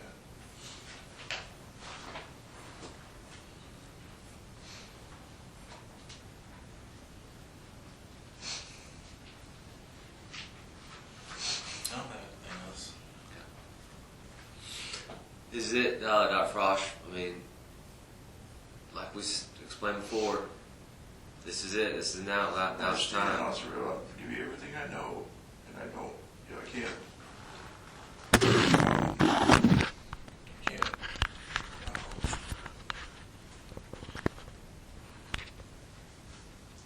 I don't really help you anymore. I mean, I'm trying to think back of anything else that might have been out of character. Even during the week, I've been going over this last 6 hours in my mind, what could have, could have, and it was kind of a little strange for her to want me to leave it, and I know it wasn't strange because when Gerald comes over, she usually takes stuff out of the house that's mine, or they move stuff or do stuff. So I thought maybe that's why she didn't want me there, and then she wanted the babies out there because they were planning on doing some, more intensive stuff, and she just didn't have a babysitter available, or she wasn't feeling good because she was hungover or whatever, and she'd already made these plans with him to do this, or whatever. That doesn't make you mad? Yeah, it does make me mad. I would think it would. It does. And that's why I asked him earlier today if I could see the body or something. I want to know maybe if there's some foul play involved or whatever. And if Gerald, what the hell is Gerald coming by there? And I don't know if she was up at that time or what, but if the front door was locked or what he may have been doing. Well, what's he been doing the last 4 years he's been coming by there? He doesn't. What makes I don't know if today? he comes in. What makes today any different than the last 4 years? I don't know.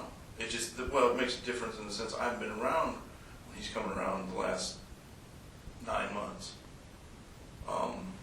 Haven't been there to know what they do or what's been going on. I know a lot of times he's loaded up my stuff and done things and helped her move stuff like out of my closets, out of my, office area and stuff. And This interview is concluded at 1:37 a.m.